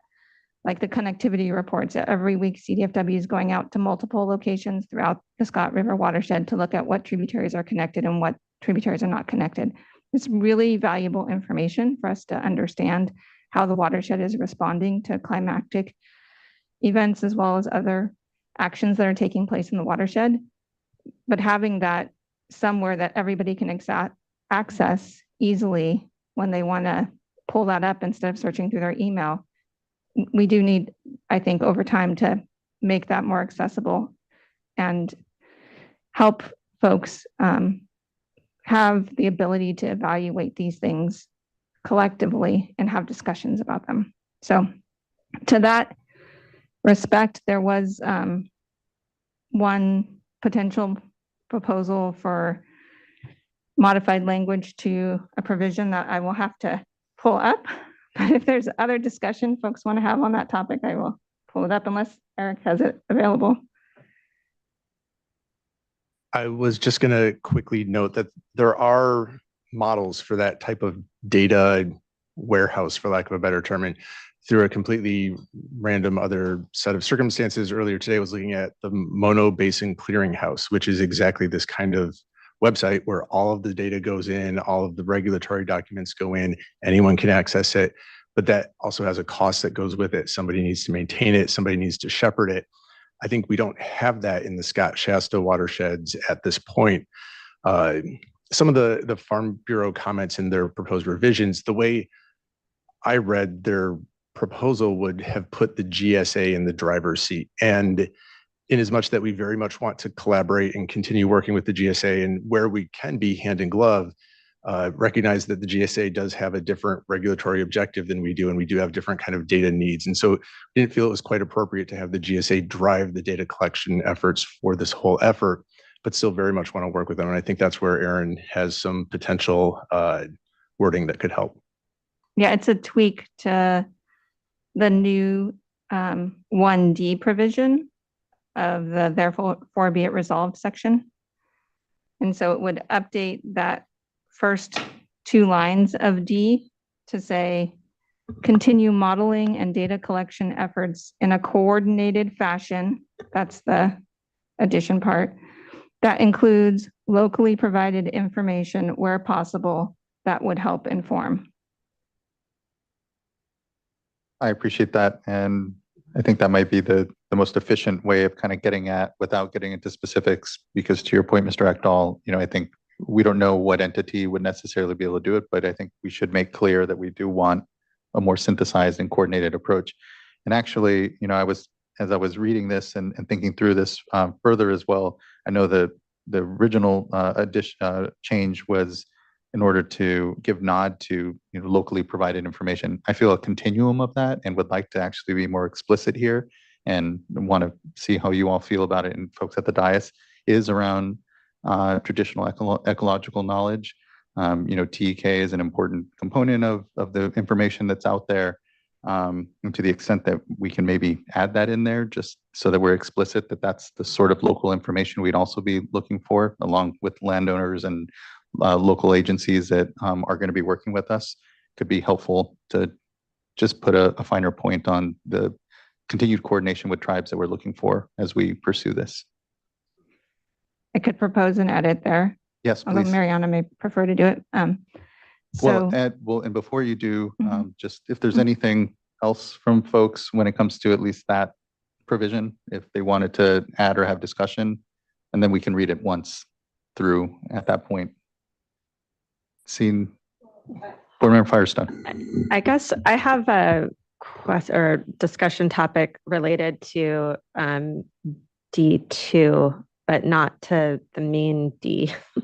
So I think let's start with just D. And yeah, we can do D and then we'll go to D2. That sounds good. Okay. So one potential revision that would include the TEK, the tribal ecological knowledge, would be revising those first two lines of D to say, continue modeling and data collection efforts in a coordinated fashion that includes locally provided information, including tribal ecological knowledge, where possible, that would help inform,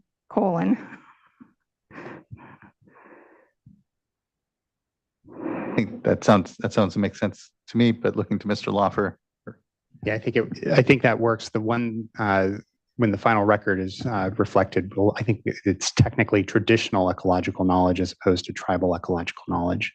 Thank you.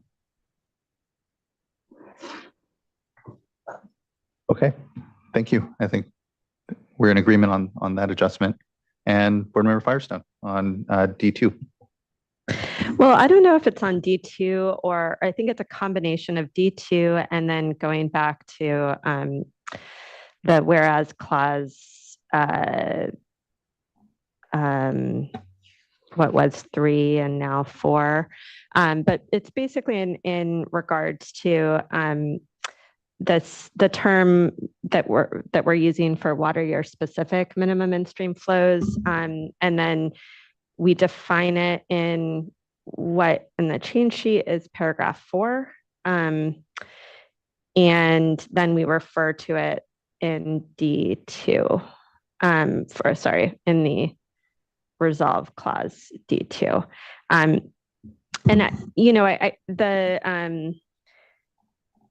I think there's two distinct issues here. One is a relatively small one, but I do feel like I need to speak to, which is I think we've seen that the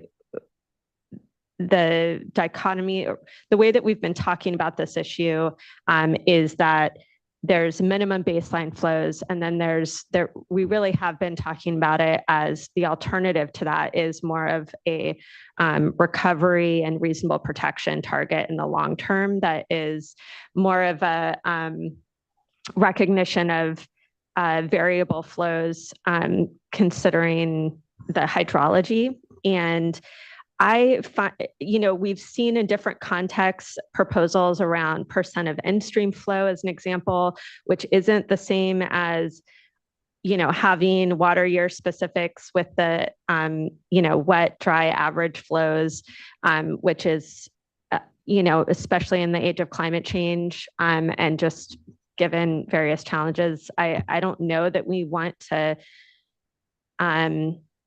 label the entire paradigm as just limited to this water year specific wet, dry, average flow lexicon, I guess. And so while that's not super substantive and necessary in this exact resolution, I do want to bring it up because I think that we want to be looking at how are we creating something in the long term that will be flexible and consider variations and is not necessarily tied to that. And I think it's not a great description. So one suggestion I have is just around, and I talked a little bit with staff on if in the past, if it may make sense to do, it could keep water year specific, but add the word or variable or what,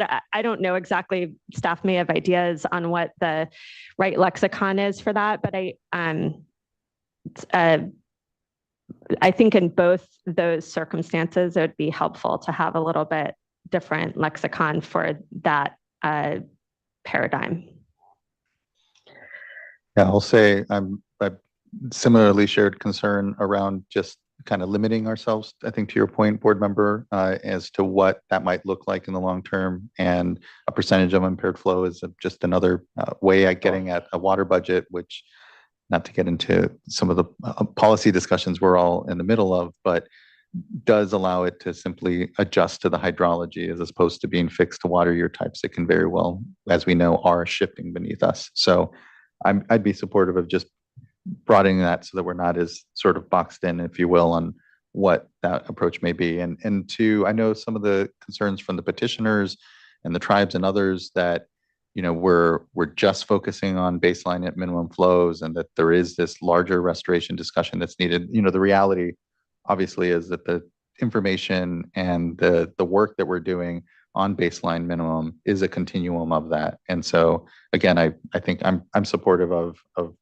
being a little broader in what it is that we're trying to maybe end up doing on that longer term basis.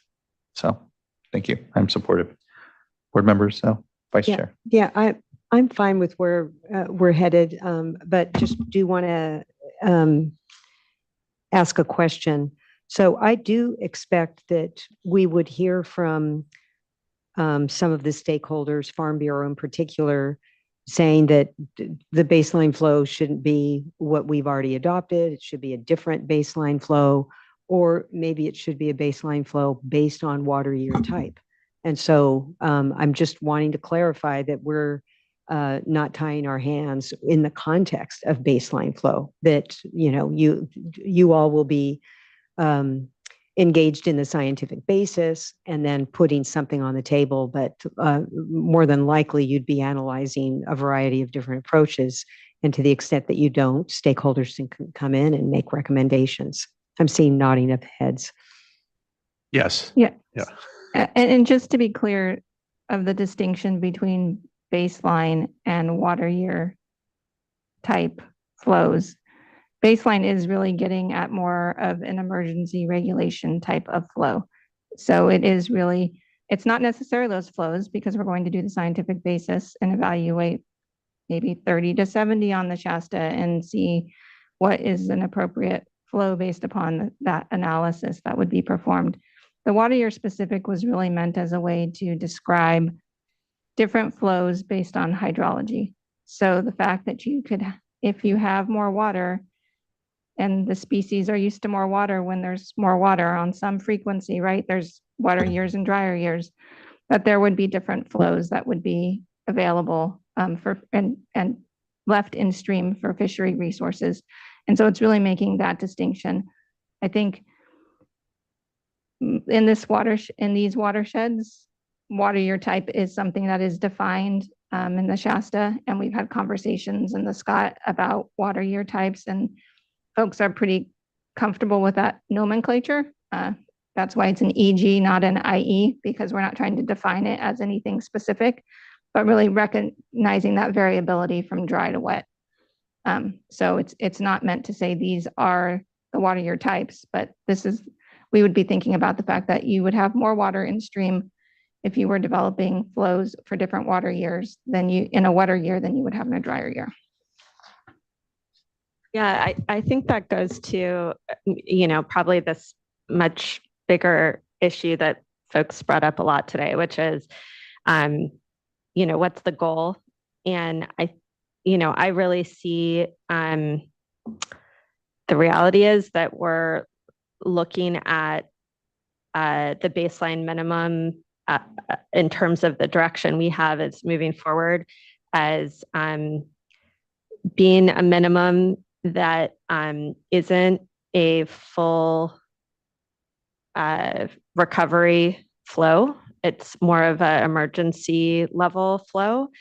And that the distinction is that in the paragraph above and what we're calling water year specific, it is more of a what's a long-term reasonable, you know, recovery plus reasonable protection, public trust flow that is more, has a goal that's not just, you know, belly scraping, for example. And that what we're seeing here and the practical thing that we're recognizing is that, you know, we have a lot more science to do to be able to, and not just science, but science and collaboration and actions to do to be able to really fully assess what that kind of long-term recovery and reasonable protection flow would be. But we shouldn't let that stop us from being able to move forward with at least some minimum baseline flow, which we do have information on, and we need time now to do a more robust public process and consideration around. And that's what we're directing. So, you know, I'll just say, I think it would be helpful to make that a little bit more explicit. And you know, I think the petitioners had suggested language around, you know, that they had suggested for that water year specific minimum in stream flow for recognizing that or linking it to the flow and temperature adequate for long-term management necessary to achieve, this is their language, recovery, resilient stability of salmonoids over time in a changing climate. I think we would also, need to add reasonable protection of beneficial uses. And I don't know that it's that exact language, but I guess I do feel like we need to be, I think we could be clearer on what we're really trying to achieve here. And I do think this issue of the difference between those two is important because actually, as Vice Chair said, it may be that the best way to achieve even baseline is, it recognizes the difference when there's different precip levels. And so I think it would be, I'm not sure, this is a very long day. I don't think this resolution is going to determine, I think that the main direction we have here is to move forward with, the resolve clauses that we have, but I do think it would be helpful to clarify that, in addition to just what terminology we use, that that longer term effort is looking at a broader goal than frankly what we're really trying to achieve with the minimum baseline. It doesn't mean that we are not hopeful that the minimum baseline can achieve reasonable protection and will achieve that. But I think the full studies that are needed isn't what we're talking about doing with minimum baseline. And those would be something that we'd want to support in terms of 2D, in terms of continued model and data collection for longer term is around recovery in addition to other reasonable protection goals. So I'm not sure exactly how staff think it would be helpful to proceed. If I can, Member Firestone, first of all, one thing I'd be remiss if I didn't point out to the board is, of course, this is an important resolution in terms of setting a landmark, but it's not a regulation. The staff won't be bound into it in terms of the board. You're going to hear yearly updates, direction as we move forward. The board will be able to provide that guidance. I'd be a little bit worried about trying to completely wordsmith it as you heard from Ms. Raghazi, this is a concept that's embedded within the watershed already, and there actually are multiple provisions of this within the resolution. It's in a couple of the whereas clauses. So that's just a sort of a first observation. One potential to do sort of what I would characterize as a very general addition that would apply both here and in the whereas clauses that use the same phraseology for water year specific, for example, wet, dry, and average, is to add after flows, right now it ends with the word flows, that provide further protections accounting for changing climate and hydrology. Very broad concepts. By putting in further, and I want the staff to consider that as well, it does imply that it's something potentially supplemental to the baseline flows. And addresses the fact that we recognize we're in a changing world, and that watershed is going to change both in terms of its climate as well as its hydrology. Like I said, that's fine. I don't need to wordsmith this particular resolution. I think I mostly wanted to make sure there was an opportunity to discuss the concept a little bit and more substantively with the board members, but I don't need to have specific language on the water year type. I do think we should think about being how we deal with this issue of what the target is that we're trying to do. So I think that would be helpful to figure out how we might clarify, but that's different than the issue of variable hydrology, the two different issues. Sorry. Get that board member Morgan. I just want to, thank you. I appreciate this discussion, and thank you, Mr. Loffer. I appreciate the suggestion. I think it somewhat goes with a conversation I've been having with staff of just as time goes, there's terminology that we use, and there becomes this concept of this is exactly what it means, when in reality it really is this, you know, the water year types, they're really, it's yet to be determined. But at the same time, because of how it has been historically done or determined, we come away with this thought of we already know we can already determine, or, you know, this is exactly what this terminology means. And so I think there ends up becoming this need, especially with the changing climate and changing hydrology. Because when I look at this now, I'm like, you know, wait, you know, we could have a year where it's determined to be wet, that all the rain happens within 1 month and the rest of the year is dry. And so you have to adapt through there. And it becomes, you know, when we're looking at what a season means, whether it's for agriculture or whether it's for fish or, you know, other uses. And so it really changes now with climate change and how we have historically would have looked at this. Not to say that how we would now take it and utilize these terms, we wouldn't take that into account, but there would be perhaps miscommunication if we're not adding additional words or communicating that we are taking into account our changing climate today. So, you know, those are just kind of my thoughts as I was sitting here, you know, thinking this through, and we've had it in with different terms, but we've had the same type of conversation. And so I actually like Mr. Loffer's suggestion. I think it gets at least for me, that that concern of the forecasting what some may think the outcome may be, but also using terminology that we're all familiar with and we all understand what that means, but really making sure that we're communicating well and that there is no predetermined outcome with using those terms. It can be variable within that terminology. Vice Chair. That was really helpful, Board Member Morgan.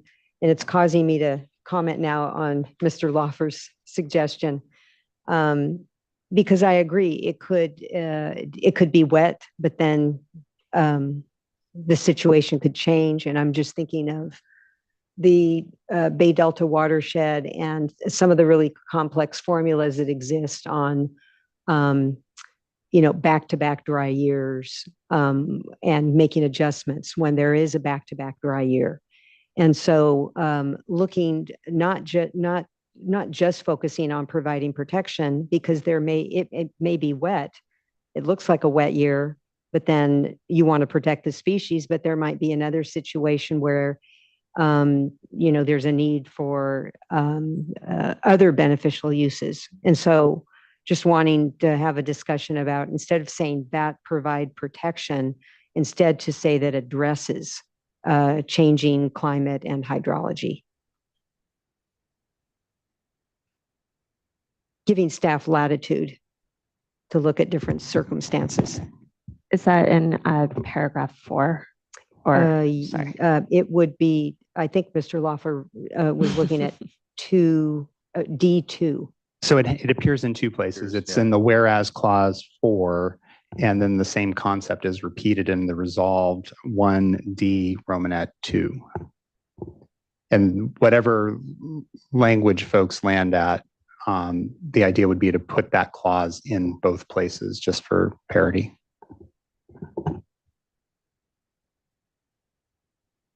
I guess I do, I'm interested in how we address this issue of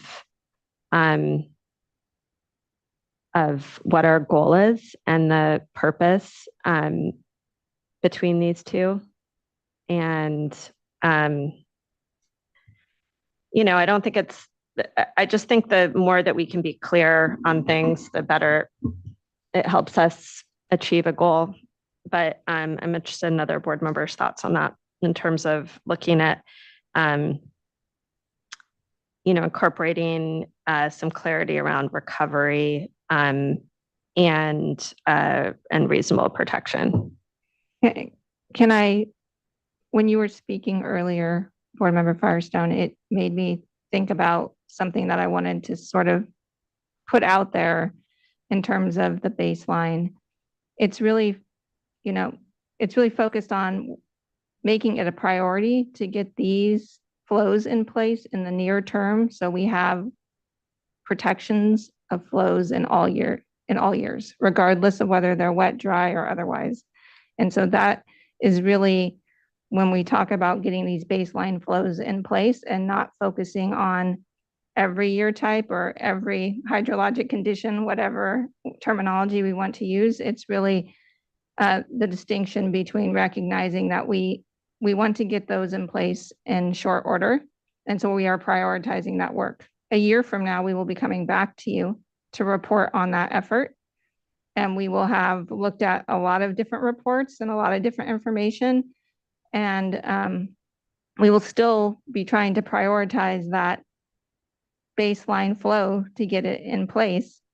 But we'll have more information about what we might be thinking about of variable flows that are not just that baseline flow setting process. And so I think we will be better equipped to think about and be able to talk about what that might look like at that time.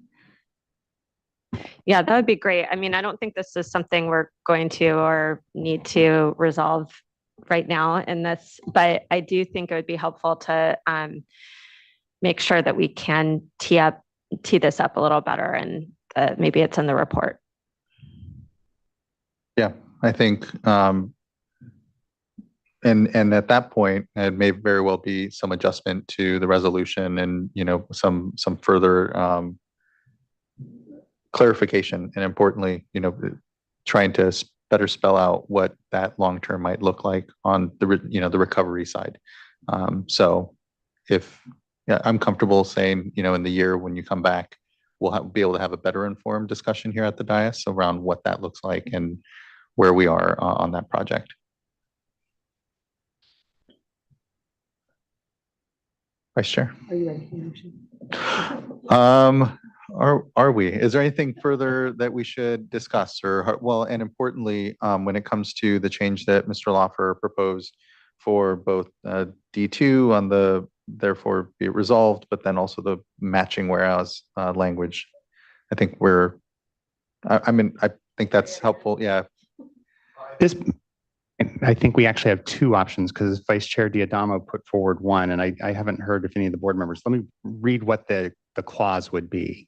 What I originally read, and then a second time, as I understand, Vice Chair D'Adamo would have it read. It would essentially, and if folks are focusing on the change sheet, we're looking at resolved 1 little d Romanet 2, and at the end of it, after flows, either we would include that provide further protections accounting for changing climate and hydrology. That was the option I had originally read. And a conforming change would go into whereas 4. Or Vice Chair D'Adamo provided a slight modification so that it would read flows that address changing climate and hydrology. I'm supportive of the latter, but looking to board members. I'm okay with Vice Chair D'Adamo's suggestion. And then just to simplify it, because it seems like the board's probably ready for a motion, we don't need to read it all back in, but just what the motion would include, if someone is inclined to make one, would be the original staff proposal with change sheet number 1, and then additional changes read into the record by Ms. Ragazzi based on input from Vice Chair D'Adamo that would add land uses to the list. We'd probably just put it as the second to the last to simplify. And then the edits she read, Ms. Ragazzi read in for resolved 1D, and then the edits that I just read in as modified by Vice Chair D'Adamo to resolved 1D Romanet 2, as well as whereas 4. Yep, board member. Sorry. And then I think we don't need to put this in the resolution, but I do want to just make clear in terms of direction to staff that we would expect that when they come back at a public meeting by the end of November 2025, I mean, we could add something there, but I don't, in the interest of trying to move forward, it's late in the night. I think just clarity that the direction is to come back with some more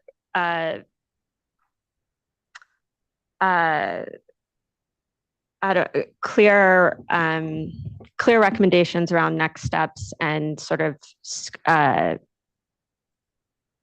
scope. But I don't know. It's so late and my head is not clear right now. So I don't know if somebody can say it more clearly about just what the expectation is in terms of there's a lot, if we're doing peer review, economic analysis, continuing modeling and data collection, and potentially readopting emergency regs and implementing that's a lot of work. And so I just want to be clear what the expectation is on this item around sort of teeing up and being able to flesh out the recovery or long-term flow issue. Can somebody help do that? Perhaps maybe just stating a further discussion on long-term objectives and goals for both watersheds. And that's fine. And that can just be part of the motion. That doesn't need to be in the resolution. Okay. Perfect. And agree to ensure that we have that as part of that discussion here come before November of next year. Okay. Thank you. Right. Further direction. I'm sorry. Yeah. I was going to make the motion, but it sounds like you've indicated the further direction. Yeah. So okay, I'll try to make the motion to adopt with the, sorry, my brain at the end of these long days is like always super fried. Adopt with the change sheet plus the changes read into the record and with the direction that Deputy Director stated. Second. Thank you both incredibly. Ms. Tyler, can you please call a roll call vote? Board Member Firestone. Aye. Vice Chair Diadamo. Aye. Board Member Morgan. Aye. And Chair Esquivel. Aye. Thank you. Thank you as well. The motion carries, the resolution is adopted, and just incredible thanks to everyone and their contributions to today's discussion into the discussion at the dais are very, just really appreciate. I know these are not easy issues.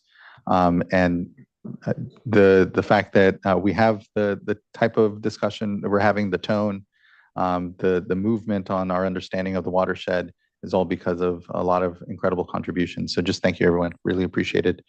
And that concludes then item number 3, and certainly doesn't conclude the work around it. As always, the minute we pass anything here, it means more work to be had. So look forward to a lot of discussion further with our colleagues here and folks in the watershed.